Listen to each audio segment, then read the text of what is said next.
ਸਤਿ ਸ਼੍ਰੀ ਅਕਾਲ ਜੀ ਸਾਰਿਆਂ ਨੂੰ। ਅੱਜ ਮੈਂ ਘਬਰਾਇਆ ਥੋੜਾ ਜਿਹਾ। ਨਾਰਮਲੀ ਮੈਂ ਘਬਰਾਉਂਦਾ ਨਹੀਂ।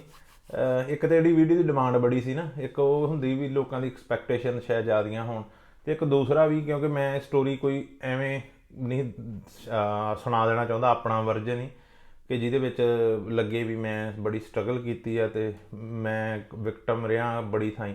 ਮੈਂ ਸੱਚਾਈ ਦੱਸਣਾ ਚਾਹੁੰਦਾ ਸੀ ਵੀ ਮੈਂ ਵੀ ਠੱਗੀਆਂ ਮਾਰੀਆਂ, ਅਤੇ ਮੈਂ ਵੀ ਠੱਗੀਆਂ ਕਿੱਦਾਂ ਦਾ ਵੀ, ਕਿਉਂਕਿ ਮਾਹੌਲ ਇੱਦਾਂ ਦਾ ਸਿਰਜਿਆ ਜਾਂਦਾ ਵੀ ਇਹਨਾਂ ਸਾਰੀਆਂ ਚੀਜ਼ਾਂ ਤੋਂ ਕੀ ਮੈਂ ਸਾਰਾ ਸਿੱਖਿਆ ਆਪਣੇ ਜਿਹੜੇ ਸਫ਼ਰ ਦੇ ਵਿੱਚ, ਉਹ ਮੈਂ ਐਂਡ ਦੇ ਵਿੱਚ ਤੁਹਾਨੂੰ ਦੱਸੂਗਾ ਹੈ ਨਾ ਵੀ ਜਿਹੜੀ ਸਾਰੇ ਸਫ਼ਰ ਤੋਂ ਕੀ ਸਿੱਖਿਆ। ਅਤੇ ਥੋੜ੍ਹਾ ਜਿਹਾ ਮੈਂ ਆਪਣਾ ਪਿਛੋਕੜ ਦੱਸਦਾ ਕਿ ਤੁਹਾਨੂੰ ਉਹਦੇ ਨਾਲ ਸ਼ਾਇਦ ਮੇਰੀ ਦਿਮਾਗੀ ਅਵਸਥਾ ਦਾ ਪਤਾ ਲੱਗ ਜੂ ਵੀ ਇਹ ਇਹਨਾਂ ਈਵੈਂਟਾਂ 'ਚੋਂ ਗੁਜ਼ਰਦੇ ਦਰਮਿਆਨ ਹੀ ਇੱਦਾਂ ਰਿਐਕਟ ਕਿਉਂ ਕਰਦਾ ਸੀ। ਸੋ ਪਿੰਡ ਮੇਰਾ ਹੈਗਾ ਤਲਵੰਡੀ ਚੌਧਰੀਆਂ, ਜ਼ਿਲ੍ਹਾ ਕਪੂਰਥਲਾ, ਅਤੇ ਅਸੀਂ ਘਰ ਤੋਂ ਹਮੇਸ਼ਾ ਇੱਕ ਵਧੀਆ ਪਰਿਵਾਰ, ਸਮਰਿੱਧ ਪਰਿਵਾਰ ਰਹੇ, ਬਟ ਪਿਛਲੇ ਕੋਈ 30 ਸਾਲਾਂ ਦੇ ਵਿੱਚ ਸਾਡੇ ਪਰਿਵਾਰ 'ਚ ਡਾਊਨਫਾਲ ਆਉਣ ਲੱਗ ਪਿਆ। ਸਾਡੇ ਕੋਲ 30 ਕਿੱਲੇ ਜ਼ਮੀਨ ਹੈਗੀ ਸੀ, ਜਿਹਦੇ ਵਿੱਚੋਂ 7-8 ਕਿੱਲੇ ਵਿਕ ਗਈ। ਉਹਦਾ ਕੁਝ ਕਾਰਨ ਇਹ ਨਹੀਂ ਵੀ, ਉਹਦਾ ਕਾਫੀ ਕਾਰਨ ਇਹ ਸੀ ਵੀ ਸਾਡੇ ਘਰੇ ਅਚਨਚੇਤ ਮੌਤਾਂ। ਮੇਰੇ ਡੈਡੀ ਦੀ ਡੈਥ ਹੋ ਗਈ ਸੀ ਵਿਆਹ ਤੋਂ ਕੋਈ 5-6 ਮਹੀਨੇ ਬਾਅਦ ਹੀ। ਸੋ ਮੇਰੀ ਪੈਦਾਇਸ਼ ਬਾਅਦ ਦੇ ਵਿੱਚ ਹੋਈ। ਅਤੇ ਫਿਰ ਜਿੱਦਾਂ ਆਪਣੇ ਕਲਚਰ ਹੁੰਦਾ ਹੀ ਹੈ ਨਾ, ਮੇਰੇ ਚਾਚਾ ਜੀ ਕੁਆਰੇ ਸੀ, ਫਿਰ ਉੱਧਰ ਵਿਆਹ ਕਰ ਦਿੱਤਾ ਗਿਆ, ਅਤੇ ਉਸ ਤੋਂ ਬਾਅਦ ਮੇਰੇ 2 ਭਰਾ ਹੋਰ ਹੋਏ। ਅਤੇ ਉਹ ਥੋੜ੍ਹੇ ਚਿਰ ਬਾਅਦ ਹੀ ਮੇਰੇ ਦਾਦਾ ਜੀ ਦੀ ਵੀ ਡੈਥ ਹੋ ਗਈ। ਅਤੇ ਜਿਹੜੇ ਮੇਰੇ ਚਾਚਾ ਜੀ ਸੀ ਉਹ ਬੜੇ ਛੋਟੇ ਏਜ ਦੇ ਸੀ ਹੈ ਨਾ, ਵੀ ਉਹਨਾਂ ਨੂੰ ਜਿਵੇਂ ਸਮਝ ਨਹੀਂ ਆਈ ਵੀ ਸਾਡਾ, ਉਹ ਜਿਵੇਂ ਕਹਿੰਦੇ ਹੁੰਦੇ ਨਾ ਵੀ ਛੋਟੇ ਨੂੰ ਟੈਨਸ਼ਨ ਨਹੀਂ ਦੇਣੀ। ਜਿੱਦਾਂ ਹੁਣ ਅਸੀਂ 3 ਭਰਾ ਹਾਂ, ਅਸੀਂ ਛੋਟੇ ਨੂੰ ਬਿਲਕੁਲ ਕੋਈ ਟੈਨਸ਼ਨ ਨਹੀਂ ਦੇਣ ਦਈ ਦੀ ਹੈ ਨਾ। ਮੈਨੂੰ ਕੁਛ ਨਹੀਂ ਪਤਾ ਪੈਸੇ ਦਾ ਕੀ ਕਰਨਾ, ਕਿੱਥੇ ਕਰਨਾ ਹੈ ਨਾ। ਅਸੀਂ 2 ਭਰਾ ਵਾਂ, ਅਤੇ ਵੀ ਅਸੀਂ ਇੱਥੇ ਮੈਨੇਜ ਕਰੀਦਾ ਹੈ ਨਾ। ਅਤੇ ਮੈਂ ਤਾਂ ਹੁਣ ਆਪਣੇ ਤੋਂ ਛੋਟੇ ਨੂੰ ਵੀ ਨਹੀਂ ਦੱਸਦਾ ਹੈ ਨਾ, ਪੈਸਿਆਂ ਪੂਸਿਆਂ ਦਾ ਸਾਰਾ ਕੁਛ ਮੈਂ ਹੀ ਕਰਦਾ। ਸੋ ਇੱਦਾਂ ਹੀ ਸੀ ਵੀ ਉਦੋਂ ਅਸੀਂ ਵੀ ਉੱਪਰ 2 ਵੱਡੇ ਜੀ ਹੈਗੇ, ਛੋਟੇ ਨੂੰ ਪਤਾ ਨਹੀਂ। ਸੋ ਇੱਦਾਂ ਅਸੀਂ ਹੌਲੀ ਹੌਲੀ ਕਰਜ਼ੇ ਦੇ ਧੱਸਦੇ ਗਏ, ਵੀ ਗਲਤ ਡਿਸੀਜ਼ਨ ਲਈ ਗਏ ਚਾਚਾ ਜੀ ਨੇ, ਕੁਛ ਕਹਿ ਲਓ, ਜਾਂ ਉਹਨਾਂ ਨੂੰ ਕਈਆਂ ਨੇ ਲੁੱਟ ਖਾ ਲਿਆ। ਸੋ ਕਈ ਕਾਰਨ ਹੋ ਸਕਦੇ, ਉਹਨਾਂ ਨੇ ਵੀ ਗਲਤੀਆਂ ਕੀਤੀਆਂ ਹੋ ਸਕਦੀਆਂ, ਹਰੇਕ ਇਨਸਾਨ ਸਹੀ ਨਹੀਂ ਹੁੰਦਾ ਹੈ ਨਾ। ਅਤੇ ਇੱਦਾਂ ਅਸੀਂ ਕਰਜ਼ੇ ਧੱਸਦੇ ਗਏ। ਅਤੇ ਇੱਕ ਜਦੋਂ +2 ਕਰ ਲਈ ਸੀ, ਉਸ ਤੋਂ ਬਾਅਦ ਪ੍ਰੈਸ਼ਰ ਬਿਲਡਅਪ ਹੋਣ ਲੱਗ ਪਿਆ ਸੀ ਵੀ ਮੈਡੀਕਲ ਜਾਂ ਨਾਨ ਮੈਡੀਕਲ ਪੜ੍ਹਨਾ ਹੈ ਨਾ। ਅਤੇ ਉਹਦੇ ਵਿੱਚ ਮੈਂ ਕੋਈ ਏਡਾ ਖਾਸ ਨਹੀਂ ਹੈਗਾ, ਮੇਰਾ ਮਾੜਾ ਮੋਟਾ ਮੈਥ ਹੀ ਠੀਕ ਸੀ, ਮੈਨੂੰ ਕੈਮਿਸਟਰੀ ਫਿਜ਼ਿਕਸ ਵਗੈਰਾ ਨਹੀਂ ਸੀ ਆਉਂਦੀ। ਅਤੇ ਫਿਰ ਨਾਨਕੇ ਬਾਹਰ ਹੋਣ ਕਰਕੇ ਅਮਰੀਕਾ ਕੈਨੇਡਾ, ਅਤੇ ਪ੍ਰੈਸ਼ਰ ਆਪ ਖੁਦ ਨੂੰ ਇਹ ਘਰਦਿਆਂ ਨੂੰ ਕਨਵਿੰਸ ਕਰਨਾ ਸ਼ੁਰੂ ਕਰਤਾ ਵੀ ਮੈਂ ਬਾਹਰ ਚਲ ਜਾਣਾ ਹੈ ਨਾ। ਅਤੇ ਬਾਹਰ ਦਾ ਆਪਣਾ ਉੱਧਰ ਦਾ ਕੈਨੇਡਾ ਵਗੈਰਾ ਦਾ ਬਣਿਆ ਨਹੀਂ ਉਹਦੇ ਟਾਈਮ, ਉਦੋਂ ਪਤਾ ਹੀ ਨਹੀਂ ਸੀ ਸਟੱਡੀ ਬੇਸ ਵਗੈਰਾ ਵਾਲੇ ਵੀ ਵੀਜ਼ੇ ਹੁੰਦੇ ਆ। ਅਤੇ ਸੋ ਮੇਰਾ ਭਰਾ ਮੇਰੇ ਤੋਂ 6 ਮਹੀਨੇ ਪਹਿਲਾਂ ਉਹਨੇ ਸਪੇਨ ਨੂੰ ਪਾਸਪੋਰਟ ਦੇ ਦਿੱਤਾ ਸੀ, ਅਤੇ ਉਹ ਝੱਟ ਹੀ ਪਹੁੰਚ ਗਿਆ ਸੀ। ਉਸ ਤੋਂ ਬਾਅਦ ਮੈਂ ਵੀ ਲਾਤਾ ਅਤੇ ਮੈਂ ਵੀ ਆ ਗਿਆ। ਸੋ ਉਹ ਜਿਹੜੀ ਜਰਨੀ ਹੈ, ਮੈਂ ਕਿੱਦਾਂ ਆਇਆ, ਮੈਨੂੰ 3-4 ਮਹੀਨੇ ਜਿਹੜੇ ਰਾਹ 'ਚ ਲੱਗੇ, ਫਿਰ ਕੈਂਪ 'ਚ 2-3 ਮਹੀਨੇ ਲਾਏ, ਉਹ ਸਾਰੀ ਮੈਂ ਇੰਦੀ ਜਸਵਾਲ ਦੇ ਚੈਨਲ 'ਤੇ ਪਾਈ ਹੈ ਪੁਰਾਣੀ। ਅਤੇ ਉਸ ਦਾ ਹੀ ਇੱਕ ਅਗਲਾ ਭਾਗ ਹੈ, ਕਿਉਂਕਿ ਉਹ ਵੀਡੀਓ ਬੜੀ ਵਾਇਰਲ ਹੋਈ ਨਾ, ਆਲਮੋਸਟ 1 ਮਿਲੀਅਨ ਉਹਦੇ ਵਿਊ ਹੋ ਗਏ, ਅਤੇ ਮੈਂ ਕਦੀ ਸੋਚਿਆ ਵੀ ਨਹੀਂ ਸੀ। ਸੋ ਉਸ ਤੋਂ ਬਾਅਦ ਹੀ ਲੋਕ ਕਰਨ ਲੱਗ ਪਏ, ਭਾਜੀ ਉਸ ਤੋਂ ਅੱਗੇ ਦੱਸੋ ਵੀ ਤੁਹਾਡੀ ਜ਼ਿੰਦਗੀ ਇੱਥੇ ਸਪੇਨ ਦੇ ਵਿੱਚ ਇੰਨੇ ਸਾਲ ਤੁਸੀਂ ਕੀ ਕੰਮ ਕੀਤੇ। ਸੋ ਉਹਦੇ ਅੱਗੇ ਆਉਣੇ। ਸੋ ਇਹ ਤੁਸੀਂ ਸਮਝ ਲਿਆ ਵੀ ਗਾਂਹ ਆ ਕੇ ਤੁਹਾਨੂੰ ਮੇਰੀ ਥੋੜ੍ਹੀ ਮਾਨਸਿਕਤਾ ਪਤਾ ਲੱਗ ਜੂਗੀ। ਅਤੇ ਓਕੇ ਜੀ, ਅਸੀਂ ਕੈਂਪ ਤੋਂ ਛੁੱਟ ਕੇ ਬੱਸ ਲਈ, ਬੱਸ ਲੈ ਕੇ ਅਸੀਂ ਆਏ ਮੁਰਸ਼ੀਆ। ਇਹ ਗੱਲ ਹੈਗੀ ਮੇਰੇ ਖਿਆਲ ਨਾਲ ਮਈ ਦੀ ਸਟਾਰਟਿੰਗ ਦੀ ਜਾਂ ਅਪ੍ਰੈਲ ਦੇ ਐਂਡ ਦੀ।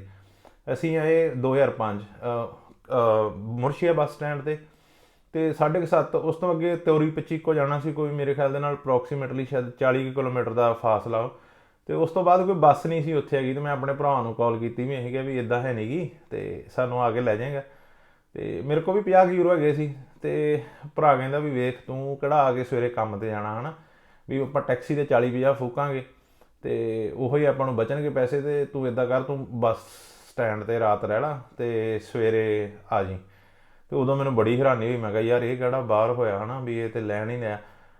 ਸੋ ਮੈਂ ਉੱਥੇ ਹੀ ਰਾਤ ਉੱਥੇ ਬੱਸ ਅੱਡੇ 'ਤੇ ਰਹੇ, ਅਤੇ ਸਵੇਰੇ ਬੱਸ ਲੈ ਕੇ ਆਇਆ ਸੀ। ਅਤੇ ਉਹਦੇ ਵਿੱਚ ਕੋਈ ਇਹ ਨਹੀਂ ਸੀ ਭਰਾ ਨੂੰ ਬਾਹਲਾ ਕੋਈ ਪੈਸਿਆਂ ਦਾ ਮੋਹ ਸੀ ਜਾਂ ਇੱਦਾਂ ਹੀ।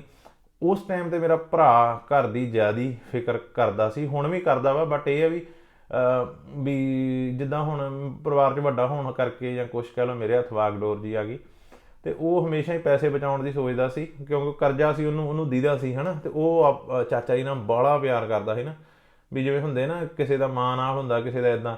ਸੋ ਮੈਂ ਕਦੀ ਚਾਚਾ ਜੀ ਨਾਲ ਬਾਹਲਾ ਵਿਅਕਤ ਨਹੀਂ ਕੀਤਾ, ਚਾਚਾ ਜੀ ਮੈਂ ਆਉਂਦਾ ਹੈ ਨਾ, ਵੀ ਉਹ ਵੀ ਮੇਰੇ ਪਿੱਛੇ ਚਾਚਾ ਜੀ ਆਉਂਦੇ ਹੁੰਦੇ ਸੀ। ਹਾਂ, ਅਤੇ ਉਹਦਾ ਜ਼ਿਆਦਾ ਸੀ ਮੋਹ, ਅਤੇ ਉਹ ਚਾਹੁੰਦਾ ਸੀ ਵੀ ਮੈਂ ਆਪਣੇ ਹੈ ਨਾ ਬਾਪ ਨੂੰ, ਮੈਂ ਚਾਚਾ ਜੀ ਨੂੰ ਕੱਢਾਂ ਕਰਜ਼ੇ ਦੇ ਵਿੱਚੋਂ। ਅਤੇ ਇਸ ਕਰਕੇ ਉਹਨੇ ਕਦੀ ਸਿਆਲਾਂ ਦੇ ਵਿੱਚ ਮੇਰੇ ਖਿਆਲ ਨਾਲ 1-2 ਸਾਲ ਉਹਨੇ ਆਪਣੇ ਬੂਟ ਵੀ ਨਹੀਂ ਲਏ, ਘਰੇ ਪਾਉਣ ਵਾਲੇ ਹਨ ਵੀ, ਕੰਮ ਵਾਲੇ ਬੂਟ ਹੈਗੇ ਸੀ ਪਰ ਘਰੇ ਪਾਉਣ ਵਾਲੇ ਬੂਟ ਨਹੀਂ ਸੀ ਹੈਗੇ, ਕਿਉਂਕਿ ਉਹਨੂੰ ਇਹ ਸੀ ਵੀ ਇਹ ਫਿਜ਼ੂਲ ਖਰਚੀ ਹੈ, ਵੀ ਮੈਂ ਉਹੀ ਪੈਸੇ ਸੇਵ ਕਰੂੰਗਾ। ਚੱਪਲਾਂ 'ਚ ਫਿਰਨਾ, ਉਹਨੂੰ ਕਈਆਂ ਨੇ ਟੌਂਟ ਵੀ ਮਾਰਨਾ ਕਿ ਤੁਸੀਂ ਹੈ ਨਾ ਚੱਪਲਾਂ 'ਚ ਫਿਰਦਾ ਰਹਿੰਦਾ ਹੈ ਨਾ, ਵੀ ਇੰਨੀ ਠੰਡ ਆ, ਵੀ ਠੰਡ ਉਹੜੇ ਏਰੀਏ 'ਚ ਕੋਈ 0 ਟੈਂਪਰੇਚਰ ਹੋ ਜਾਂਦਾ ਸੀ ਨਾ, ਵੀ ਬਰਫ਼ ਵਗੈਰਾ ਥੋੜ੍ਹੀ ਜਿਹੀ ਉੱਥੇ ਨਹੀਂ ਸੀ ਪੈਂਦੀ, ਹਟ ਕੇ ਪੈਂਦੀ ਸੀ, ਬਟ ਫਿਰ ਵੀ 0 ਟੈਂਪਰੇਚਰ ਬਹੁਤ ਹੁੰਦਾ ਜਦੋਂ ਹਵਾ ਠੰਡੀ ਵਗੈਰਾ ਵਗਦੀ। ਸੋ ਇੱਦਾਂ ਹੀ ਇਸੇ ਕਰਕੇ ਉਹਨੇ ਮੇਰੇ 50 ਯੂਰੋ ਟੈਕਸੀ ਦੇ ਨਹੀਂ ਖਰਚੇ। ਮੈਂ ਅਗਲੇ ਦਿਨ ਆਇਆ, ਭਰਾ ਹੋਣੇ ਹੈਗੇ ਸੀ ਕੰਮ 'ਤੇ, ਮੈਨੂੰ ਬੱਸ ਸਟਾਪ ਤੋਂ ਆ ਕੇ ਇੱਕ ਹੋਰ ਮੁੰਡਾ ਲੈ ਗਿਆ।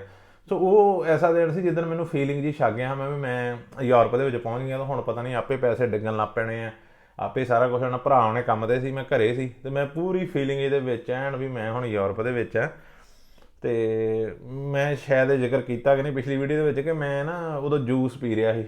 ਜੂਸ ਨਾ ਜਿਹੜਾ ਲੀਟਰ ਦਾ ਡੱਬਾ ਹੁੰਦਾ ਨਾ, ਉਹ 'ਚੋਂ ਮੈਂ ਸਿੱਧਾ ਹੀ ਪੀਣ ਡਿਆ ਸੀ, ਅਤੇ ਮੈਂ ਪੀਣ ਵੀ ਆਇਆ ਜਾਂ ਬੜੇ ਸਟਾਈਲ ਜਿਹੇ ਨਾਲ ਡਿਆ ਹੈ ਨਾ। ਅਤੇ ਉੱਧਰੋਂ ਸ਼ਾਮਾਂ ਦਾ ਟਾਈਮ ਸੀ ਉਹ, ਅਤੇ ਭਰਾ ਹੁਣੇ ਜਦੋਂ ਕੰਮ ਤੋਂ ਆਏ ਨਾ, ਐਂਟਰੀ ਮਾਰੀ ਉਹਨਾਂ ਨੇ ਕੰਮ ਤੋਂ, ਅਤੇ ਖੇਤਾਂ ਦੇ ਕੰਮ 'ਤੇ ਜਾਂਦੇ ਹੁੰਦੇ ਸੀ, ਉਹਨਾਂ ਨੇ ਜਿਹੜੇ ਪਾਏ ਸੀ ਨਾ ਸ਼ੂਜ਼ ਜਿਹੜੇ ਉੱਚੇ ਹੁੰਦੇ ਪਲਾਸਟਿਕ ਵਾਲੇ, ਅਤੇ ਉਹ ਸਾਰੇ ਗਾਰੇ ਨਾਲ ਲਿਬੜੇ, ਅਤੇ ਇਹਨਾਂ ਦੇ ਵੀ ਬੁਰੇ ਹਾਲ, ਕੱਪੜੇ ਲਿਬੜੇ, ਅਤੇ ਮੇਰਾ ਉਦੋਂ ਮੂੰਹ ਖੁੱਲ੍ਹੇ ਦਾ ਖੁੱਲ੍ਹਾ ਹੀ ਰਹਿ ਗਿਆ ਹੈ ਨਾ, ਵੀ ਉਹ ਕਹਿਣਗੇ ਜੂਸ ਡੱਬਾ ਡਿੱਗਣ ਵਾਲਾ ਹੋ ਗਿਆ ਹੱਥ 'ਚੋਂ।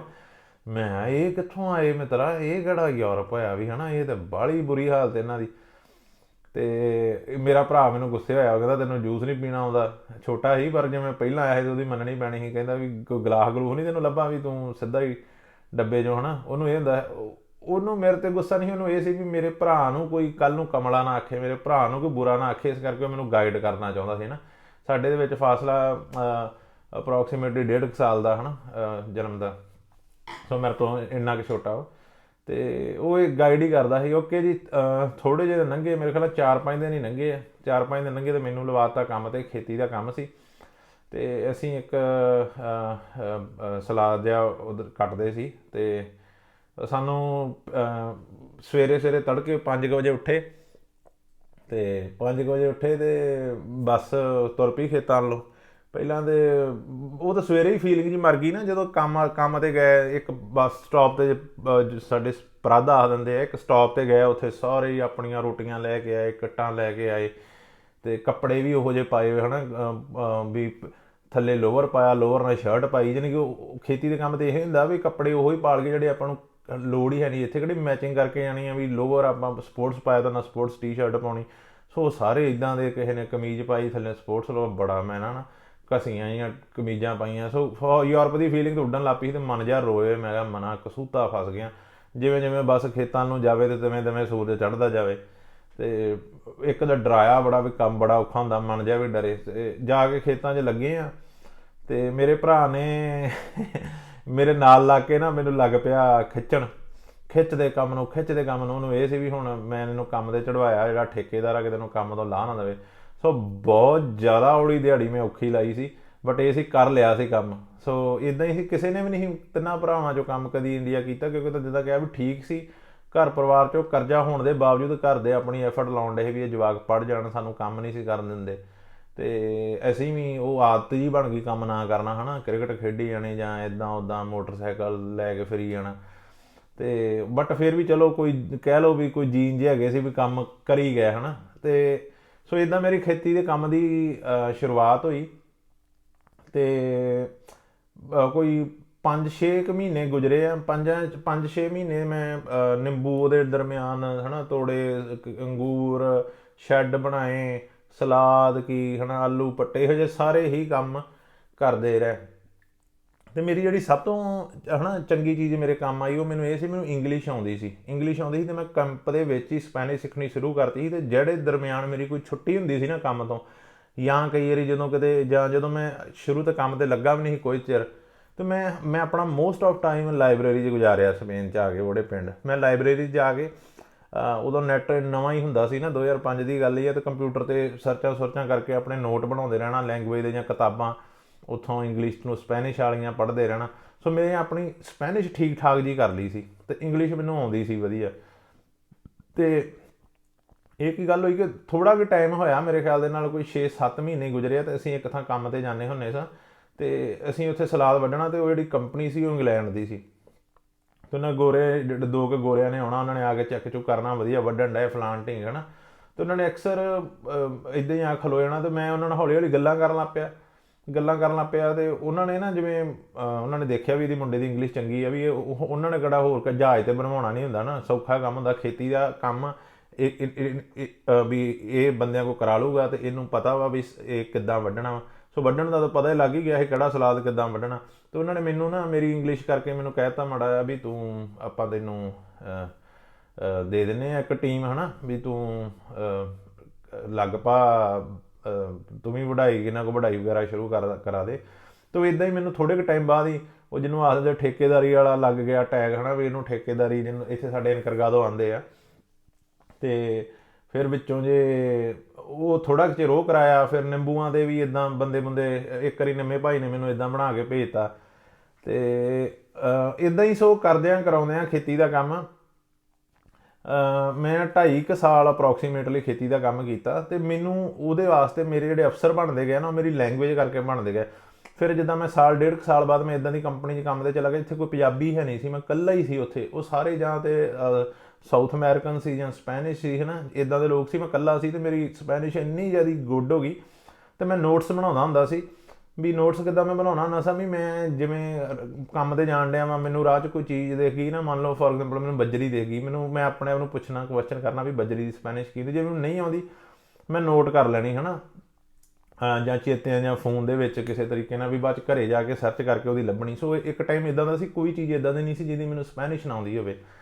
ਅਤੇ ਮੈਂ ਉੱਥੇ ਕੰਪਨੀ 'ਚ ਗਿਆ, ਉੱਥੇ ਵੀ ਮੈਂ ਕੰਮ ਹੀ ਕਰਦਾ ਸੀ। ਅਤੇ ਇੱਕ ਦਿਨ ਮੇਰੇ ਕੋਲ ਮੇਨ, ਹੈ ਨਾ, ਬੰਦਾ ਆਇਆ, ਕਹਿੰਦਾ ਸਾਬੀ ਇਹ ਬਣਨਾ ਤੂੰ ਇਨਕਰਗਾਦੋ, ਜਿਹਨੂੰ ਸੁਪਰਵਾਈਜ਼ਰ ਆਖ ਦਿੰਦੇ ਆ।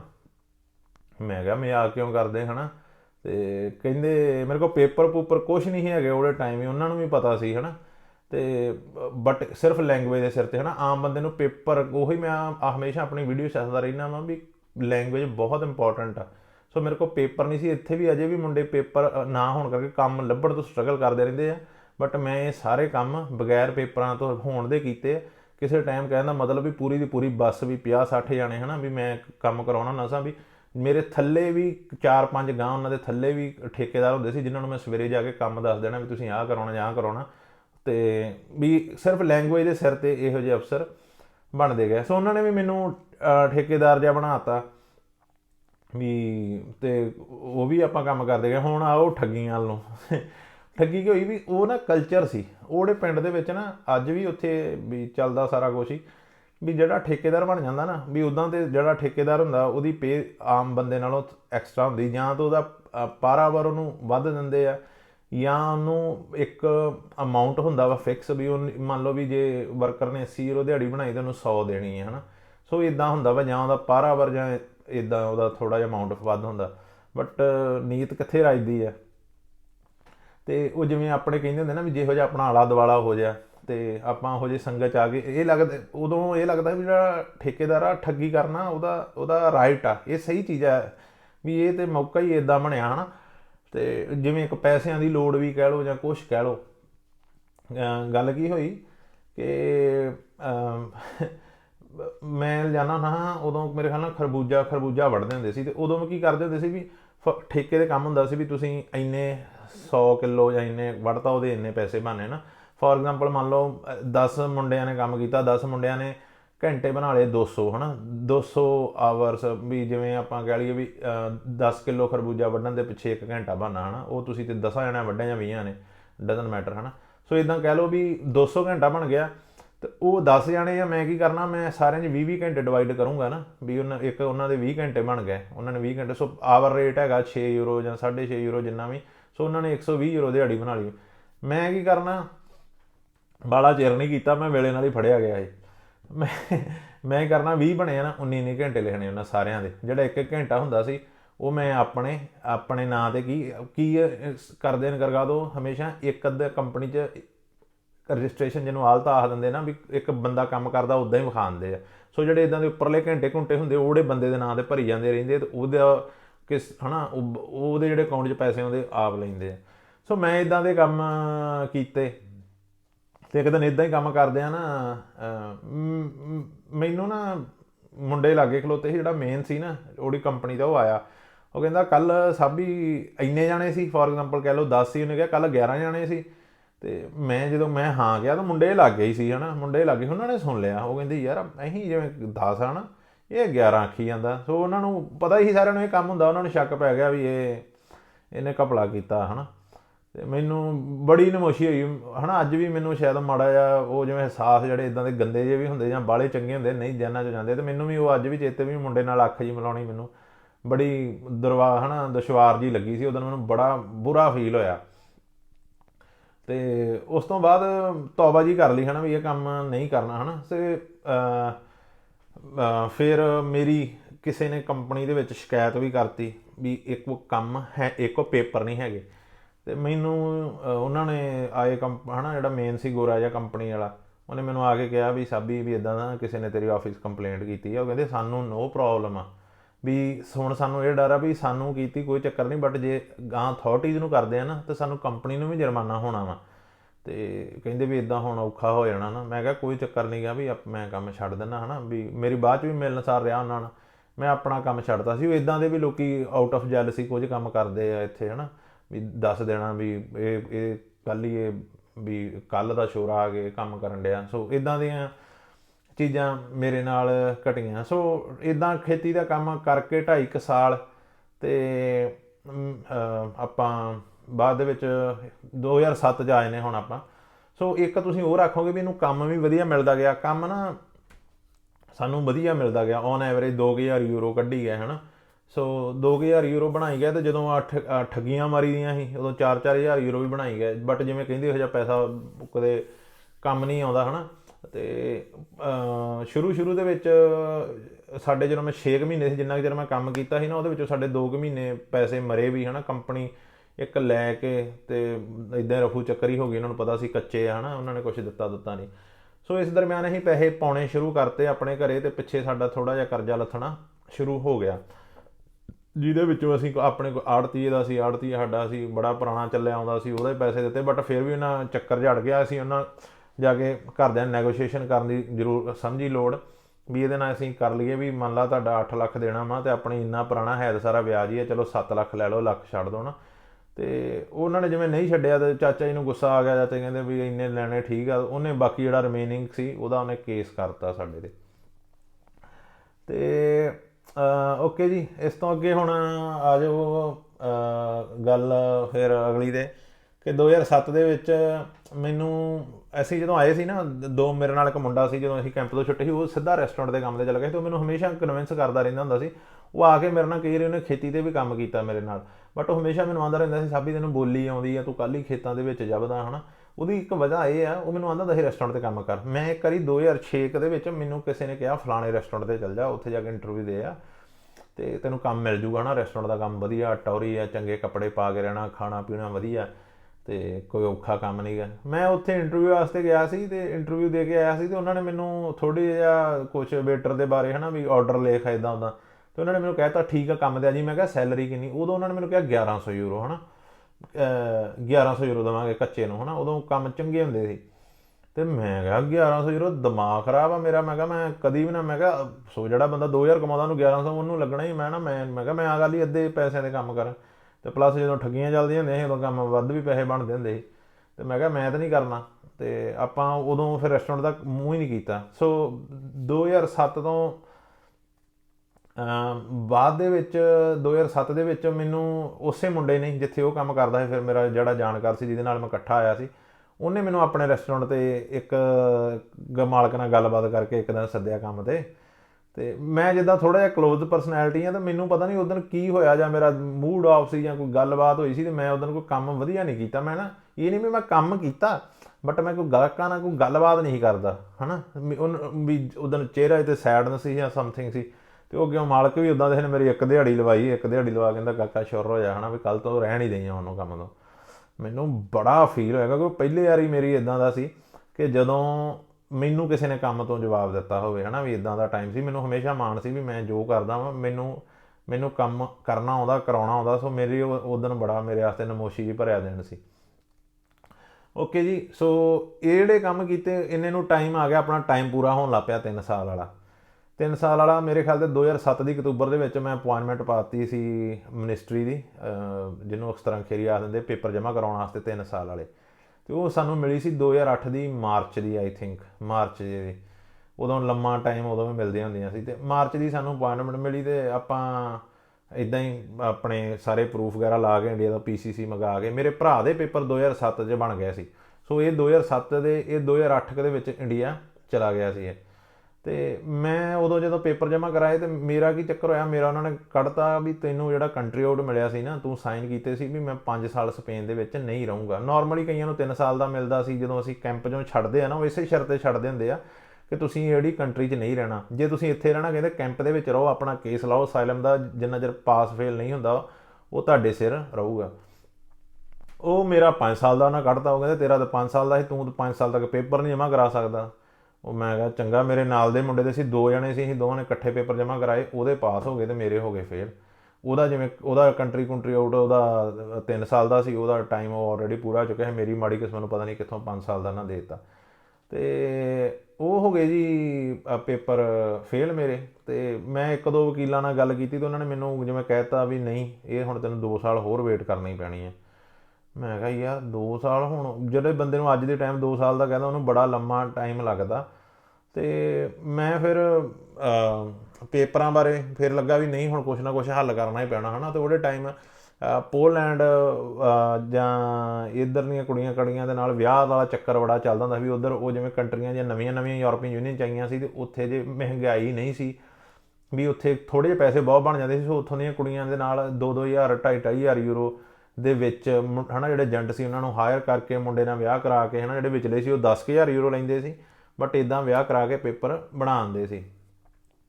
ਅਤੇ ਮੈਂ ਕੁਝ ਗੱਲਾਂ, ਸੌਰੀ ਮੈਨੂੰ ਆਪਣੀ ਸਟੋਰੀ ਦੀ ਟਰੂ ਰੱਖਣ ਲਈ ਦੱਸਣੀਆਂ ਪੈਣੀਆਂ ਵੀ ਸ਼ਾਇਦ ਹੈ ਨਾ, ਵੀ ਮੇਰੀ ਘਰ ਦੀ ਨੂੰ ਬੁਰਾ ਲੱਗੇ, ਅਤੇ ਕੁਝ ਘਰਦਿਆਂ ਨੂੰ ਜਾਂ ਰਿਸ਼ਤੇਦਾਰਾਂ ਨੂੰ ਮੈਨੂੰ ਮੋਸ਼ੀ ਜਿਹੀ ਹੋਵੇ। ਬਟ ਮੇਰੇ ਖਿਆਲ ਦੇ ਨਾਲ ਕੋਈ ਨਾ, ਇਹ ਮੇਰਾ ਹੈ ਨਾ ਟਰੂ ਪਾਣਾ, ਅਤੇ ਕੋਈ ਚੱਕਰ ਨਹੀਂ। ਹਰ ਇੱਕ ਬੰਦਾ ਗਲਤੀਆਂ ਕਰਦਾ, ਜੇ ਮੈਂ ਵੀ ਕੀਤੀਆਂ ਤਾਂ ਕੋਈ ਚੱਕਰ ਨਹੀਂ। ਮੇਰੀ ਨਾ ਉਸ ਟਾਈਮ ਔਨਲਾਈਨ ਕਿਸੇ ਨਾਲ ਗਿਟਮਿਟ ਜੀ ਵੀ ਹੋ ਗਈ ਸੀ, ਅਤੇ ਪੂਰੀ ਸੀਰੀਅਸ ਹੈ ਨਾ, ਅਤੇ ਬੜੀ ਕੋਇੰਸੀਡੈਂਟਲੀ ਉਹ ਵੀ ਹੈ ਨਾ ਪੋਲੈਂਡ ਤੋਂ ਸੀ।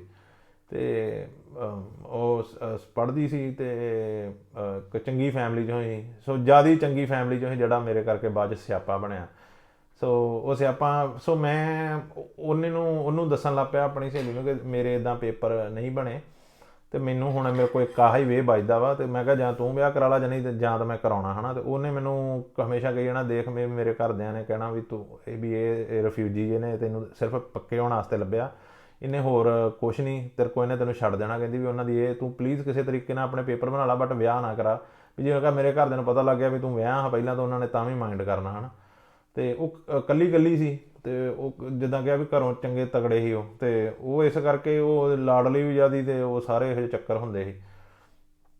ਓਕੇ ਜੀ। ਅਤੇ ਮੈਂ ਚੋਰੀ ਛਿਪੇ ਨਾ, ਮੈਂ ਮੁੰਡੇ ਕਿਸੇ ਨਾਲ ਆਪਣੇ ਯਾਰ ਦੋਸਤ ਨਾਲ ਗੱਲ ਕਰ ਲਈ। ਮੈਂ ਕਿਹਾ ਯਾਰ ਇਹਨੇ ਤਾਂ ਮੈਨੂੰ ਪੱਕੇ ਹੋਣ ਨਹੀਂ ਦੇਣਾ, ਅਤੇ ਇਹ ਕੰਮ ਖਰਾਬ ਰਹੂਗਾ। ਸੋ ਮੈਂ ਇਹਦੇ ਟਾਈਮ ਦੇ ਵਿੱਚ, ਜਦੋਂ ਮੇਰੀ ਗਿਟਮੈਂਟ ਹੋਈ, ਮੈਂ ਇਹਦੇ ਟਾਈਮ ਦੇ ਵਿੱਚ ਆਪਣੀ ਵੀ ਆਪਣੀ ਬਹੁਤੀ ਸੈਲਰੀ ਇਸੇ ਕੰਮ 'ਚ ਡਾਉਣ ਲੱਗ ਪਿਆ। ਬਹੁਤੀ ਸੈਲਰੀ ਇੱਦਾਂ ਕਿੱਦਾਂ ਡਾਉਣ ਲੱਗ ਪਿਆ, ਉਦੋਂ ਇੰਟਰਨੈਟ ਕੋਈ ਵੀ MSN ਮੈਸੇਂਜਰ ਹੁੰਦਾ ਸੀ ਨਾ ਜਿਹਨੂੰ, ਹਾਂ, ਮਾਈਕਰੋਸਾਫਟ ਦਾ। ਸੋ ਇਹ ਹੁੰਦਾ ਸੀ, ਜਾਂ ਇਹ ਜ਼ਿਆਦਾ ਹਿੱਟ ਹੁੰਦਾ ਸੀ ਚੈਟ ਚੂਟ ਵਾਸਤੇ। ਅਸੀਂ ਉੱਤੇ ਹੀ ਗੱਲ ਕਰਦੇ ਹੁੰਦੇ ਸੀ, ਅਤੇ ਜਦੋਂ ਆਫ ਹੋਈਦਾ ਸੀ ਨਾ, ਕੰਮ ਤੋਂ ਦੂਰ ਹੋਈਦਾ ਸੀ ਕੰਪਿਊਟਰ ਤੋਂ, ਅਤੇ ਉਹਦੇ ਟਾਈਮ ਸਿੱਧੇ SMS ਕਰ ਦੇਣਾ, ਜਿਹੜਾ ਮੈਨੂੰ each SMS ਕੋਈ 50% ਪੈਂਦਾ ਹੁੰਦਾ ਸੀ। ਸੋ ਮੇਰਾ 700 800 ਯੂਰੋ ਮੈਂ ਫੋਨ ਦਾ ਬਿੱਲ ਬਣਾ ਦਿੰਦਾ ਹੁੰਦਾ। ਅਤੇ ਸੇਮ ਹੀ ਉਹਦੇ ਵੱਲੋਂ ਸੀ। ਉਹ ਘਰੋਂ ਠੀਕ ਸੀ, ਉਹਨੂੰ ਦੁਖਦਾ ਨਹੀਂ ਸੀ, ਅਤੇ ਇੱਧਰੋਂ ਯਾਰਾਂ ਦੇ ਝੱਗੇ ਚੌੜ ਹੋ ਜਾਂਦੇ, ਅਤੇ ਘਰੇ ਪੈਸੇ ਪਾਉਣੇ ਆਪਣੇ ਤਾਂ ਹੋ ਗਏ ਬੰਦ, ਅਤੇ ਆਪਣਾ ਧਿਆਨ ਹੋ ਗਿਆ ਜਿਹੜੇ ਕੰਮਾਂ ਵੱਲ। ਸੋ ਓਕੇ, ਉਮਰ ਹੁੰਦੀ ਹੈ, ਇਹੜੀ ਉਮਰ ਵਾਲਾ ਬੰਦਾ ਉਦੋਂ ਅਟਰੈਕਟ ਹੁੰਦਾ ਵਾ, ਬਟ ਫਿਰ ਵੀ ਜਿਵੇਂ ਮੈਂ ਬੈਲੈਂਸ ਨਹੀਂ ਬਿਠਾਇਆ ਇਹਦੇ ਵਿੱਚ, ਹੈ ਨਾ, ਮੇਰੀ ਇਹ ਗਲਤੀ ਰਹੀ, ਅਤੇ ਮੈਂ ਪੈਸੇ ਇੱਧਰਲੀ ਸਾਈਡ ਡਾਊਨ ਲੱਗ ਪਿਆ। ਸੋ ਫਿਰ ਮੈਂ ਪੇਪਰ ਬਣਾਉਣਾ ਚੱਕਰ 'ਚ ਮੁੰਡੇ ਨਾਲ ਗੱਲ ਕਰਕੇ ਪਹਿਲੀ ਵਾਰੀ ਆਪਾਂ ਚਲੇ ਗਏ ਪੋਲੈਂਡ। ਪਹਿਲੀ ਵਾਰੀ ਪੋਲੈਂਡ ਚਲੇ ਗਏ, ਤਾਂ ਉੱਥੇ ਮੁੰਡੇ ਨੇ ਨਾ ਗੱਲਬਾਤ ਵੀ ਕਰਾਤੀ, ਹੈ ਨਾ। ਇੱਕ ਕੁੜੀ ਨੇ ਇੰਟਰੋਡਿਊਸ ਕਰਾਇਆ ਵੀ ਆਹ ਜਿਹੜੀ ਕੁੜੀ ਨਾਲ ਤੇਰਾ ਵਿਆਹ ਕਰਾਉਣਾ। ਅਤੇ ਘਰਦਿਆਂ ਨੂੰ ਵੀ ਮੈਂ ਕਹਿ ਤਾ, ਘਰਦਿਆਂ ਨੂੰ ਮੈਂ ਕਿਹਾ ਵੀ ਮੈਨੂੰ, ਹੈ ਨਾ, ਉਹਨੇ ਮੁੰਡੇ ਨੇ ਕਹਿ ਤਾ ਵੀ ਜਿੱਦਾਂ ਉਹੀ 10,000 ਯੂਰੋ ਲੱਗਣਾ ਵਾ। ਅਤੇ ਕਹਿੰਦਾ ਮੁੰਡਾ ਜਾਣਕਾਰ ਸੀ, ਕਹਿੰਦਾ ਆਪਾਂ ਤੇਰਾ 7-8 ਹਜ਼ਾਰ ਸਾਰ ਦਾਂਗੇ। ਮੈਂ ਘਰਦਿਆਂ ਨੂੰ ਕਹਿ ਕੇ, ਅਤੇ ਬਾਪੂ ਵਿਚਾਰਾ ਅਜੇ ਵੀ ਕਰਜ਼ੇ ਦੇ ਵਿੱਚ ਸੀ, ਅਤੇ ਬਾਪੂ ਨੇ ਜ਼ਮੀਨ ਠੇਕੇ 'ਤੇ ਦੇ ਕੇ ਜਿਹੜੇ ਪੈਸੇ ਇਕੱਠੇ ਮਿਲੇ, ਅਤੇ ਉਹ ਨਾ ਮੁੰਡੇ ਨੂੰ, ਮੇਰੇ ਕੋਲ ਤਾਂ ਕੋਈ ਪੇਪਰ ਪੂਪਰ ਹੈ ਨਹੀਂ, ਉਹ ਮੁੰਡੇ ਨੂੰ ਮੈਂ ਉਹਦੇ ਮੁੰਡੇ ਦੇ ਅਕਾਊਂਟ ਦੇ ਵਿੱਚ ਪੈਸੇ ਪਵਾਤੇ ਇੰਡੀਆ ਤੋਂ। ਅਤੇ ਉਹ ਜਿਹੜੀ ਕੁੜੀ ਇੰਟਰੋਡਿਊਸ ਕਰਵਾਈ, ਉਹ ਪਹਿਲਾਂ ਤਾਂ ਪੈਸੇ ਮੰਗੇ, ਬਾਅਦ 'ਚ ਉਹ ਕਹੇ ਮੈਂ ਪੈਸੇ ਨਹੀਂ, ਹੈ ਨਾ, ਮੈਂ ਪੈਸੇ ਵੀ ਨਹੀਂ ਲੈਣੇ, ਕੋਈ ਮੈਂ ਇਹਨਾਂ ਉੱਦਾਂ ਹੀ ਵਿਆਹ ਕਰਾ ਲੂੰਗੀ, ਅਤੇ ਮੈਂ, ਹੈ ਨਾ, ਫੇਵਰ ਕਰ ਦੂੰਗੀ। ਤੇ ਮੈਂ ਕਿਹਾ ਓਕੇ ਗੁੱਡ ਰਿਪੋਰਟ ਆ ਹੈ ਨਾ। ਤੇ ਉਹ ਬਾਅਦ ਦੇ ਵਿੱਚ ਕੀ ਹੋਇਆ ਵੀ ਬਾਅਦ 'ਚ ਇਹਨੂੰ ਮੈਂ ਨਾਲ ਦੀ ਨੂੰ ਫੇਰ ਦੱਸਿਆ, ਮੈਂ ਇੱਦਾਂ ਇੱਦਾਂ, ਇਹ ਆੜ ਹੀ ਗਈ, ਕਹਿੰਦੀ ਨਹੀਂ ਨਹੀਂ ਇਹ ਕੰਮ ਨਹੀਂ ਕਰਾਉਣਾ ਤੇ ਨਹੀਂ ਕਰਾਉਣਾ ਨਾ। ਤੇ ਫਿਰ ਮੈਂ ਵੀ ਨਾ ਹੀ ਕਰਤੀ ਇੱਕ ਹਿਸਾਬ ਦੀ ਹੈ ਨਾ। ਇੱਕ ਨਾ ਇਹ ਵੀ ਕਰਤੀ ਵੀ ਜਿਹੜੀ ਉਹ ਕੁੜੀ ਸੀ ਜਿਹੜੀ ਮੈਨੂੰ ਫੇਵਰ ਕਰਦੀ ਸੀ ਵਿਆਹ ਦਾ, ਉਹ ਵੀ ਖਹਿੜੇ 'ਚ ਪੈ ਗਈ। ਉਹ ਜਿਵੇਂ ਮੈਨੂੰ ਹੋਣ ਲੱਗ ਪਿਆ ਸੀਰੀਅਸ, ਜਾਂ ਮੈਂ ਉਹ ਮੈਨੂੰ ਮੈਸੇਜ ਵਗੈਰਾ ਕਰਨ ਲੱਗ ਪਈ, ਮੈਨੂੰ ਕਾਰਡ ਵਗੈਰਾ ਹੈ ਨਾ। ਮੈਂ ਉਹ ਪਿੰਡ ਕਿਤੇ ਹੋ ਰਹਿੰਦੀ ਸੀ, ਮੈਂ ਕਿਤੇ ਹੋ ਰਹਿੰਦਾ, ਮੇਰੇ ਐਡਰੈਸ 'ਤੇ ਕਾਰਡ ਕੂਡ ਪਾਉਣ ਲੱਗ ਪਈ। ਮੈਂ ਵੀ ਇਹ ਵੀ ਕੰਮ ਸੀਰੀਅਸ ਹੀ ਆ। ਤਾਂ ਮੈਨੂੰ ਲੱਗਾ ਮੈਂ ਇਹ ਕੰਮ ਇਹਨੇ ਵਿਆਹ ਕਰਵਾ ਲਿਆ ਅਤੇ ਇਹਨੇ ਤਲਾਕ ਤਲੂਕ ਨਹੀਂ ਦੇਣਾ ਇਹਨੇ, ਮੈਂ ਛੇਤੀ। ਅਤੇ ਫਿਰ ਉਹ ਵੀ ਮੈਂ ਆਪਣਾ ਆਈਡੀਆ ਡਰੋਪ ਹੀ ਕਰਤਾ। ਸੋ ਮੈਂ ਪੋਲੈਂਡ ਰਿਹਾ ਉੱਥੇ ਕਾਫੀ ਚਿਰ, ਉੱਥੇ ਕੋਈ ਕੰਮ ਕਾਰ ਹੀ ਨਹੀਂ ਕੀਤਾ, ਕੱਪੜੇ ਪਾ ਕੇ ਸਵੇਰੇ ਨਿਕਲ ਜਾਣਾ ਬਸ ਐਵੇਂ ਹੀ ਹੈ ਨਾ, ਬਣ ਕੇ ਸ਼ਹਿਜ਼ਾਦੇ। ਅਤੇ ਇਹ ਕੰਮ ਦੇ ਵਿੱਚ ਸੋ ਕਾਫੀ ਪੈਸੇ ਖਰਾਬ ਕੀਤੇ ਹੈ ਨਾ।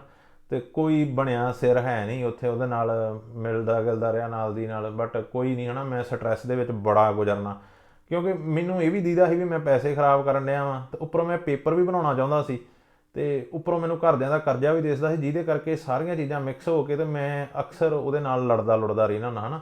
ਅਤੇ ਜਿਹੜਾ ਕਦੀ ਇੱਕ ਰਿਲੇਸ਼ਨਸ਼ਿਪ ਵਾਸਤੇ ਚੰਗੀ ਚੀਜ਼ ਨਹੀਂ ਹੈਗੀ। ਅਤੇ ਮੈਂ ਉਹਦੀ ਸਾਈਡ ਨਹੀਂ ਸੀ ਸਮਝਦਾ ਅਤੇ ਉਹ ਮੇਰੀ ਸਾਈਡ ਨਹੀਂ ਸੀ ਸਮਝਦੀ। ਸੋ ਇੱਦਾਂ ਅਸੀਂ ਲੜਦੇ ਲੁੜਦੇ ਵੀ ਰਹਿੰਦੇ ਨੇ, ਬਟ ਸਾਡਾ ਰਿਲੇਸ਼ਨ ਚੱਲੀ ਗਿਆ ਹੈ ਨਾ। ਅਤੇ ਓਕੇ ਜੀ 2009 ਦੇ ਵਿੱਚ ਮੈਂ ਅੱਕ ਹਾਰ ਕੇ ਵਾਪਸ ਆ ਗਿਆ। ਉਹ ਮੈਂ ਤਾਂ ਗਿਆ, ਸਾਡਾ ਜਿਹੜਾ ਤੀਸਰਾ ਭਰਾ ਸੀ ਘਰਦਿਆਂ ਨੇ ਉਹ ਵੀ ਪੈਸੇ ਚੱਕ ਕੇ ਬਾਹਰ ਭੇਜਤਾ ਹੈ ਨਾ। ਅਤੇ ਉਹ ਮੈਨੂੰ ਵੀ ਪਤਾ ਬਾਪੂ ਨੇ ਉਹਦੇ ਲਾਸਟ ਟਾਈਮ ਪੈਸੇ ਕਿੱਦਾਂ ਉਹਦੇ ਵਾਸਤੇ ਅਰੇਂਜ ਕੀਤੇ ਸੀ ਨਾ, ਅਤੇ ਉਹਨੂੰ ਵੀ ਬਾਹਰ ਭੇਜਤਾ। ਅਤੇ ਮੈਨੂੰ ਇਹ ਸੀ ਉਹ ਤੀਜਾ ਵੀ ਆ ਗਿਆ, ਤਾਂ ਸਾਡਾ ਹਮੇਸ਼ਾ ਜਿਵੇਂ ਛੋਟਾ ਭਰਾ ਲਾਡਲਾ ਹੀ ਹੁੰਦਾ। ਅਤੇ ਮੈਂ ਕਿਹਾ ਚੱਲ ਉਹਨੂੰ ਮਿਲਦੇ। ਮੈਂ ਵਾਪਸ ਸਪੇਨ ਆ ਗਿਆ। ਅਤੇ ਵਕਤ ਦੀਆਂ ਗੱਲਾਂ ਦੇਖ ਲਓ ਵੀ ਜਦੋਂ ਮੈਂ ਖੇਤੀ ਦੇ ਕੰਮ 'ਤੇ ਜਾਂਦਾ ਹੁੰਦਾ ਹੈ ਨਾ, ਬੰਦੇ ਮੇਰੇ ਨਾਲ ਬੱਸ ਦੇ ਵਿੱਚ ਇੱਕ ਇੱਦਾਂ ਦਾ ਮੁੰਡਾ ਕੰਮ 'ਤੇ ਜਾਂਦਾ ਹੁੰਦਾ ਸੀ ਕਿ ਜਿਹਨੂੰ ਨਾ ਉਹਦੇ ਇੱਕ ਰਿਸ਼ਤੇਦਾਰ ਨੇ ਕਹਿਣਾ ਵੀ ਇਹਨੂੰ ਕੰਮ 'ਤੇ ਨਾ ਲੈ ਕੇ ਜਾ ਮੈਨੂੰ ਹੈ ਨਾ। ਉਹ ਵੀ ਉਹਦਾ ਰਿਸ਼ਤੇਦਾਰ ਸੀ ਜਿਹੜਾ ਉਹ ਵੀ ਇਹ ਕੰਮ ਕਰਦਾ ਸੀ ਠੇਕੇਦਾਰੀ ਦੇ, ਤਾਂ ਉਹਨੂੰ ਜਿਵੇਂ ਉਹਨਾਂ ਖਿਜ ਉਹਨੇ ਕਹਿਣਾ ਸਾਬੀ ਇਹਨੂੰ ਨਹੀਂ ਕੰਮ 'ਤੇ ਲੈ ਕਹਿਣਾ, ਇਹਨੂੰ ਲਾ। ਅਤੇ ਮੈਂ ਕਹਿਣਾ ਵੀ ਮੈਂ ਕਿਉਂ ਲਾਵਾਂ ਇਹਨੂੰ ਕੰਮ ਤੋਂ, ਵੀ ਮੈਨੂੰ ਮੇਰੇ ਵਾਸਤੇ ਤਾਂ ਸਹੀ ਆ ਨਾ ਮੇਰੀ ਨਾ ਕੋਈ ਵੈਰ ਨਾ ਦੁਸ਼ਮਣੀ, ਮੈਂ ਤਾਂ ਨਹੀਂ ਲਾਉਣਾ ਹੈ ਨਾ। ਤਾਂ ਉਹਨੂੰ ਮੈਂ ਵੇਰ ਕੇ ਕੰਮ 'ਤੇ ਜਾਂਦਾ ਰਿਹਾ। ਤਾਂ ਜਦੋਂ ਮੈਂ ਵਾਪਸ ਆਇਆ ਨਾ, ਜਿਵੇਂ ਉਹਨੂੰ ਹੋ ਜਾਂਦਾ ਇਨਸਾਨੀ ਫਿਤਰਤ ਆ ਵੀ ਉਹਨੂੰ ਉਹ ਫੀਲਿੰਗ ਜੀ ਛੱਗ ਗਿਆ। ਉਹ ਜਿਹਨੇ ਨੂੰ ਮੈਂ ਵਾਪਸ ਆਇਆ ਉਹ ਇੱਕ ਰੈਸਟੋਰੈਂਟ 'ਤੇ ਸ਼ੈਫ ਵਗੈਰਾ ਦਾ ਕੰਮ ਕਰਨ ਲੱਗ ਪਿਆ ਸੀ, ਉਹਦੀ ਚੰਗੀ ਤਨਖਾਹ ਲੈਣ ਲੱਗ ਪਿਆ ਉਹ। ਅਤੇ ਜਦੋਂ ਮੈਂ ਪੋਲੈਂਡ ਤੋਂ ਆਇਆ ਤਾਂ ਉਹਨੇ ਵੇਖਿਆ ਵੀ ਇਹ ਜਿਵੇਂ ਇੰਗਲਿਸ਼ ਦਾ ਹੈ ਨਾ ਬਰੋਕ ਆਏ, ਵੀ ਇਹ ਹਲੇ ਟੁੱਟਿਆ ਫਿਰਦਾ ਇਹ ਪੈਸੇ ਹੁਣੋਂ ਹਰੇਕ ਚੀਜ਼ ਹੁਣੋਂ। ਅਤੇ ਉਹ ਜਿਵੇਂ ਮੈਂ ਉਹਦੇ ਘਰ ਰਿਹਾ ਆ ਕੇ, ਅਤੇ ਉਹਨੇ ਮੈਨੂੰ ਬੜਾ ਦੁਖੀ ਕੀਤਾ, ਬਹੁਤ ਮੈਨੂੰ ਟੌਂਟ ਮਾਰਨੇ ਹੈ ਨਾ, ਮੈਨੂੰ ਦੌਕੇ ਜਿਹੇ ਵੀ ਮਾਰੀ ਜਾਣੇ ਐਵੇਂ ਉੱਪਰੋਂ ਥੱਲੇ ਜੇ ਹੈ ਨਾ, ਰਾਤ ਨੂੰ ਰੱਜ ਕੇ ਆ ਜਾਣਾ। ਅਤੇ ਮੈਂ ਦਾਰੂ ਦੂਰੂ ਦਾ ਹੈ ਨਹੀਂ ਸ਼ੌਕੀਨ ਇਹੋ ਜਿਹੀਆਂ ਚੀਜ਼ਾਂ ਦਾ। ਅਤੇ ਮੈਂ ਵਕਤ ਦਾ ਵੇਖ ਕੇ ਮੈਂ ਨਾ ਵੇਲਾ ਵੀ ਆਹ ਜਿਹੜੇ ਸਾਰੇ ਇਹ ਮੈਂ ਕਿਹਾ ਕੰਮਾਂ ਦੇ ਮੈਨੂੰ ਇੱਦਾਂ ਦੇ ਬੜੇ ਟੱਕਰੇ। ਮੇਰੀ ਸਪੈਨਿਸ਼ ਹੋਣ ਕਰਕੇ ਮੈਂ ਬੜੇ ਮੁੰਡੇ ਕੰਮ 'ਤੇ ਚੜਾਉਣਾ ਨਾ, ਵੀ ਜਿਹੜੇ ਕੋਈ ਸਪੈਨਿਸ਼ ਠੇਕੇਦਾਰ ਹੋਣੇ ਜਾਂ ਕੁਛ ਹੋਣੇ, ਮੈਨੂੰ ਮੁੰਡਿਆਂ ਨੇ ਹਮੇਸ਼ਾ ਉੱਥੇ ਕੰਟੈਕਟ ਕਰਨਾ ਵੀ ਭਾਜੀ ਮੇਰੇ ਵਾਸਤੇ ਕੰਮ ਹੈ ਨਾ ਲੱਭਦੇ ਜਾਂ ਉਹ ਲੱਭਦੇ। ਅਤੇ ਮੈਂ ਜਿਹੜਾ ਕੋਈ ਮੇਰਾ ਜਾਣਕਾਰ ਹੋਣਾ ਕੋਈ ਸਪੈਨਿਸ਼, ਮੈਂ ਉਹਦੇ ਨਾਲ ਕਹਿ ਕਹਾ ਕੇ ਚੜਾ ਦੇਣੇ। ਪਰ ਜਦੋਂ ਮੇਰੇ 'ਤੇ ਉਹਦਾ ਟਾਈਮ ਮਾੜਾ ਆਇਆ ਅਤੇ ਜਿਹੜੇ ਮੈਨੂੰ ਕਹਿੰਦਾ ਮਤਲਬ ਵੀ ਭਾਜੀ ਕਰਦੇ ਅੱਗੇ ਪਿੱਛੇ ਭੱਜਦੇ ਹੁੰਦੇ ਸੀ, ਅਤੇ ਰੋਟੀਆਂ ਵੀ ਲੈ ਕੇ ਜਾਂਦੇ ਹੁੰਦੇ ਸੀ ਮੇਰੀਆਂ ਕੰਮ 'ਤੇ, ਆ ਜਾਓ ਭਾਜੀ ਅੱਜ ਤੁਹਾਡੇ ਵਾਸਤੇ ਆਹ ਬਣਾ ਕੇ ਲਿਆ। ਉਹਨਾਂ ਨੇ ਉਹੀ ਕਹਿ ਕੇ ਜਾਂ ਤਾਂ ਮੈਨੂੰ ਸਿਆਣਨਾ ਹੀ ਨਾ, ਅਤੇ ਜਾਂ ਮੈਨੂੰ ਉਹੀ ਕਹਿ ਕੇ ਓਏ ਇੱਧਰ ਆ। ਅਤੇ ਮੈਂ ਅੱਗੇ ਹੀ ਬੜਾ ਦੁਖੀ ਸੀ। ਮੈਂ ਆਪਣਾ ਚੁੱਪ ਕਰਕੇ ਧੌਣ ਜੀ ਸੁੱਟ ਕੇ ਥੱਲੇ ਨੂੰ, ਅਤੇ ਜੋ ਕਿਸੇ ਨੇ ਕਹੀ ਜਾਣਾ ਕਰੀ ਜਾਣਾ। ਅਤੇ ਸੋ ਭਰਾ ਆਇਆ, ਭਰਾ ਨੇ ਕੀ ਕੀਤਾ ਜੀ, ਭਰਾ ਨੇ ਤਾਂ ਆ ਕੇ ਵੇਖ ਲਿਆ। ਭਰਾ ਸੀ ਲਾਡਲਾ, ਇਕੱਲਾ ਇੰਡੀਆ ਰਹਿ ਗਿਆ। ਉਹਨੇ ਜਦੋਂ ਆ ਕੇ ਵੇਖਿਆ ਵੀ ਇੱਥੇ ਉਹਨੇ ਨੂੰ ਕ੍ਰਾਈਸਿਸ ਆ ਗਈ ਸੀ ਨਾ, ਜਿਹੜੀ ਇਕੋਨੋਮਿਕ ਸਾਰੀ ਦੁਨੀਆ 'ਚ ਆਈ ਸੀ ਕੰਮਾਂ ਕਾਰਾਂ ਦਾ। ਸਪੇਨ ਦੇ ਵਿੱਚ ਉਹ ਮੰਦਾ ਲੱਗ ਚੁੱਕਾ ਸੀ ਜਿਹੜੀ ਰਹਿ ਸਾਈ ਦਾ ਨਾਂ। ਸੋ ਲੋਕਾਂ ਕੋਲ ਘਰਾਂ ਦੇ ਆਪਣੇ ਜਾਣੀ ਕਿ ਰੋਟੀ ਪਾਣੀ ਬਣਾਉਣ ਜੋਗੇ ਵੀ ਜਾਣੀ ਕਿ ਆਪਣੀ ਕਿਫਾਇਤ ਹੀ ਕਰਨ ਲੱਗ ਪਏ ਲੋਕ ਹੈ ਨਾ, ਵੀ ਜਿੱਥੇ ਚਾਹ ਕਹਿਣਾ ਵੀ ਜੋ 4 ਟਾਈਮ ਪੀਦੀ ਸੀ ਇੱਕ ਟਾਈਮ ਹੀ ਪੀ ਲਓ ਹੈ ਨਾ, ਪੈਸੇ ਨਹੀਂ ਹੈਗੇ। ਤਾਂ ਭਰਾ ਨੇ ਮੇਰੇ ਆ ਕੇ ਵੇਖਿਆ ਵੀ ਇਹ ਕਿਹੜਾ ਬਾਹਰ ਹੋਇਆ ਵੀ ਇੱਥੇ ਦੇ ਇਹਨਾਂ ਕੋਲ ਚਾਹ ਬਣਾਉਣ ਜੋਗਾ ਦੁੱਧ ਨਹੀਂ ਹੁੰਦਾ ਕਈ ਵਾਰੀ। ਅਤੇ ਉਹ ਕਰਨ ਲੱਗ ਪਿਆ ਮੈਂ ਵਾਪਸ ਜਾਣਾ। ਅਤੇ ਮੇਰਾ ਜਿਹੜਾ ਮੇਰੇ ਤੋਂ ਜਿਹੜਾ ਛੋਟਾ ਭਰਾ ਵਿਚਕਾਰਲਾ ਉਹ ਮੰਨਦਾ ਨਹੀਂ ਸੀ। ਉਹਨੇ ਕਹਿਣਾ ਹਮੇਸ਼ਾ ਵੀ ਨਹੀਂ ਵੀ ਇਹਨੂੰ ਨਹੀਂ ਜਾਣ ਦੇਣਾ ਹੈ ਨਾ। ਤਾਂ ਮੈਨੂੰ ਹੁੰਦਾ ਸੀ ਯਾਰ ਅਸੀਂ ਤਾਂ ਖੇਤਾਂ 'ਚ ਮਰਨ ਹੀ ਡਏ, ਅਸੀਂ ਤਾਂ ਲੱਕ ਤੜਾਉਣ ਡਏ ਵੀ ਲਾਡਲਾ ਭਰਾ ਵਾ, ਵੀ ਮੈਂ ਕੱਲ੍ਹ ਨੂੰ ਇਹਨੂੰ ਖੇਤਾਂ 'ਚ ਕੰਮ ਕਰਦਾ ਵਾ ਹੈ ਨਾ, ਕੁਛ ਨਹੀਂ ਹੁੰਦਾ ਆਪਾਂ ਕਰਨ। ਅਤੇ ਮੈਂ ਨਾ ਘਰਦਿਆਂ ਨਾਲ ਸਲਾਹ ਉਹ ਵੀ ਕਰਨ ਲੱਗ ਪਿਆ, ਮਗਰੋਂ ਘਰਦਿਆਂ ਨੂੰ ਫੋਨ ਕਰਕੇ ਨਹੀਂ ਜੇ ਤੁਸੀਂ ਮੈਨੂੰ ਨਾ ਸੱਦਿਆ ਤਾਂ ਮੈਂ ਗੱਡੀ ਥੱਲੇ ਆ ਜਾਣਾ, ਫਲਾਣ ਕਰ ਲੈਣਾ ਇੱਦਾਂ ਨਾ। ਅਤੇ ਮੈਂ ਵੀ ਘਰਦਿਆਂ ਨਾਲ ਸਲਾਹ ਕਰਕੇ ਮੈਂ ਇਹਨੂੰ ਚੜ੍ਹਾਤਾ ਇੰਡੀਆ ਨੂੰ। ਕੋਈ 7-8 ਮਹੀਨੇ ਰਿਹਾ ਉਹ, ਅਤੇ ਉਹਨੂੰ ਚੜ੍ਹਾਤਾ। ਮੇਰਾ ਇੱਥੇ ਭਰਾ ਬੜਾ ਗੁੱਸੇ ਹੋਇਆ, ਕਹਿੰਦਾ ਤੂੰ ਇਹ ਕੀ ਕੰਮ ਕੀਤਾ, ਕਹਿੰਦਾ ਮੈਂ ਉਹਦਾ ਪਾਸਪੋਰਟ ਪਾੜ ਦੇਣਾ ਸੀ, ਕਹਿੰਦਾ ਜੇ ਮੈਨੂੰ ਪਤਾ ਹੁੰਦਾ ਵੀ ਇਹਨੇ ਇੱਦਾਂ ਹੈ ਨਾ। ਅਤੇ ਮੈਂ ਕੋਈ ਨਹੀਂ ਜਾਣਦੇ ਹੈ ਨਾ। ਅਤੇ ਓਕੇ ਜੀ। ਸੋ ਉਸ ਤੋਂ ਬਾਅਦ ਫਿਰ ਇੱਥੇ ਹੀ 2 ਸਾਲ ਇੱਦਾਂ ਹੀ ਕਰ ਗਏ। 2010 ਆ ਗਿਆ, 5 ਸਾਲ ਆਪਣੇ ਪੂਰੇ ਹੋ ਗਏ। ਸੋ ਮੈਂ ਇਹਦਾ ਕਨਸਟੈਂਟਲੀ ਪੇਪਰ ਜਮ੍ਹਾਂ ਕਰਾਉਂਦਾ ਰਿਹਾ। ਹਰ ਵਾਰੀ ਮਿੰਡੀ ਮਾੜੀ ਕਿਸਮਤ ਕੁਛ ਨਾ ਕੁਛ ਇਦਾਂ ਦਾ ਚੱਕਰ ਨਿਕਲ ਆਉਣਾ। ਕਦੀ ਮੇਰਾ ਨਿਕਲ ਆਉਣਾ ਵੀ ਜਿਹੜੇ ਘਰ ਦੀ ਤੂੰ ਰਜਿਸਟ੍ਰੇਸ਼ਨ ਕਰਾਈ ਆ ਉੱਥੇ ਬੰਦੇ ਜ਼ਿਆਦੇ ਆ, ਅਸੀਂ ਪੇਪਰ ਨਹੀਂ ਪਾਸ ਕਰ ਸਕਦੇ, ਹੈ ਨਾ, ਉਹ ਨਿਕਲ ਆਉਣਾ।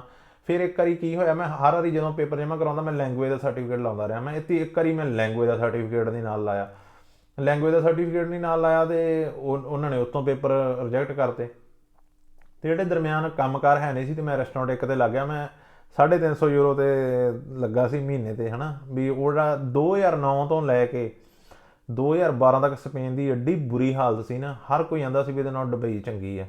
ਸੋ ਸੈਲਰੀਆਂ ਇੱਕਦਮ ਹੀ, ਤੁਹਾਨੂੰ ਮੈਂ ਦੱਸ ਰਿਹਾ ਵੀ ਜਿਹੜੇ ਰੈਂਟ ਸੀ ਉਹ ਕਿੱਥੋਂ ਕਿੱਥੇ, ਹੈ ਨਾ, 3 ਗੁਣਾ ਘਟ ਗਏ। ਸੋ ਜਿਹੜੀਆਂ ਸੈਲਰੀਆਂ ਸੀ, ਜਿਵੇਂ ਮੈਂ ਕਹਿੰਦਾ ਵੀ 2-2 ਹਜ਼ਾਰ ਈਜ਼ਲੀ ਕਮਾਉਣ ਵਾਲੇ ਸੀ ਜਿਹੜੇ, ਉਹ 300 400 'ਤੇ ਆ ਗਏ। ਸੋ ਇੰਨਾ ਬੁਰਾ ਹਾਲ ਸੀ ਵੀ ਮੇਰੇ ਖਿਆਲ ਨਾਲ ਸਪੇਨ ਦੀ ਅਨਐਮਪਲੋਇਮੈਂਟ ਰੇਟ ਉਦੋਂ 35 ਕ੍ਰੋਸ ਕਰ ਗਈ ਸੀ %। ਅਤੇ ਫਿਰ ਮੈਂ 350 'ਤੇ ਰੈਸਟੋਰੈਂਟ 'ਤੇ ਕੰਮ ਕਰਦਾ, ਨਾ ਕੋਈ ਛੁੱਟੀ ਨਹੀਂ ਸੀ ਹੁੰਦੀ, ਸਾਰੇ ਦਿਨ ਕੰਮ ਕਰਨਾ, ਹੈ ਨਾ। ਬਟ ਇਹ ਸੀ ਚੱਲ ਮਾਹੌਲ ਵਧੀਆ ਸੀ ਵੀ ਹਾਸੇ ਖੇਡਿਆਂ ਦਾ ਟਾਈਮ ਲੰਘ ਜਾਂਦਾ ਹੁੰਦਾ ਸੀ ਉੱਥੇ ਮੁੰਡਿਆਂ ਦੇ ਨਾਲ। ਅਤੇ ਉਸ ਤੋਂ ਬਾਅਦ ਫਿਰ ਮੈਂ ਪੇਪਰ ਜਮ੍ਹਾਂ ਕਰਵਾਏ। ਸੋ ਵਾਰ-ਵਾਰ ਰਿਜੈਕਟ ਹੁੰਦੇ ਰਹੇ। ਬਾਪੂ ਵਿਚਾਰੇ ਨੇ ਇੰਡੀਆ ਤੋਂ PCCਆਂ ਬਣਾ ਕੇ ਪਾਈ ਜਾਣਾ। ਜਿਹੜੇ ਮੈਂ ਮੁੰਡੇ ਦੇ ਅਕਾਊਂਟ 'ਚ ਪੈਸੇ ਪਵਾਏ ਸੀ ਉਹ ਮੁੰਡੇ ਨੇ ਪੈਸੇ ਨਹੀਂ ਮੋੜੇ। ਵੀ ਉਹਨੇ ਕੀ ਕੀਤਾ, ਉਹਨੇ ਮੈਨੂੰ ਕਹਿ ਤਾ ਦਊਂਗਾ ਦਊਂਗਾ ਦਊਂਗਾ, ਅਤੇ ਹੌਲੀ ਹੌਲੀ ਬਾਅਦ 'ਚ ਨੇ ਮੇਰਾ ਫੋਨ ਚੱਕਣਾ ਛੱਡਤਾ। ਸੋ ਬਾਪੂ ਨੇ ਜਿਹੜਾ ਸਾਰੀ ਪੈਲੀ ਠੇਕੇ 'ਤੇ ਦੇ ਕੇ ਜਿਹੜੇ ਪੈਸੇ ਇਕੱਠੇ ਕੀਤੇ ਸੀ ਉਹ ਸਾਰੇ ਦੇ ਸਾਰੇ ਹੀ ਬੰਦਾ ਹੜੱਪ ਗਿਆ, ਹੈ ਨਾ। ਸੋ ਚਲੋ ਹੈ ਤਾਂ ਮਿੱਤਰ ਹੀ ਸੀ, ਚਲੋ ਕੋਈ ਨਾ। ਵੀ ਅਗਲੇ ਨੂੰ ਖਾਣ ਵਾਲੇ ਨੂੰ, ਹੁਣ ਜਿੱਦਾਂ ਮੈਂ ਸੀ, ਮੈਂ ਜਦੋਂ ਘੰਟੇ ਭਰਦਾ ਹਾਂ, ਹੁਣ ਮੈਂ ਵੀ ਪੈਸੇ ਉੱਦਾਂ ਹੀ ਸਮਝ ਕੇ ਖਾਏ ਨਾ। ਮੈਨੂੰ ਕੀ ਪਤਾ ਸੀ, ਮੈਨੂੰ ਆਪਣੀ ਸਟੋਰੀ ਤਾਂ ਪਤਾ ਸੀ ਵੀ ਮੇਰਾ ਬਾਪੂ ਕਰਦੇ, ਤਾਂ ਮੈਨੂੰ ਉਹਨਾਂ ਦੀ ਨਹੀਂ ਸੀ ਨਾ ਦੀਦੀ ਵੀ ਉਹਨਾਂ ਦੇ ਘਰੇ ਕੀਤਾ। ਮੇਰੇ ਨਾਲ ਵੀ ਬੁਰੇ ਹਾਲਾਤ ਸੀ ਜਿਨ੍ਹਾਂ ਦਾ ਮੈਂ 5-5 ਯੂਰੋ ਘੰਟੇ ਦੇ ਜਾਣੀ ਕਿ ਜਿਹੜੇ ਬਣਦੇ ਸੀ ਉਹ ਖਾਂਦਾ ਹਾਂ। ਸੋ ਇੱਦਾਂ ਹੀ ਵੀ ਉਹ ਵੀ ਚੱਲ ਜਿੱਦਾਂ ਮੈਂ ਨਹੀਂ ਫੀਲ ਕੀਤਾ ਉਹਨੇ ਵੀ ਨਹੀਂ ਕੀਤਾ। ਸੋ ਕੀ ਕਹਿੰਦੇ ਹੁੰਦੇ, ਚੋਰਾਂ ਨੂੰ ਮੋਰ ਪੈ ਗਏ। ਅਤੇ ਓਕੇ ਜੀ, ਫਿਰ 2000 ਉਹੀ 10 ਆ ਚੱਲਿਆ ਸੀ, ਅਤੇ ਮੈਂ ਕੰਮ 'ਤੇ ਚਲਾ ਗਿਆ ਬੈਨੀਡੋਰਮ ਸ਼ਹਿਰ। ਉੱਥੇ ਵੀ ਮੈਂ ਕੰਮ ਕਰਦਾ ਹੁੰਦਾ ਹਾਂ ਵੇਟਰੀ ਦਾ ਕੰਮ ਕਰਦਾ ਹੁੰਦਾ ਹਾਂ। ਉਦੋਂ ਮੈਂ ਪੇਪਰ ਜਮ੍ਹਾਂ ਕਰਾਉਣ ਲੱਗਾ ਫਿਰ, ਕਿਉਂਕਿ ਮੇਰੇ ਰਿਜੈਕਟ ਹੋ ਗਏ ਸੀ, ਅਤੇ ਮੈਂ ਸਕੂਲ ਦਾ ਸਰਟੀਫਿਕੇਟ ਲੈਣ ਗਿਆ ਇੱਕ ਸਕੂਲੇ। ਮੈਂ ਕਿਹਾ ਵੀ ਮੈਨੂੰ ਤੁਸੀਂ ਕਲਾਸਾਂ ਲਵਾ ਦਿਓ, ਅਤੇ ਬਾਅਦ 'ਚ ਮੈਨੂੰ ਸਰਟੀਫਿਕੇਟ ਇਸ਼ੂ ਕਰ ਦਿਓ ਵੀ ਇਹਨੂੰ ਲੈਂਗੁਏਜ ਆਉਂਦੀ ਹੈ ਨਾ। ਅਤੇ ਉਹ ਮੈਨੂੰ ਕਹਿੰਦੀ ਵੀ ਤੈਨੂੰ ਕੀ ਲੋੜ ਆ, ਹੈ ਨਾ, ਵੀ ਤੂੰ ਸਾਡੇ ਨਾਲ ਚੰਗੀ ਭਲੀ ਗੱਲ ਕਰਨ ਡਿਆ ਸਪੈਨਿਸ਼ ਦੇ ਵਿੱਚ। ਮੈਂ ਕਿਹਾ ਮੈਂ ਕੀ ਕਰਾਂ, ਵੀ ਮੈਨੂੰ ਮਿਨਿਸਟਰੀ ਵਾਲੇ ਮੰਗਦੇ ਆ ਅਤੇ ਲੋੜ ਆ। ਉਹ ਚੰਗੀ ਸੀ। ਉਹ ਕਹਿੰਦੀ ਵੀ ਨਹੀਂ ਕਹਿੰਦੀ ਰਹਿਣ ਦੇ, ਕਹਿੰਦੀ ਤੂੰ ਕਲਾਸਾਂ ਹੀ ਕੁਛ ਨਹੀਂ ਲੈਣਾ, ਕਹਿੰਦੀ ਤੂੰ ਆਪਣੀ ਡਿਟੇਲ ਦੱਸ ਅਤੇ ਕੱਲ੍ਹ ਨੂੰ ਆ ਕੇ ਸਰਟੀਫਿਕੇਟ ਲੈ ਜੀ। ਮੈਂ ਕਿਹਾ ਵਾਓ, ਕਿਉਂਕਿ ਮੇਰੀ ਵਾਕਈ ਹੀ ਸਪੈਨਿਸ਼ ਬਹੁਤ ਘੈਂਟ ਹੁੰਦੀ ਸੀ। ਮੈਨੂੰ ਅੱਜ ਜਿੱਦਾਂ ਦੀ ਮੈਨੂੰ ਸਪੈਨਿਸ਼ ਆਉਂਦੀ ਹੈ ਨਾ, ਉਹਦਾ ਮੈਨੂੰ ਜਿਹੋ ਜਿਹੀ ਮੈਨੂੰ ਉਹਦੇ ਟਾਈਮ ਸਪੈਨਿਸ਼ ਆਉਂਦੀ ਸੀ ਨਾ, ਉਹਦਾ 60-70% ਹੀ ਹੈ। ਕਿਉਂਕਿ ਉਹਦਾ ਜਿਹੜਾ ਮੇਰਾ ਬੋਲ-ਬਾਲ ਬਹੁਤ ਸਪੈਨਿਸ਼ ਲੋਕਾਂ ਦੇ ਨਾਲ ਹੁੰਦਾ ਸੀ, ਅਤੇ ਮੈਂ ਚੰਗੀ ਖੁਦ ਵੀ ਘਰੇ ਸਟੱਡੀ ਵਗੈਰਾ ਕਰ ਲੈਂਦਾ ਨਾ ਹਾਂ। ਅਤੇ ਹੁਣ ਮੈਂ ਜਿਵੇਂ ਮੇਰਾ ਰੁਝਾਨ ਇੰਗਲਿਸ਼ ਲੋਕਾਂ ਦੇ ਨਾਲ ਜਾਂ ਇੱਦਾਂ ਕਿ ਸਪੈਨਿਸ਼ ਅੱਜ ਵੀ ਆ, ਬਟ ਓਨਾ ਨਹੀਂ ਹੁਣ। ਸੋ ਹੁਣ ਪ੍ਰੈਕਟਿਸ ਘੱਟ ਹੁੰਦੀ ਆ। ਅਤੇ ਉਹਨੇ ਵੀ ਸਰਟੀਫਿਕੇਟ ਇਸ਼ੂ ਕਰਤਾ। ਮੈਂ ਪੇਪਰ ਫਿਰ ਜਮ੍ਹਾਂ ਕਰਾਤੇ, ਕੰਟਰੈਕਟ ਦੇ ਪੈਸੇ ਵੀ ਭਰੀ ਜਾਣੇ। ਸੋ ਕੰਟਰੈਕਟ ਦੇ ਪੈਸੇ ਵੀ ਹਰ ਕੋਈ ਉਹ ਕੰਮ ਦੇ ਕੰਟਰੈਕਟ ਵਾਸਤੇ ਉਹਦੇ ਟਾਈਮ 'ਤੇ ਵੀ ਕੋਈ 3500 ਕੋਈ 4000 ਯੂਰੋ ਮੰਗਦਾ ਹੁੰਦਾ ਸੀ। ਅਤੇ ਜੇ ਇੱਕ ਵਾਰੀ ਮਾਲਕ ਦੀ ਗਲਤੀ ਨਿਕਲ ਗਈ ਸੀ, ਪੇਪਰ ਮੈਂ ਜਮ੍ਹਾਂ ਕਰਾਏ। ਸੋ ਇਸੇ ਟਾਈਮ ਮੈਂ ਕਿਸੇ ਕੋਲ ਕੰਟਰੈਕਟ ਲਿਆ, ਕਿਸੇ ਆਪਣੇ ਬੰਦੇ ਨੇ ਮੈਨੂੰ ਦਵਾਇਆ, ਅਤੇ ਮੈਂ ਫਿਰ ਪੇਪਰ ਜਮ੍ਹਾਂ ਕਰਾਤੇ ਸਾਰੇ ਪੇਪਰ ਭਰ ਕੇ। ਅਤੇ ਉਹਦੇ ਟਾਈਮ ਮਿਨਿਸਟਰੀ ਵਾਲਿਆਂ ਨੇ ਮਾਲਕ ਦੀ ਗਲਤੀ ਕੱਢਤੀ ਸੀ ਨਾ, ਵੀ ਜਿੱਥੋਂ ਮੈਂ ਕੰਮ ਦਾ ਕੰਟਰੈਕਟ ਸੀ ਵੀ ਇਹ ਕੰਮ ਦਾ ਕੰਟਰੈਕਟ ਦੇ ਹੀ ਨਹੀਂ ਸਕਦਾ, ਇਹ ਸ਼ਰਤਾਂ ਨਹੀਂ ਪੂਰੀਆਂ ਕਰਦਾ। ਮੇਰਾ ਫਿਰ ਬੜਾ ਹੀ ਦਿਮਾਗ ਖਰਾਬ, ਹੈ ਨਾ। ਮੇਰੇ ਖਿਆਲ ਨਾਲ ਦੂਸਰੀ ਕਿ ਤੀਸਰੀ ਵਾਰ ਜਦੋਂ ਮੇਰੇ ਪੇਪਰ ਫੇਲ ਹੋਏ, ਮੈਂ ਹਰ ਵਾਰੀ ਇਮੋਸ਼ਨ ਆ। ਇੱਕ ਦਿਨ ਮੈਂ ਅੱਕੇ ਨੇ ਇੰਨਾ ਮੈਂ ਗੁੱਸਾ ਸੀ, ਮੇਰਾ ਮੁੰਡਾ ਯਾਦ ਉੱਥੇ। ਮੈਂ ਕਿਹਾ ਯਾਰ ਅੱਜ ਆਪਾਂ ਪਾਰਟੀ ਕਰਨੀ। ਕਹਿੰਦਾ ਕੀ ਹੋਇਆ? ਮੈਂ ਕਿਹਾ ਮੇਰੇ ਪੇਪਰ ਫੇਲ ਹੋਏ। ਕਹਿੰਦਾ ਤੇਰਾ ਦਿਮਾਗ ਸਹੀ ਹੈ? ਉਹ ਮੈਂ ਕਿਹਾ ਯਾਰ ਮੈਂ ਬਹੁਤ, ਹੈ ਨਾ, ਵੀ ਕੁਛ ਨਹੀਂ ਹੁੰਦਾ। ਮੈਂ ਕਿਹਾ ਯਾਰ ਅੱਜ ਆਪਾਂ, ਮੈਂ ਕਿਹਾ ਮੈਂ ਨਹੀਂ, ਹੈ ਨਾ, ਮੈਂ ਆਪਾਂ ਚਲੋ ਪਾਰਟੀ ਕਰਦੇ ਹਾਂ।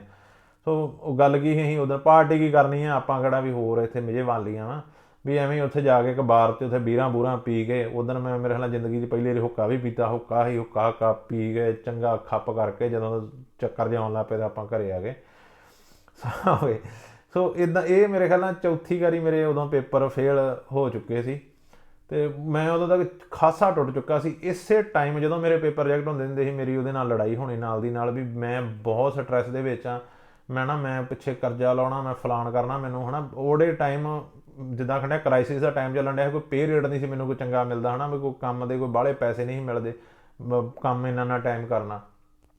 ਅਤੇ ਉਹਨੇ ਵੀ ਕਹਿਣਾ ਸਮਝਣਾ। ਬਟ ਗੱਲ ਕੀ ਸੀ ਵੀ ਹੁਣ ਸਾਡੇ ਰਿਲੇਸ਼ਨ ਦੇ ਵਿੱਚ ਇਹ ਚੀਜ਼ ਇੱਥੋਂ ਤੱਕ ਆ ਚੁੱਕੀ ਸੀ ਵੀ ਹੁਣ ਉਹਨੂੰ ਘਰਦਿਆਂ ਦਾ ਥੋੜ੍ਹਾ ਜਿਹਾ ਘਟ ਗਿਆ ਸੀ ਵੀ ਘਰ ਦੇ ਕੀ ਕਹਿਣਗੇ। ਹੁਣ ਉਹਨੂੰ ਡਰ ਲੱਗਣ ਲੱਗ ਪਿਆ ਸੀ, ਇਹ ਬੰਦਾ ਜਿਹੜਾ ਰੋਜ਼ ਲੜਦਾ ਮੇਰੇ ਨਾਲ, ਇਹ ਮੇਰੇ ਵਾਸਤੇ, ਕਿਉਂਕਿ ਇਹ ਇੱਦਾਂ ਦੀਆਂ ਚੀਜ਼ਾਂ ਸੋਚਦੇ ਆ ਨਾ, ਉਹ ਜਿਹੜੇ ਪੁਆਇੰਟ ਦਾ ਸੋਚਣ ਲੱਗ ਪਈ ਹੈ ਨਾ। ਅਤੇ ਉਹ ਸਹੀ ਵੀ ਸੀ, ਅਗਲੇ ਲੱਗਦਾ ਵੀ ਇਹਦਾ ਸੁਭਾਅ ਇੱਦਾਂ ਦਾ, ਇਹ ਰੋਜ਼ ਹੀ ਸਿਆਪਾ ਛੇੜ ਰੱਖਦਾ ਹੈ ਨਾ।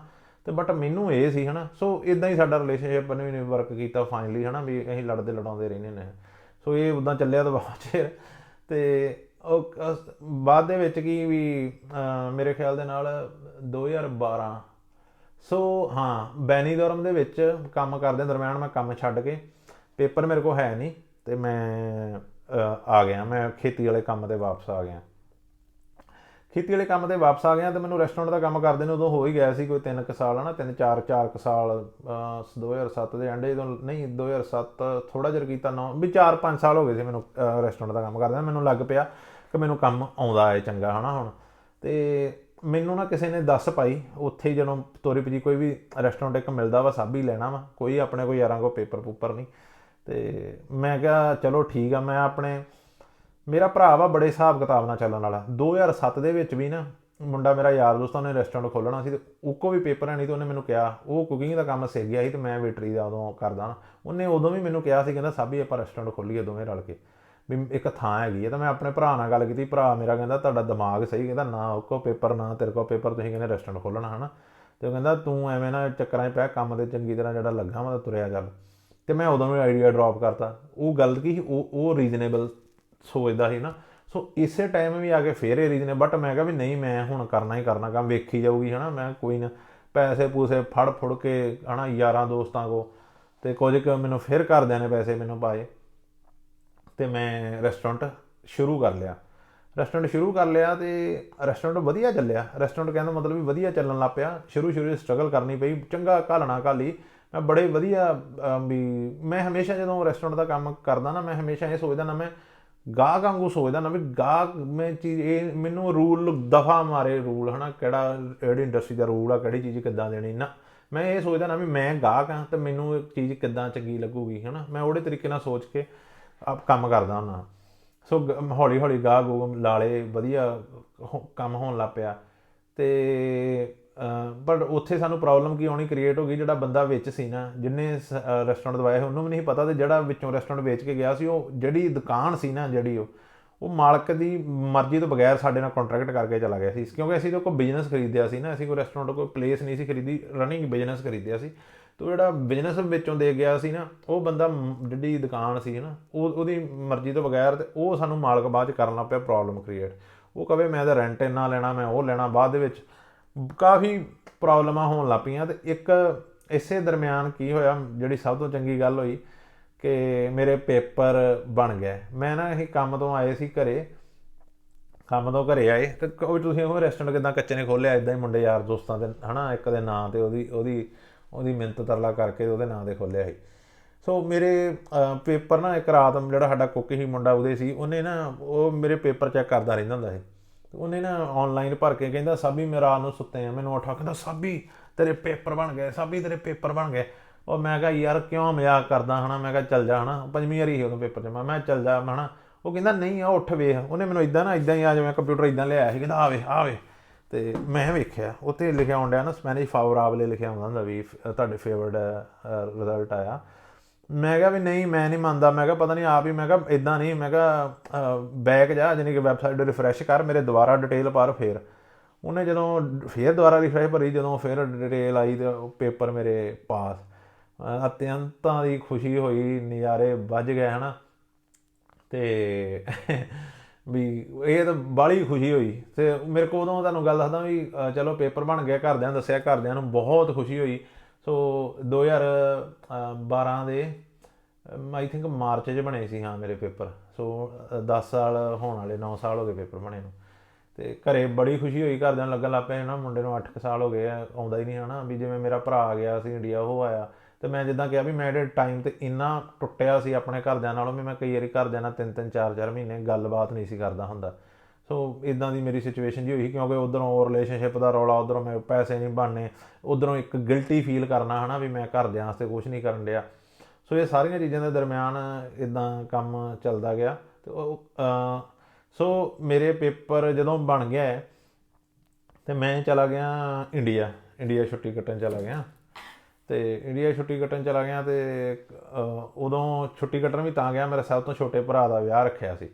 ਸਭ ਤੋਂ ਛੋਟੇ ਭਰਾ ਦਾ ਵਿਆਹ ਰੱਖਿਆ ਤੇ ਵੀ ਉੱਥੇ ਵਿਆਹ ਦੇ ਵਿੱਚ 1.5 ਮਹੀਨੇ ਦੀ ਮੈਂ ਛੁੱਟੀ ਗਿਆ, 1.5 ਮਹੀਨੇ ਛੁੱਟੀ ਗਿਆ। ਤੇ ਮੈਂ 1.5 ਮਹੀਨਾ ਨਾ ਪਤਾ ਨਹੀਂ ਲੱਗਾ ਜਦੋਂ ਵਿਆਹ ਹੋਵੇ ਘਰ 'ਚ, ਹੈ ਨਾ। ਮੇਰੇ ਕੋਲ ਕਿਤੇ ਜਾ ਹੀ ਨਹੀਂ ਹੋਇਆ ਵੀ ਕਹਿੰਦਾ ਮਤਲਬ ਪਹਿਲਾਂ ਗਿਆ ਕਾਰਡ ਕੂਡ ਵੰਡਣ 'ਚ ਨਿਕਲ ਗਿਆ, ਤੇ ਬਾਅਦ ਦੇ ਵਿੱਚ ਵਿਆਹ 'ਚ, ਤੇ ਵਿਆਹ ਤੋਂ ਥੋੜ੍ਹੇ ਦਿਨ ਬਾਅਦ ਫਿਰ ਸਾਫ਼ ਸਫਾਈਆਂ ਜਾਂ ਉਹ ਸਾਰਾ ਕੁਛ ਜੋ ਕੁਛ ਹੁੰਦਾ ਹੈ ਨਾ ਆਪਣੇ ਘਰਾਂ 'ਚ ਮਾਹੌਲ। ਤੇ ਮੇਰੀ ਛੁੱਟੀ ਇੱਦਾਂ ਹੀ ਲੰਘ ਗਈ। ਮੈਂ ਕਿਹਾ ਯਾਰ ਮੈਂ ਤਾਂ ਕੁਛ ਵੀ ਨਹੀਂ ਕੀਤਾ, ਹੈ ਨਾ। ਤੇ ਬਾਕੀ ਉਹਦੀ ਗੱਲ ਤਾਂ ਸ਼ਾਇਦ ਤੁਸੀਂ ਸੁਣੀ ਹੋਣੀ ਵੀ 8 ਸਾਲਾਂ ਬਾਅਦ ਜਦੋਂ ਮੈਂ ਆਪਣੀਆਂ ਵੀਡੀਓਜ਼ ਖਾਸ ਕਰਕੇ ਗਿਆ ਵੀ ਮੈਂ ਜਦੋਂ 8 ਸਾਲਾਂ ਬਾਅਦ ਆਪਣੇ ਘਰਦਿਆਂ ਨੂੰ ਮਿਲਿਆ, ਮੇਰੇ ਕੀ ਅਹਿਸਾਸ ਸੀ ਨਾ, ਕਿ ਉਹ ਚਿਹਰੇ ਬਦਲ ਗਏ ਸੀ, ਉਹ ਸਾਰਾ ਦੁੱਖ ਹੋਇਆ। ਮੈਂ ਉਹ ਗੱਲਾਂ ਮੇਰੇ ਖਿਆਲ ਨਾਲ ਕੀਤੀਆਂ ਵੀਡੀਓਜ਼ ਦੇ ਵਿੱਚ ਆਪਣੀ। ਤੇ ਓਕੇ ਜੀ, ਮੇਰੀ ਛੁੱਟੀ ਗਈ ਝੱਟ ਹੀ ਗੁਜ਼ਰ। ਤੇ ਜਿਵੇਂ ਇੱਕ ਦਾ ਵਿਆਹ ਹੋ ਗਿਆ ਤਾਂ ਘਰਦਿਆਂ ਦੀ ਦੂਜੇ ਵੱਲ ਨਿਗਾਹ ਹੋ ਜਾਂਦੀ ਹੈ, ਤੇ ਉਹਨਾਂ ਦੀ ਮੇਰੇ ਵੱਲ ਨਿਗਾਹ ਹੋ ਗਈ। ਉਹ ਮੈਨੂੰ ਲੱਗ ਪਿਆ ਕੰਪੈਲ ਕਰਨਾ ਵੀ ਤੂੰ ਵਿਆਹ ਕਰਾ। ਹਾਲਾਂਕਿ ਮੇਰੇ ਘਰਦਿਆਂ ਨੂੰ ਪਤਾ ਵੀ, ਤੇ ਮੇਰੇ ਮਾਮੇ ਨੇ ਨਾ, ਮੇਰਾ ਮਾਮਾ ਉਹਨੇ ਮੈਨੂੰ ਬੜਾ ਸਮਝਾਇਆ, ਹੈ ਨਾ। ਮੈਂ ਕਿਹਾ ਮਾਮਾ ਜੀ ਮੈਂ ਤਾਂ ਇੱਦਾਂ ਮੇਰਾ ਗੱਲਬਾਤ ਆ। ਤੇ ਮਾਮਾ ਕਹਿੰਦਾ ਛੱਡ ਪਰਾਂ ਵੀ ਇਹ ਕੰਮ, ਵੀ ਤੂੰ ਇਹ ਕਿਤੇ ਨਹੀਂ ਹੁੰਦੀਆਂ, ਗੋਰੀਆਂ ਗਾਰੀਆਂ ਨਾਲ ਨਹੀਂ ਨਿਭਦੀਆਂ ਹੁੰਦੀਆਂ। ਤੇ ਹੁੰਦਾ ਹੀ ਜਿਵੇਂ ਹੈ ਨਾ ਘਰਾਂ 'ਚ। ਮੈਂ ਕਿਹਾ ਮੈਂ ਉਹ ਗੱਲਾਂ ਅਣਗੌਲੀਆਂ ਜਿਹੀਆਂ ਕਰ ਦੇਣੀਆਂ, ਬਟ ਉਹਦੇ ਦਰਮਿਆਨ ਕੀ ਸੀ, ਜਦੋਂ ਮੈਂ ਆਪਣੀ ਫਿਰ ਛੁੱਟੀ ਵਧਾ ਲਈ ਨਾ ਕੋਈ ਟਾਈਮ ਲਈ, ਇੱਧਰ ਸਾਡਾ ਲੜਾਈ ਦੋਵਾਂ ਦੇ ਵਿੱਚ ਬਹੁਤ ਵੱਧ ਗਈ। ਲੜਾਈ ਉਹਨੂੰ ਇਹ ਹੁੰਦਾ ਵੀ ਇਹ ਬਸ ਇਹ ਆਉਂਦਾ ਨਹੀਂ ਗਾ, ਹੈ ਨਾ। ਉਹਨੂੰ ਡਰ ਉਹਨੂੰ ਪੈ ਗਿਆ ਵੀ ਉਹਨੂੰ ਇਹ ਸੀ, ਉਹਨੇ ਆਪਣੀ ਸਟੱਡੀ ਕਰਕੇ ਬੈਠੀ ਵੀ ਇੰਡੀਆ ਜਾਂਦੇ ਵਿਆਹ ਕਰਾਉਣ ਦੇ। ਤੇ ਜਦੋਂ ਸਾਡੀ ਲੜਾਈ ਵੱਧ ਗਈ ਤੇ ਮੈਨੂੰ ਨਾ ਉਦੋਂ ਮੈਂ ਫਿਰ ਪ੍ਰੈਕਟੀਕਲੀ ਸੋਚਣਾ ਸ਼ੁਰੂ ਕਰਤਾ।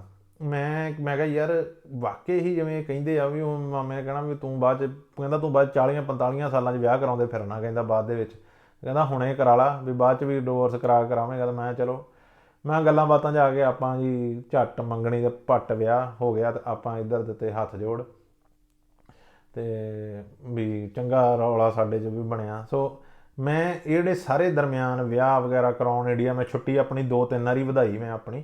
ਸੋ ਮੈਂ ਕਹਿੰਦਾ ਮਤਲਬ ਓਵਰਆਲ ਮੈਂ 6 ਮਹੀਨੇ ਇੰਡੀਆ ਲਾ ਕੇ ਆ ਗਿਆ। 6 ਮਹੀਨਿਆਂ ਬਾਅਦ ਜਦੋਂ ਮੈਂ ਵਾਪਸ ਆਇਆ ਤਾਂ ਬਿਜ਼ਨਸ ਦੀ ਇੱਥੇ ਐਨ ਪੂਰੀ, ਕਿਉਂਕਿ ਕਹਿੰਦੇ ਹੁੰਦੇ ਮੰਜੀ ਪੁੱਠੀ ਵੱਜ ਚੁੱਕੀ ਸੀ।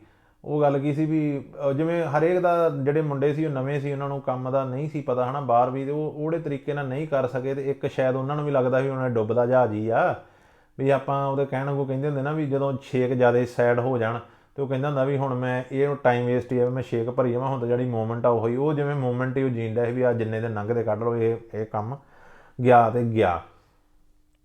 ਤੇ ਜਦੋਂ ਮੈਂ ਵਾਪਸ ਆਇਆ ਮੈਂ ਫਿਰ ਬੜੀ, ਹੈ ਨਾ, ਇੱਕ ਤਾਂ ਪਹਿਲੀ ਗੱਲ ਇਹ ਵੀ ਦੱਸਦਾ ਕਿ ਜਦੋਂ ਮੇਰਾ ਵਿਆਹ ਆਇਆ ਤਾਂ ਮੈਂ ਘਰਦਿਆਂ ਨੂੰ ਆਪਣਿਆਂ ਨੂੰ ਕਿਹਾ, ਮੈਂ ਕਿਹਾ ਵੀ ਆਪਾਂ ਵਿਆਹ ਸਿੰਪਲ ਕਰਨਾ, ਵੀ ਆਪਾਂ ਕੁਛ ਨਹੀਂ ਕਰਨਾ, ਕਿਉਂਕਿ ਮੈਨੂੰ ਘਰ ਦੀ ਸਿਚੁਏਸ਼ਨ ਦੀਦੀ ਸੀ। ਮੈਂ ਕਿਹਾ ਵੀ ਆਪਾਂ ਖਰਚਾ ਨਹੀਂ ਕਰਨਾ। ਪਰ ਮੇਰਾ ਬਾਪੂ, ਹੈ ਨਾ, ਮੇਰੇ ਚਾਚਾ ਜੀ, ਉਹਨਾਂ ਨੇ ਕਿਹਾ ਨਾ, ਕਹਿੰਦਾ ਚਾਹੇ ਦੁਨੀਆ ਇੱਧਰ ਦੀ ਇੱਧਰ ਹੋ ਜਾਏ, ਕਹਿੰਦਾ ਜੇ ਤੂੰ ਸਿੰਪਲ ਕਰਾਉਣਾ, ਕਹਿੰਦਾ ਮੈਂ ਨਹੀਂ, ਕਹਿੰਦਾ ਵਿਆਹ 'ਤੇ ਜਾਣਾ। ਉਹਨੂੰ ਇੱਕ ਤਾਂ ਚਾਅ ਵੀ ਕਹਿ ਲਓ, ਤੇ ਇੱਕ ਨੂੰ ਇਹ ਵੀ ਸੀ ਕਿਉਂਕਿ ਉਹਨਾਂ ਨੇ ਪਿੱਛੇ ਜਿਹੜਾ ਸਭ ਛੋਟੇ ਭਰਾ ਦਾ ਵਿਆਹ ਕੀਤਾ ਸੀ ਉਹ ਤਗੜਾ ਕੀਤਾ ਸੀ। ਤਾਂ ਉਹਨਾਂ ਕਹਿਣਾ ਵੀ ਉਹ ਗੱਲ ਹੋ ਗਈ ਨਾ ਉਹੀ, ਵੀ ਇਹ ਜਿਵੇਂ ਕਹਿ ਲਓ ਵੀ ਉਹ ਹੈ ਤਾਂ ਖੂਨ ਉਹਨਾਂ ਦਾ ਵੀ ਅਕਸਰ, ਹੈ ਨਾ, ਪਰ ਉਹ ਜਿਵੇਂ ਗੱਲਾਂ ਹੋਣ ਲੱਗ ਪੈਂਦੀਆਂ ਹੁੰਦੀਆਂ। ਤਾਂ ਉਹਨਾਂ ਨੇ ਕਹਿੰਦੇ ਵੀ ਮੈਂ ਤਾਂ ਵਿਆਹ ਇੱਦਾਂ ਨਹੀਂ ਕਰਨਾ, ਮੈਂ ਤਾਂ ਵਿਆਹ ਉੱਦਾਂ ਦਾ ਹੀ ਕਰਨਾ ਤੇਰਾ। ਪਰ ਮੈਂ ਕਿਹਾ ਚਲੋ ਠੀਕ ਆ। ਫਿਰ ਉਹਨਾਂ ਨੇ ਵਿਆਹ ਉਹ ਵੀ ਕਰਤਾ, ਕਰਜ਼ਾ ਕੁਰਜ਼ਾ ਹੋਰ ਚੱਕ ਲਿਆ ਸੁੱਖ ਨਾਲ।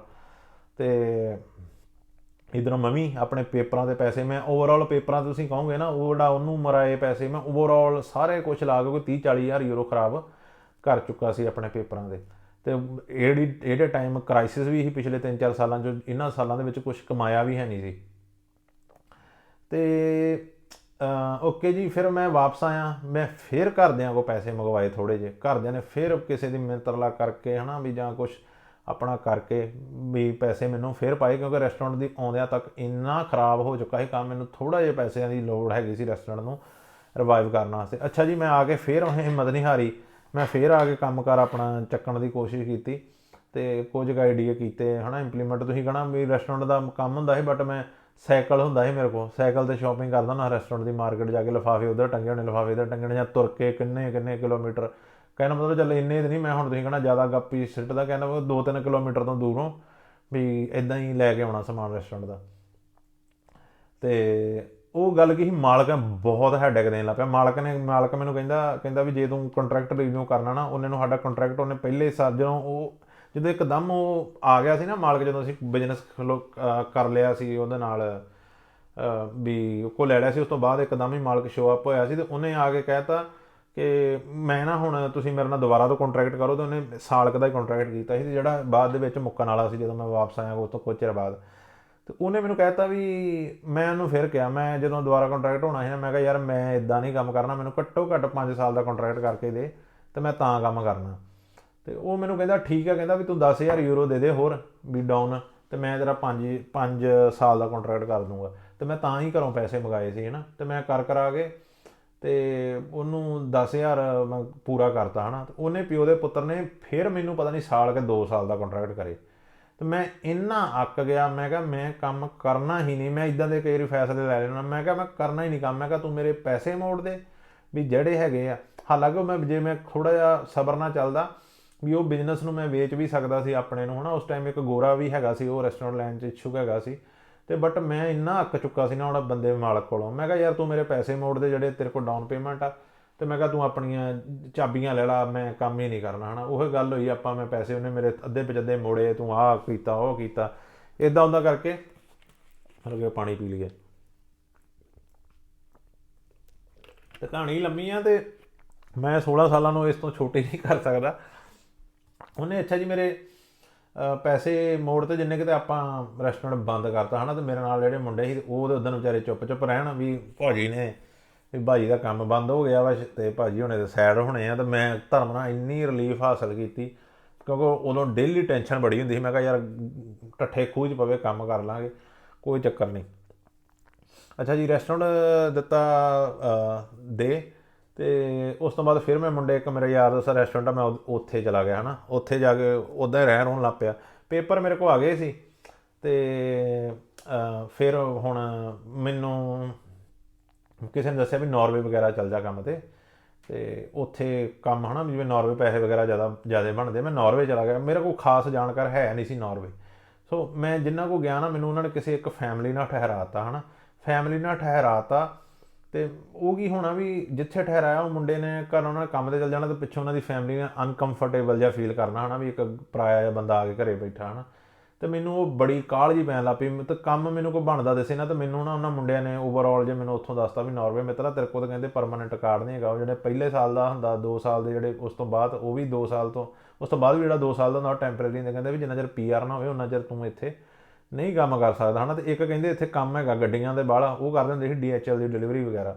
ਉਹ ਕਹਿੰਦੇ ਵੀ ਜੇ ਤੇਰੇ ਕੋਲ ਲਾਇਸੈਂਸ ਵੀ ਹੈ ਨਹੀਂ ਗਾ, ਤਾਂ ਇੱਥੇ ਤਾਂ ਕੰਮ ਦਾ ਬੜਾ ਔਖਾ ਵਾ। ਅਤੇ ਮੈਂ ਵੀ ਗਿਆ, ਮੈਂ ਚੱਲ ਮਨਾ, ਮੈਂ 10 ਕੁ ਦਿਨ ਨਾਰਵੇ ਰਿਹਾ, ਤਾਂ ਮੈਂ ਵਾਪਸ ਆ ਗਿਆ। 10 ਕੁ ਦਿਨਾਂ ਬਾਅਦ ਮੈਂ ਵਾਪਸ ਆ ਗਿਆ, ਅਤੇ ਮੈਨੂੰ ਪਹਿਲੀ ਇਹੀ ਸੀ, ਮੈਂ ਕਿਹਾ ਯਾਰ ਲਾਇਸੈਂਸ ਕਰਨਾ ਹੈ ਨਾ। ਹੁਣ ਲਾਇਸੈਂਸ ਇੱਥੇ ਇੰਡੀਆ ਨੂੰ ਆਪਣੇ ਨਹੀਂ ਚੇਂਜ ਹੁੰਦਾ ਨਾ, ਇੱਥੇ ਹੀ ਕਰਨਾ ਪੈਂਦਾ। ਇਹ ਵੀ ਇੱਕ ਗੱਲ ਦੱਸਦਾ, ਕਾਫੀ ਲੋਕ ਵਾਰ-ਵਾਰ ਆਉਂਦੇ ਰਹਿੰਦੇ ਭਾਜੀ ਸਾਡੇ ਕੋਲ ਦੁਬਈ ਦਾ ਲਾਇਸੈਂਸ ਆ। ਜਿਹੜਾ ਮਰਜ਼ੀ ਇੱਥੇ ਨਹੀਂ ਵੈਲਿਡ ਹੈਗਾ ਹੈ ਨਾ ਲਾਇਸੈਂਸ, ਤੁਹਾਨੂੰ ਇੱਥੇ ਦੁਬਾਰਾ ਹੀ ਕਰਨਾ। ਖਾਸ ਕਰ ਟਰੱਕ ਦੇ ਕੰਮ ਵਾਸਤੇ, ਜਿਹਨੇ ਟਰੱਕ ਦਾ ਕੰਮ ਕਰਨਾ ਵੀ ਉਹ ਸਿੰਪਲ ਚੀਜ਼ ਆ ਵੀ 9-10 ਮਹੀਨੇ ਦੀ ਸਟੱਡੀ ਆ। ਹਾਂ, ਅਤੇ ਉਹ ਵੀ ਚੰਗੀ ਪੜ੍ਹਨੇ ਪਾਉਂਦੇ ਹੈ ਨਾ। ਟੈਸਟ ਬਹੁਤ ਜ਼ਿਆਦਾ ਆ ਅਤੇ ਬੜੇ ਟਫ ਆ।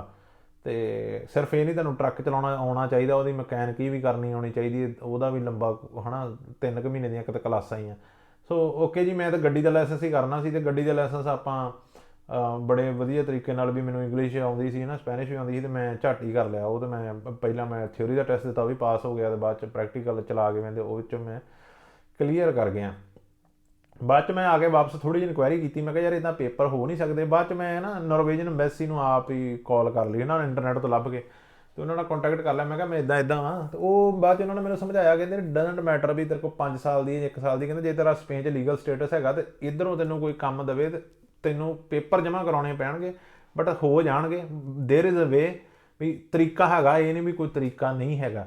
ਬਟ ਉਹਨਾਂ ਨੂੰ ਮੈਂ ਆਸ ਛੱਡ ਹੀ ਦਿੱਤੀ ਸੀ। ਉਸ ਤੋਂ ਬਾਅਦ ਮੈਨੂੰ ਆਫਰ ਹੋ ਗਈ ਇੱਥੇ ਟਾਪੂ 'ਤੇ ਆਉਣ ਦੀ।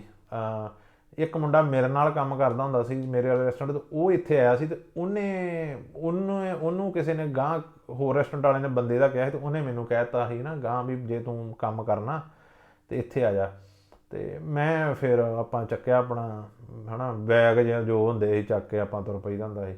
ਬੈਗ ਵੀ ਕੀ, ਮੈਂ ਜਿੱਥੇ ਜਾਂਦਾ ਨਾ ਬਾਹਲੇ ਕੱਪੜੇ ਕੁੱਪੜੇ ਐਡੇ ਲੈਂਦਾ ਨਹੀਂ ਹੁੰਦਾ, ਜੇ ਹੋਵੇ ਤਾਂ ਮੈਂ ਸਾਰੇ ਬੈਗ ਕਦੀ ਨਹੀਂ ਤੁਰਿਆ। ਮੈਂ ਜਿੱਥੇ ਵੀ ਆਪਣੀਆਂ ਪਤਾ ਨਹੀਂ ਕਿੰਨੀਆਂ ਕੁ ਥਾਵਾਂ ਚੇਂਜ ਕੀਤੀਆਂ, ਹੈਂਡ ਬੈਗ 'ਚ ਜਿੰਨੇ ਕੱਪੜੇ ਆ ਗਏ ਉਹੀ ਲੈ ਕੇ ਟਿਕਾਣਾ ਪੁੱਟ ਲਈਦਾ ਹੁੰਦਾ ਸੀ। ਜਿਹੜੇ ਉੱਥੇ ਰਹਿ ਗਏ ਸੋ ਰਹਿ ਗਏ। ਅਤੇ ਆਪਾਂ ਇੱਥੇ ਆ ਗਏ ਜੀ। ਇੱਥੇ ਆ ਕੇ ਮੈਂ ਕੰਮ 'ਤੇ ਇੱਕ ਥਾਂ ਲੱਗ ਗਿਆ, ਅਤੇ ਉਹਨੇ ਨੂੰ ਸਪੇਨ ਦੇ ਹਾਲਾਤ ਸੁਧਰਨੇ ਸਟਾਰਟ ਹੋ ਗਏ ਸੀ। ਸੋ ਉਦੋਂ ਤਨਖਾਹਾਂ ਦੇ ਵਿੱਚ ਇਨਕਰੀਜ਼ ਆਉਣੀ ਸਟਾਰਟ ਹੋ ਗਈ। ਤੇ ਮੈਂ ਇੱਥੇ ਆ ਗਿਆ 2013 ਦੇ ਵਿੱਚ, ਹੈ ਨਾ। 2013 ਦੇ ਵਿੱਚ ਮੈਂ ਇੱਥੇ ਆਇਆ ਅਤੇ ਕੰਮ 'ਤੇ ਲੱਗ ਗਿਆ। ਅਤੇ ਉਦੋਂ ਮੈਨੂੰ ਕੰਮ ਤੁਸੀਂ ਕਹਿਣਾ ਇਹ ਵੀ ਕੋਈ ਤਨਖਾਹ ਹੋਈ ਵੀ। ਮੈਨੂੰ ਪੱਕਾ ਸੀ ਮੈਨੂੰ ਨਾ 800 ਯੂਰੋ ਲੱਗ ਪਿਆ ਦੇਣ। ਕਹਿੰਦੇ ਤੈਨੂੰ 800 ਯੂਰੋ ਦੇਵਾਂਗੇ। ਅਤੇ ਮੈਂ ਕਿਹਾ ਚਲੋ ਠੀਕ ਹੈ, ਹੈ ਨਾ ਵੀ ਓਕੇ। ਇਸ ਤੋਂ ਵੀ ਪਿੱਛੇ ਤੱਕ ਹੈ ਨਾ ਵੀ ਉਦੋਂ 300 350 ਦਾ ਵੀ ਕਰਦੇ ਰਹੇ ਹਾਂ। ਫਿਰ ਉੱਪਰੋਂ ਆਪਣਾ ਰੈਸਟੋਰੈਂਟ ਸੀ, ਉਹ 'ਚੋਂ ਘਾਟਾ ਖਾਧਾ, ਹੈ ਨਾ। ਸੋ ਇਹ ਸਾਰੀਆਂ ਚੀਜ਼ਾਂ ਮੈਂ ਕਿਹਾ ਵੀ ਚਲੋ ਠੀਕ ਹੀ। ਉਦੋਂ ਇਹ ਵੀ ਲੱਗਾ ਵੀ ਸੈਲਰੀ ਨਾਟ ਬੈਡ ਆ। ਅਤੇ ਉਹ ਟਿਪ ਟੁਪ ਆ ਜਾਂਦੀ ਨਾ, ਖਰਚਾ ਨਿਕਲ ਜਾਂਦਾ। ਅਤੇ ਮੈਂ ਨਾ ਉਹ ਜਿਹੜੇ ਰੈਸਟੋਰੈਂਟ ਦੇ ਵਿੱਚ ਚੱਕਰ 'ਚ ਮੈਂ ਕਾਫੀ ਕਰਜ਼ਾਈ ਹੋਇਆ ਹੈ। ਮੈਂ ਇੱਥੇ ਲੋਕਾਂ ਦੇ ਕਾਫੀ ਪੈਸੇ ਦੇਣੇ ਸੀ। ਅਤੇ ਮੈਂ ਫਿਰ ਉਹ 'ਚੋਂ ਹਰ ਮਹੀਨੇ ਕੋਈ 500 ਕੱਢ ਕੇ ਉਹ ਮੋੜਨ ਲੱਗ ਪਿਆ, ਹੈ ਨਾ। ਇੱਥੇ ਮੋੜਨ ਲੱਗ ਪਿਆ। ਅਤੇ ਕੋਈ ਘਰਦਿਆਂ ਦਾ ਫੋਨ ਆ ਜਾਣਾ, ਕੋਈ 20,000 ਉਹਨਾਂ ਨੂੰ ਪਾ ਦੇਣਾ, ਹੈ ਨਾ, ਖਰਚੇ ਖੁਰਚੇ ਜੋਗਾ ਕਿਤੇ ਇੱਦਾਂ। ਅਤੇ ਕਰਜ਼ਾ ਸਾਡੇ ਸਿਰ ਸੇਮ ਉਹ ਪਹਾੜ ਐਡਾ ਬਣ ਚੁੱਕਾ ਸੀ। ਅਤੇ ਵੀ ਬਹੁਤ ਵੀ ਇੱਕ ਤਾਂ ਹੁੰਦਾ ਨਾ, ਇੱਕ ਲਿਮਟ ਤੱਕ ਬੰਦਾ ਟੋਪੀਆਂ ਘੁਮਾ ਲੈਂਦਾ, ਉੱਧਰੋਂ ਫੜ ਕੇ ਇੱਧਰ ਦੇ ਦਿੰਦਾ, ਇੱਧਰੋਂ ਫੜ ਕੇ ਉੱਧਰ ਦੇ ਦਿੰਦਾ। ਵੀ ਹੁਣ ਉਹ ਵੀ ਨਹੀਂ ਸੀ ਹੋਣ ਡਿਆ ਪਿੱਛੇ ਘਰੇ ਕੰਮ, ਹੈ ਨਾ। ਅਤੇ ਬਾਪੂ ਮੇਰੇ ਦਾ ਇੱਕ ਵਾਰੀ ਇਸ ਦਰਮਿਆਨ ਐਕਸੀਡੈਂਟ ਵੀ ਹੋਇਆ। ਉੱਤੋਂ ਵੀ ਹੈ ਨਾ ਦਾਰੂ ਸ਼ਰਾਬ ਵਗੈਰਾ ਥੋੜ੍ਹੀ ਜਿਹੀ ਅੱਗੇ ਜਿਵੇਂ ਸਰੀਰ ਝੱਲ ਲੈਂਦਾ ਹੁੰਦਾ ਸੀ, ਝੱਲਦਾ ਨਹੀਂ ਸੀ। ਅਤੇ ਉਹ ਬਿਮਾਰ ਵਗੈਰਾ ਰਹਿਣ ਲੱਗ ਪਏ, ਹੈ ਨਾ। ਅਤੇ ਜਦੋਂ ਬਿਮਾਰ ਹੋਣਾ ਉਹਨਾਂ ਦੇ ਪੈਸੇ ਵੀ ਚੰਗੇ ਲੱਗ ਜਾਣੇ, ਹੈ ਨਾ। ਅਤੇ ਆਹ ਗੱਲਾਂ ਸ਼ਾਇਦ ਕਰਨੀਆਂ ਤਾਂ ਨਹੀਂ ਚਾਹੀਦੀਆਂ ਮੈਨੂੰ, ਹੈ ਨਾ। ਵੀ ਕਿਸੇ ਨੇ ਕਹਿਣਾ ਵੀ ਈਵਨ ਸਾਡੇ ਪਿੰਡੋਂ ਵੀ ਮੈਨੂੰ ਦੇਖਦੇ ਆ। ਬਟ ਮੈਂ ਇਹੋ ਹੀ ਆ ਵੀ ਮੈਂ ਚਾਹੁੰਦਾ ਹਾਂ ਵੀ ਮੇਰੇ ਵਰਗੇ ਕਈ ਲੋਕ ਆ ਵੀ ਜਿਹੜੇ ਇਹੋ ਜਿਹੀਆਂ ਸਿਚੁਏਸ਼ਨ ਦੇ ਵਿੱਚੋਂ ਗੁਜ਼ਰਦੇ ਆ। ਅਤੇ ਮੈਂ ਚਾਹੁੰਦਾ ਵੀ ਉਹ ਜੋ ਮੈਂ ਸ਼ਾਇਦ ਕੁਛ ਗਵਾ ਕੇ ਫੀਲ ਕੀਤਾ ਜਾਂ ਕਈ ਚੀਜ਼ਾਂ, ਤਾਂ ਉਹ ਤੁਸੀਂ ਗਵਾਓ ਨਾ, ਵੀ ਤੁਸੀਂ ਟਾਈਮ ਸਾਂਭ ਲਓ, ਹੈ ਨਾ। ਮੈਂ ਤਾਂ ਹੀ ਡਿਆਂ ਸ਼ੇਅਰ ਕਰਨ। ਅਤੇ ਬਾਕੀ ਕੋਈ ਨਾ, ਜਿੱਦਾਂ ਮੈਂ ਕਿਹਾ ਸਾਰੇ ਗਲਤੀਆਂ ਕਰਦੇ ਆ, ਕੋਈ ਨਾ ਜੇ ਮੈਂ ਵੀ ਕੀਤੀਆਂ ਅਤੇ ਓਕੇ ਜੀ। ਸੋ ਇੱਦਾਂ ਫਿਰ ਚੱਲੀ ਗਿਆ। ਮੈਂ ਮਾੜੇ ਮੋਟੇ ਪਾਈ ਜਾਣੇ, ਆਪਣੇ ਇੱਥੇ ਪੈਸੇ ਲਾਈ ਜਾਣੇ। ਉੱਥੇ ਜਿੱਥੇ ਮੈਂ 800 ਦੇ ਕੰਮ ਕਰਦਾ ਸੀ, ਉਸ ਤੋਂ ਬਾਅਦ ਮੈਂ 8-9 ਮਹੀਨੇ ਬਾਅਦ ਉੱਥੇ ਕੰਮ ਛੱਡਤਾ। ਕਿਉਂਕਿ ਮੈਨੂੰ ਨਾ ਉਸੇ ਰੈਸਟੋਰੈਂਟ 'ਤੇ 2 ਕੁ ਪੰਜਾਬੀ ਆ ਗਏ ਇੰਗਲੈਂਡ ਤੋਂ, ਅਤੇ ਉਹਨਾਂ ਨਾਲ ਮੇਰੀ ਯਾਰੀ ਦੋਸਤੀ ਜੀ ਪੈ ਗਈ ਸੀ। ਅਤੇ ਉਹ ਆਉਂਦੇ ਰਹੇ, ਹੈ ਨਾ, ਲਗਾਤਾਰ ਹੀ। ਉਹ 2 ਕੁ ਮਹੀਨੇ ਛੁੱਟੀਆਂ ਆਏ ਸੀ, ਅਤੇ ਉਹ ਮੈਨੂੰ ਕਰਨ ਲੱਗ ਪਏ, ਕਹਿੰਦੇ ਇੱਥੇ ਕੰਮ ਕਾਰ ਲੱਗਦਾ। ਮੈਂ ਕਿਹਾ ਭਾਅ ਜੀ ਵੀ ਕੰਮ ਕਾਰ ਇੰਨੇ ਕੁ ਦਾ ਖੁੱਲ੍ਹਦਾ ਵਾ। ਮੈਂ ਕਿਹਾ ਵੀ ਇੱਦਾਂ ਮਤਲਬ ਉਹਨਾਂ ਮੈਨੂੰ ਕਹਿ ਤਾ, ਕਹਿੰਦੇ ਅਸੀਂ ਤੈਨੂੰ ਪਾਵਾਂਗੇ, ਹੈ ਨਾ, ਅਸੀਂ ਰੈਸਟੋਰੈਂਟ ਖੋਲ੍ਹਣਾ ਚਾਹੁੰਦੇ ਹਾਂ ਜੇ ਤੂੰ ਸਾਡੇ ਨਾਲ ਰਲੇਗਾ। ਮੈਂ ਕੋਈ ਚੱਕਰ ਨਹੀਂ। ਮੈਂ ਉਹਨਾਂ ਦੇ ਕਹੇ 'ਤੇ ਕੰਮ ਕਾਰ ਛੱਡਤਾ, ਅਤੇ ਉਹ ਮੈਨੂੰ ਨਾ ਉਹਨਾਂ ਨੇ ਘਰ ਰੈਂਟ 'ਤੇ ਲਿਆ ਸੀ। ਮੈਨੂੰ ਘਰ ਉਹਦੇ ਛੱਡ ਕੇ ਅਤੇ ਮੇਰੇ ਅਕਾਊਂਟ ਦੇ ਵਿੱਚ ਉਹਨਾਂ ਨੇ 5,000 ਯੂਰੋ ਪਾ ਦਿੱਤਾ, ਹੈ ਨਾ, ਇੰਗਲੈਂਡ ਤੋਂ ਜਾ ਕੇ। ਅਤੇ ਉਹਨਾਂ ਨੇ ਮੇਰੇ ਅਕਾਊਂਟ 'ਚ ਪੈਸੇ ਪਾ ਦਿੱਤੇ। ਅਤੇ ਮੈਨੂੰ ਲੱਗਾ ਵੀ ਮੈਂ ਰੀਅਲ ਆ, ਹੈ ਨਾ, ਬੰਦੇ ਵੀ ਜਿਨ੍ਹਾਂ ਨੇ ਮੇਰੇ ਅਕਾਊਂਟ 'ਚ ਪੈਸੇ ਵੀ ਪਾ ਦਿੱਤੇ, ਹੈ ਨਾ, ਮੇਰੀਆਂ ਲੋੜਾਂ ਵਾਸਤੇ। ਮੈਂ ਉਹ ਘਰੇ ਇਕੱਲੇ ਰਹੀ ਜਾਣਾ। ਉਹਨਾਂ ਦੇ ਘਰ ਦਾ ਇਹ ਰੈਂਟ ਵੀ ਪਰ ਉਹ 'ਚੋਂ ਹੀ ਦਿੰਦਾ ਹੁੰਦਾ ਹਾਂ। ਉਹਦਾ 650 ਰੈਂਟ ਹੁੰਦਾ ਸੀ। ਅਤੇ ਘਰ ਵੱਡਾ ਹੁੰਦਾ ਸੀ, 3 ਰੂਮਾਂ ਵਾਲਾ ਬੜਾ ਘੈਂਟ ਘਰ ਸੀ। ਵੀ ਤੁਸੀਂ ਕਹਿਣਾ ਜਿਹੜੇ ਹੋਰਾਂ ਕੰਟਰੀਆਂ ਤੋਂ ਆ ਉਹਨਾਂ ਨੂੰ ਲੱਗਣਾ 650 'ਚ ਕਿਹੜਾ ਘੈਂਟ ਘਰ ਆ ਜਾਂਦਾ, ਇੱਥੇ ਆ ਜਾਂਦਾ। ਅਤੇ ਸੋ ਉਹ ਮੈਂ ਰੈਂਟ ਉਹਨਾਂ ਦਾ ਪੇ ਕਰੀ ਜਾਣਾ। ਉਹਨਾਂ ਦੇ 1-2 ਜੁਰਮਾਨੇ ਸੀ, ਉਹ ਵੀ ਮੈਂ ਦੇਈ ਗਿਆ। ਅਤੇ ਮੈਂ ਘਰੇ ਬੈਠੇ ਰਹਿਣਾ, ਫਿਲਮਾਂ ਦੇਖੀ ਜਾਣੀਆਂ। ਅਤੇ ਘਰੇ ਮੈਂ ਪਰ ਪੈਸੇ ਨਾ ਪਾ ਸਕਣੇ। ਮੈਂ ਉਹਨਾਂ ਨੂੰ ਕਾਲਾਂ ਕਰਨੀਆਂ। ਮੈਂ ਨਾ ਭਾਅ ਜੀ ਵੀ ਤੁਸੀਂ, ਉਹਨਾਂ ਨੇ ਮੈਨੂੰ ਕਹਿ ਗਿਆ ਸੀ ਅਸੀਂ 2 ਵੀਕਾਂ ਤੱਕ ਆ ਜਾਣਾ, ਹੈ ਨਾ। ਇਹ ਮੈਨੂੰ ਆਪ ਘਰੇ ਛੱਡ ਕੇ ਚਲੇ ਗਏ ਇੰਗਲੈਂਡ। ਉਹ ਅਸਲ ਦੇ ਵਿੱਚ ਕਰਨਾ ਤਾਂ ਚਾਹੁੰਦੇ ਸੀ, ਬਟ ਉਹਨਾਂ ਨੂੰ ਵੀ ਕੋਈ ਪ੍ਰੋਬਲਮਾਂ ਆਪਣੀਆਂ ਕ੍ਰੀਏਟ ਹੋ ਗਈਆਂ। ਸੋ ਜਦੋਂ ਇੱਦਾਂ ਹੀ ਕੋਈ 3-4 ਮਹੀਨੇ ਲੰਘ ਗਏ, ਸੋ 2,000 ਰੈਂਟ 'ਚ ਚਲਾ ਗਿਆ। ਉਹਨਾਂ ਦੇ 1-2 ਜੁਰਮਾਨੇ 1000 ਕੋ। ਅਤੇ ਮੈਂ ਆਪਣੇ ਖਾ ਪੀ ਕੇ, ਅਤੇ ਜਦੋਂ ਪੈਸੇ ਮੁੱਕਣ ਲੱਗ ਪਏ, ਮੈਂ ਕਿਹਾ ਭਾਅ ਜੀ ਵੀ ਇਹ ਤਾਂ ਕੰਮ ਖਰਾਬ ਆ। ਵੀ ਤੁਸੀਂ ਆਉਣਾ ਦੱਸ ਦਿਓ, ਮੈਂ 1-ਅੱਧਾ ਵੀਕ ਹੋਰ ਵੇਟ ਕਰਨੀ ਹੈ, ਨਹੀਂ ਤਾਂ ਨਹੀਂ ਕਰਨੀ, ਹੈ ਨਾ। ਅਤੇ ਉਹ ਅਸਲ 'ਚ ਨਹੀਂ ਆਏ ਜੀ। ਅਤੇ ਮੈਂ ਉਹ ਮਾਲਕ ਨੂੰ ਚਾਬੀਆਂ ਫੜਾਈਆਂ ਆਪਾਂ ਉਹਨੂੰ ਵੀ ਆਹ ਚੱਕ ਤੇਰਾ ਘਰ, ਅਤੇ ਮੈਂ ਚੱਲਿਆ ਵਾਂ, ਅਤੇ ਆਪਣੇ ਕੋਲ ਨਹੀਂ। ਫਿਰ ਮੈਂ ਕੰਮ ਲੱਭਿਆ, ਅਤੇ ਮੈਨੂੰ ਕੰਮ ਇੱਕ ਰੈਸਟੋਰੈਂਟ 'ਚ ਲੱਭ ਗਿਆ। ਅਤੇ ਉੱਥੇ ਮੇਰੀ ਗੱਲ ਹੋਈ ਤਨਖਾਹ ਦੀ 1000 ਯੂਰੋ। 1000 ਯੂਰੋ ਮੇਰੀ ਤਨਖਾਹ ਦੀ ਗੱਲ ਹੋਈ। ਅਤੇ ਉਦੋਂ ਕੁ ਤੱਕ ਮੈਨੂੰ ਲੱਗ ਪਿਆ ਵੀ ਹਾਂ, ਉਦੋਂ ਕੁ ਤੱਕ ਮੈਂ ਵੀ ਸੈਟਿੰਗ ਹੋਣ ਲੱਗ ਪਈ, ਹੈ ਨਾ। ਵੀ ਜਿੱਦਾਂ ਮੈਂ ਕਿਹਾ ਵੀ ਉਦੋਂ ਕੁ ਨੂੰ ਸਪੇਨ ਦੇ ਵਿੱਚ ਵੀ ਉਦੋਂ ਅਸੀਂ ਹੁਣ ਜਦੋਂ ਕੰਮ 'ਤੇ ਜਾਣਾ ਨਾ, ਉਦੋਂ ਦੁਕਾਨਾਂ ਦੇ ਆਮ ਬੋਰਡ ਬਾਹਰ ਲੱਗਣ ਲੱਗ ਪਿਆ ਸੀ ਰੈਸਟੋਰੈਂਟਾਂ ਦੇ ਬਾਹਰ ਵੀ ਸਾਨੂੰ ਵੇਟਰ ਦੀ ਲੋੜ ਆ, ਸਾਨੂੰ ਸ਼ੈੱਫ ਦੀ ਲੋੜ ਆ। ਸੋ ਲੋਕਾਂ ਕੋਲ ਸਟਾਫ ਨਹੀਂ ਸੀ ਪੂਰਾ ਹੋ ਰਿਹਾ। ਸੋ ਉਹਨੇ ਨੂੰ ਵਾਪਸ ਚੀਜ਼ਾਂ ਨੋਰਮਲ ਹੋਣੀਆਂ ਸ਼ੁਰੂ ਹੋ ਗਈਆਂ। ਸੋ ਉੱਥੇ ਮੈਂ 1000 ਦੀ ਗੱਲ ਕੀਤੀ ਕੰਮ ਦੀ। ਅਤੇ 6 ਦਿਨ ਕੰਮ ਸੀ, 1 ਦਿਨ ਛੁੱਟੀ ਸੀ। ਅਤੇ ਬਟ ਕੰਮ ਮੈਨੂੰ ਜਿੱਦਾਂ ਵਧੀਆ ਕਰ ਲੈਂਦਾ ਨਾ ਮੈਂ, ਇੰਨਾ ਕੁ ਮੈਨੂੰ ਪਤਾ। ਅਤੇ ਉਹ ਜਦੋਂ ਕੰਮ ਕੀਤਾ ਪਹਿਲੇ ਮਹੀਨੇ ਹੀ, ਅਤੇ ਮਾਲਕ ਨੂੰ ਚੰਗਾ ਲੱਗਾ, ਹੈ ਨਾ, ਵੀ ਉਹਨੇ ਵਧੀਆ ਲੱਗਾ। ਉਹਨੇ ਮੈਨੂੰ 1100 ਦੇ ਦਿੱਤਾ ਪਹਿਲੇ ਮਹੀਨੇ ਤੋਂ ਹੀ। ਮੈਂ ਕਿਹਾ ਗੁੱਡ ਆ, ਵੀ ਆਹ ਤਾਂ ਨਜ਼ਾਰੇ ਵੱਜ ਗਏ, ਹੈ ਨਾ। ਉਸ ਟਾਈਮ ਤੋਂ 1100 ਲਗਜ਼ਰੀ ਫੀਲ ਹੋਣ ਲੱਗ ਪਿਆ ਸੀ, ਜਿਹਨੂੰ ਮੈਂ 2005 ਦੇ ਵਿੱਚ ਜਿਹੜੀ ਤਨਖਾਹ ਨੂੰ ਮੈਂ ਕੁਛ ਨਹੀਂ ਸੀ ਗਿਣਦਾ, ਉਹ ਮੈਨੂੰ 2013-14 ਦੇ ਵਿੱਚ ਲਗਜ਼ਰੀ ਫੀਲ ਹੋਣ ਲੱਗ ਪਈ ਸੀ। ਅਤੇ ਓਕੇ ਜੀ। ਸੋ ਉੱਥੇ ਮੈਂ ਕੰਮ ਕਰੀ ਗਿਆ। ਉੱਥੇ 4 ਪੈਸੇ ਬਣ ਲੱਗ ਪਏ, ਹੈ ਨਾ। ਉੱਥੇ ਮੈਂ ਮੇਰੇ ਖਿਆਲ ਦੇ ਨਾਲ 2-2.5 ਸਾਲ ਮੈਂ ਕੰਮ ਕੀਤਾ। ਅਤੇ ਉਹ 2-2.5 ਸਾਲ ਦੇ ਵਿੱਚ ਮੈਂ ਇੰਡੀਆ ਵੀ ਗਿਆ 1-2 ਵਾਰੀ ਹੈ ਨਾ, ਅਤੇ ਉਹਦੇ ਰੈਸਟੋਰੈਂਟ 'ਤੇ ਹੀ ਕੰਮ ਕਰਦੇ ਦਰਮਿਆਨ ਮੈਨੂੰ 6 ਮਹੀਨਿਆਂ ਬਾਅਦ ਹੀ ਮਾਲਕ ਨੇ ਕਿਹਾ ਵੀ ਮੈਂ ਦੂਸਰਾ ਰੈਸਟੋਰੈਂਟ ਖੋਲ੍ਹਣਾ ਵਾ ਅਤੇ ਮੈਂ ਤੈਨੂੰ ਉੱਥੇ ਮੇਨ ਨਾ ਇੰਚਾਰਜ ਬਣਾਉਣਾ ਵਾ। ਅਤੇ ਮੈਂ ਕਿਹਾ ਠੀਕ ਆ ਨਾ, ਵੀ ਉੱਥੇ ਆਪਾਂ ਕੰਮ ਉੱਥੇ ਵੀ ਵਧੀਆ ਤਰੀਕੇ ਨਾਲ ਕਰੀ ਗਏ। ਫਿਰ ਉਹਨੇ ਮੈਨੂੰ ਕਿਹਾ ਵੀ ਚੱਲ ਵੀ ਤੂੰ ਇੱਦਾਂ ਕਰਿਆ ਕਰ, ਵੀ ਤੂੰ ਦੂਸਰੇ ਰੈਸਟੋਰੈਂਟਾਂ ਦਾ ਧਿਆਨ ਤੈਨੂੰ ਰੱਖ ਲਿਆ ਕਰ, ਤੂੰ ਸਾਰਿਆਂ ਦੇ ਚੱਲ ਜਾ ਕਰ। ਸੋ ਮੈਂ ਕੀ ਕਰਨਾ, ਮੈਂ ਫਿਰ ਉੱਥੇ ਕੰਮ ਕਰਨਾ ਛੱਡਤਾ। ਮੈਂ ਬਸ ਕਦੀ ਉਹਦੇ ਰੈਸਟੋਰੈਂਟ 'ਤੇ ਚੱਲ ਜਾਣਾ ਚੈੱਕ ਕਰਨ, ਕਦੀ ਉਹਦੇ 'ਤੇ ਚੱਲ ਜਾਣਾ, ਅਤੇ ਉਹ ਮੇਰੀ ਸੈਲਰੀ ਆਪਣੇ ਆਪ ਹੀ ਹੌਲੀ ਹੌਲੀ ਵਧਾਈ ਗਿਆ। ਸੋ ਮੈਂ ਕਰਦਿਆਂ ਕਰਾਉਂਦਿਆਂ 2000 ਯੂਰੋ ਤੱਕ ਪਹੁੰਚ ਗਿਆ। ਅਤੇ ਇਸ ਦੇ ਦਰਮਿਆਨ ਮੈਂ ਬੜੇ ਮੁੰਡੇ ਹੈ ਨਾ, ਜਦੋਂ ਮੇਰੇ ਹੱਥ ਵਾਗਡੋਰ ਆ ਗਈ, ਮੈਂ ਬੜੇ ਮੁੰਡੇ ਕੰਮ 'ਤੇ ਲਵਾਏ। ਆ ਰਾਏ ਹੋਣੇ ਸਾਰੇ ਹੀ, ਮੇਰੇ ਖਿਆਲ ਨਾਲ ਮੈਂ ਉਹਦਾ ਕਿਸੇ ਟਾਈਮ 'ਤੇ ਉਹਦਾ ਜਿਹੜਾ ਮੋਸਟ ਆਫ ਸਟਾਫ ਸੀ ਨਾ, ਉਹ ਵੀ ਮੰਨ ਲਓ ਵੀ ਜੇ ਉਹਦੇ ਰੈਸਟੋਰੈਂਟ 'ਤੇ 40-50 ਮੁੰਡੇ ਕੰਮ ਕਰਦੇ ਸੀ, 20 ਕੁ ਜਾਣੇ, ਅਤੇ ਇੱਦਾਂ ਹੀ ਨੋਨ ਹੀ ਆਪਣੇ ਕੰਮਾਂ ਦੇ ਬੁਲਾ ਕੇ ਲਵਾਏ। ਅਤੇ ਉਸ ਦੇ ਵਿੱਚ ਇੱਕ ਮੁੰਡਾ ਹੈਗਾ ਸੀ, ਉਹਦਾ ਉਹ ਸਾਬਾ ਨਹੀਂ, ਇੱਕ ਸਾਹਬ ਰਾਏ ਹੋਰ ਹੈ, ਇੱਕ ਮੁੰਡਾ ਸਾਹਬ ਆ, ਉਹਨੂੰ ਵੀ ਮੈਂ ਕੰਮ 'ਤੇ ਲਵਾਇਆ। ਅਤੇ ਉਹਨੂੰ ਨਾ, ਜਿਵੇਂ ਉਹ ਅਜੇ 18 ਕੁ ਸਾਲ ਦਾ ਸੀ, ਨਵਾਂ ਇੰਡੀਆ ਤੋਂ ਆਇਆ ਸੀ, ਫੈਮਿਲੀ ਵਾਲੇ ਬੇਸ 'ਤੇ ਪੇਪਰ ਬਣੇ ਸੀ, ਅਤੇ ਉਹਨੂੰ ਮੈਂ ਕੰਮ 'ਤੇ ਲਵਾਇਆ। ਅਤੇ ਉਹਦੀ ਇਹਨੇ 1000 ਯੂਰੋ ਤਨਖਾਹ ਕੀਤੀ ਸੀ ਮਾਲਕ ਨੇ। ਅਤੇ ਮੈਨੂੰ ਨਾ, ਉਹਨੂੰ ਕੰਮ ਵੀ ਮੁੰਡਾ ਚੰਗਾ ਕਰੇ, ਅਤੇ ਉਹਨੂੰ ਨਾ ਸਾਲ ਕੁ ਹੋ ਗਿਆ, ਅਤੇ ਉਹਦੀ ਤਨਖਾਹ ਉਹਨੇ ਵਧਾਈ ਨਹੀਂ। ਅਤੇ ਮੈਂ ਵੀ ਇਹਨੂੰ ਇੱਕ ਅੱਧੀ ਵਾਰੀ ਕਹਿ ਤਾ, ਅਤੇ ਉਹ ਕਵੇ ਕੋਈ ਨਾ ਮੈਂ ਕਰੂੰਗਾ।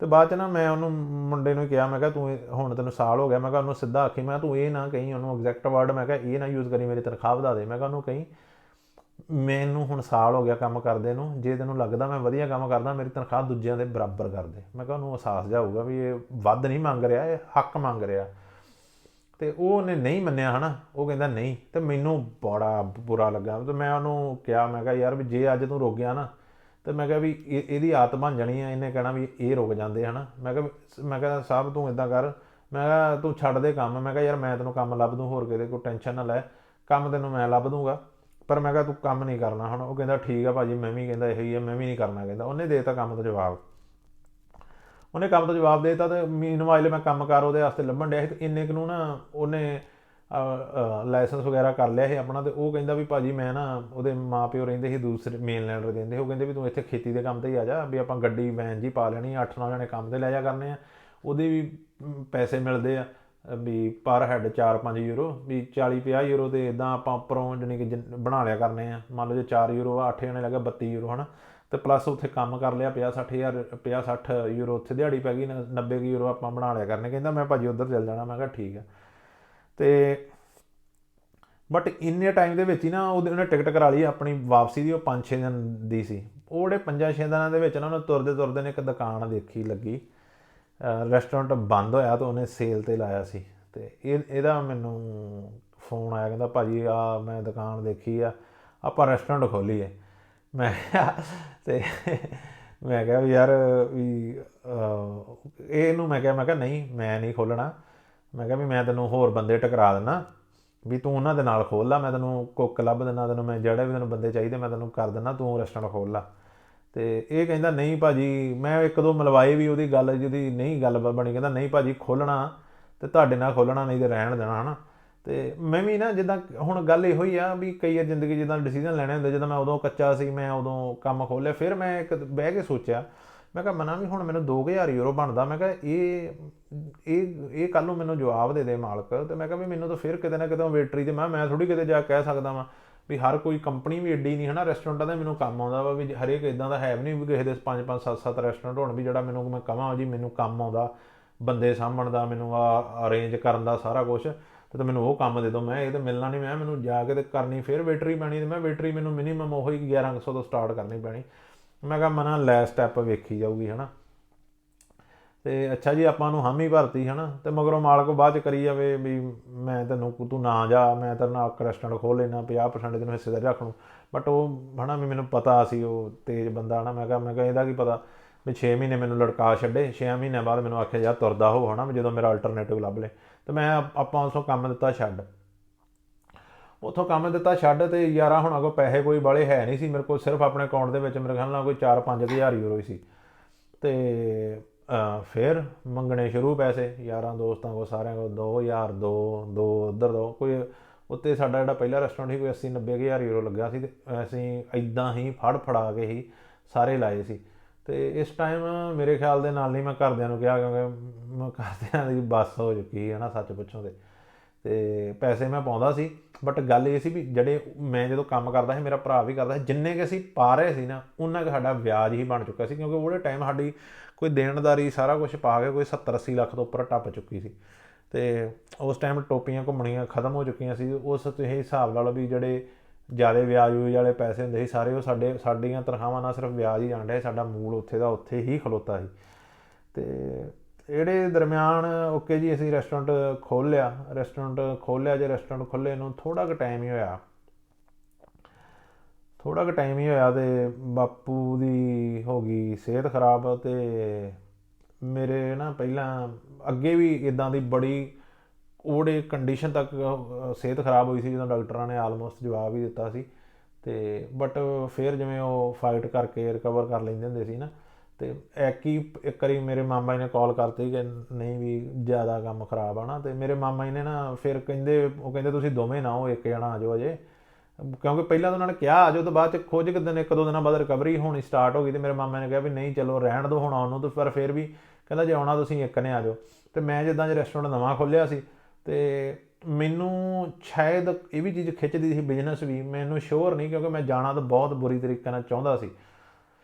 ਅਤੇ ਪਰ ਮੇਰੇ ਮਾਮੇ ਨੇ ਕਿਹਾ ਵੀ ਉਹਨਾਂ ਨੇ ਵੀ ਜਿਵੇਂ ਕਿਹਾ ਵੀ ਤੂੰ ਕੰਮ ਖੋਲ੍ਹਿਆ ਵਾ ਤੂੰ ਰਹਿਣ ਦੇ ਵੀ ਇਹ ਆ ਜੇ। ਅਤੇ ਭਰਾ ਮੇਰਾ ਚਲਾ ਗਿਆ ਅਤੇ ਇਹ ਜਦੋਂ ਗਿਆ ਤਾਂ 1-2 ਦਿਨ ਉਹ ਠੀਕ ਹੋ ਹੀ ਗਏ। ਅਤੇ ਫਿਰ 1-2 ਦਿਨ ਉਹਨਾਂ ਦੀ ਅਚਾਨਕ ਹੀ ਤਬੀਅਤ ਵਿਗੜੀ ਅਤੇ ਉਹਨਾਂ ਦੀ ਇੱਕਦਮ ਹੀ ਤਬੀਅਤ ਵਿਗੜੀ। ਅਤੇ ਮੈਨੂੰ ਫੋਨ ਕੀਤਾ ਨਾ ਵੀ ਉਹਨਾਂ ਦੀ ਤਬੀਅਤ ਹੁਣ ਢਿੱਲੀ ਆ। ਅਤੇ ਮੈਂ ਫਿਰ ਸੋਚਿਆ, ਮੈਂ ਕਿਹਾ ਮੈਂ ਨਹੀਂ ਰੁਕਣਾ, ਮੈਂ ਆਉਣਾ ਹੀ ਆਉਣਾ। ਅਤੇ ਮੈਂ ਆਪਣੀ ਟਿਕਟ ਕਰਾ ਕੇ ਇੱਥੋਂ ਚਲਾ ਗਿਆ। ਅਤੇ ਉਦੋਂ ਉਹਨਾਂ ਨੂੰ ਜਲੰਧਰੋਂ ਜਵਾਬ ਦੇ ਦਿੱਤਾ ਸੀ, ਅਤੇ ਉਹਨਾਂ ਨੇ PGI ਭੇਜਤਾ ਉਹਨਾਂ ਨੂੰ। ਅਤੇ ਉਹਨਾਂ ਨੇ ਕਿਹਾ ਹੀ ਸੀ ਉੱਦਾਂ ਵੀ ਹੁਣ ਕੁਛ ਨਹੀਂ ਹੋਣਾ, ਵੀ ਤੁਸੀਂ ਉੱਦਾਂ ਘਰ ਦੇ ਜਿਵੇਂ ਕਹਿੰਦੇ ਵੀ ਨਹੀਂ ਅਸੀਂ ਹਰੇਕ ਆਪਣੀ ਵਾਰ ਲਾਵਾਂਗੇ। ਅਤੇ ਉਹਨਾਂ ਨੂੰ ਉਹ PGI ਲੈ ਗਏ। ਅਤੇ PGI ਲੈ ਕੇ ਗਏ ਅਤੇ ਮੈਂ ਦਿੱਲੀ ਉਤਰ ਕੇ ਇੰਡੋ ਕੈਨੇਡੀਅਨ ਬੱਸ ਲੱਭਣ ਦੀ ਕੋਸ਼ਿਸ਼ ਕੀਤੀ। ਉਹਦੇ ਟਾਈਮ ਮੇਰੇ ਖਰਚੇ ਬੜੇ ਹੋਏ ਸੀ ਅਤੇ ਇੰਡੋ ਕੈਨੇਡੀਅਨ ਬੱਸ ਹੈ ਨਹੀਂ ਸੀ ਨਾ। ਮੈਨੂੰ ਨਹੀਂ ਇਸ ਵੇਲੇ ਹੁਣ ਚੰਗੀ ਤਰ੍ਹਾਂ ਯਾਦ ਵੀ ਮੈਂ ਉਸ ਟਾਈਮ ਕਿਉਂ ਨਹੀਂ ਉਸੇ ਟਾਈਮ ਉਤਰਦਿਆਂ ਮੈਂ ਗੱਡੀ ਕਿਉਂ ਨਹੀਂ ਕੀਤੀ ਹੈ ਨਾ। ਅਤੇ ਮੈਂ ਇੰਡੋ ਕੈਨੇਡੀਅਨ ਬੱਸਾਂ ਲੱਭਦਾ ਰਿਹਾ, ਉਹ ਕਰਨ ਹੁਣ ਤੁਰਨੀ 2 ਘੰਟੇ ਖਰਾਬ ਕਰਕੇ ਨਾ। ਉਸ ਤੋਂ ਬਾਅਦ ਮੈਂ ਅੱਕ ਹਾਰ ਕੇ ਟੈਕਸੀ ਕਰਕੇ ਅਤੇ ਉਹਨਾਂ ਨੇ ਮੈਨੂੰ PGI ਲੈ ਗਏ PGI ਮੈਂ ਗਿਆ। ਅਤੇ PGI ਮੈਂ ਗਿਆ ਅਤੇ ਵੀ ਇਹਨਾਂ ਨੇ ਮਸ਼ੀਨ ਜਿਹੀ ਲਾਈ ਸੀ ਅਤੇ ਸਿਰਫ ਥੋੜ੍ਹੇ ਜਿਹੇ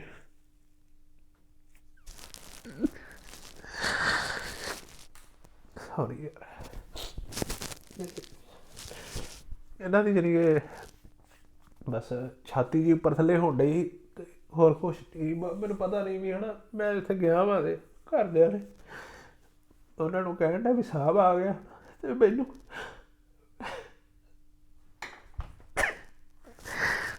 ਨਾ ਘਰਦੇ ਕਹਿੰਦੇ ਵੀ ਜਦੋਂ ਜਿੰਨਾ ਕੁ ਚਿਰ ਮਾੜਾ ਮੋੜ ਬੋਲਦੇ ਸੀ ਪੁੱਛਦੇ ਸੀ ਸਾਹਬ ਨਹੀਂ ਆਇਆ ਅਤੇ ਘਰਦੇ ਕਹਿਣ ਵੀ ਸਾਹਬ ਆ ਗਿਆ। ਅਤੇ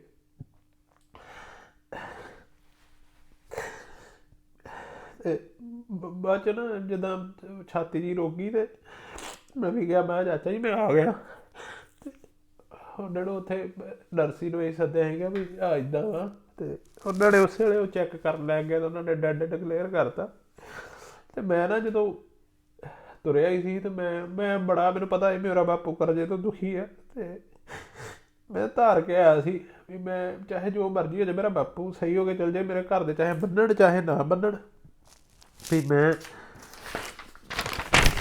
ਵੀ ਮੈਂ ਆਪਣੇ ਹਿੱਸੇ ਦੀ ਪੈਲੀ ਵੇਚ ਦੇਣੀ ਆ। ਵੀ ਜਿੰਨੀ ਨੇ ਵੀ ਕਰਜ਼ਾ ਲੱਥਦਾ ਹੋਇਆ ਵੀ ਸਾਨੂੰ 3 ਭਰਾਵਾਂ ਨੂੰ ਜਿੰਨੀ ਆਉਂਦੀ ਮੈਂ ਆਪਣਾ ਹਿੱਸਾ ਹੀ ਵੇਚਣਾ ਵਾ। ਮੈਂ ਉਹਨਾਂ ਦੇ ਲਈ ਵੀ ਮੰਨ ਲਓ ਜੇ ਸਾਡੇ ਕੋਲ 22-23 ਕਿੱਲੇ ਪੈਲੀ ਹੈ ਅਤੇ ਮੈਨੂੰ ਜੇ ਮੰਨ ਲਓ 7-8 ਕਿੱਲੇ ਆਉਂਦੀ ਹੈ ਅਤੇ ਮੈਂ ਆਪਣੇ 2 ਕਿੱਲੇ ਵੇਚ ਦੇਣੇ ਆ ਅਤੇ ਉਹਨਾਂ ਨੂੰ 7 ਉਹਨਾਂ ਦੀ ਰਹਿਣ ਦੇਣੀ।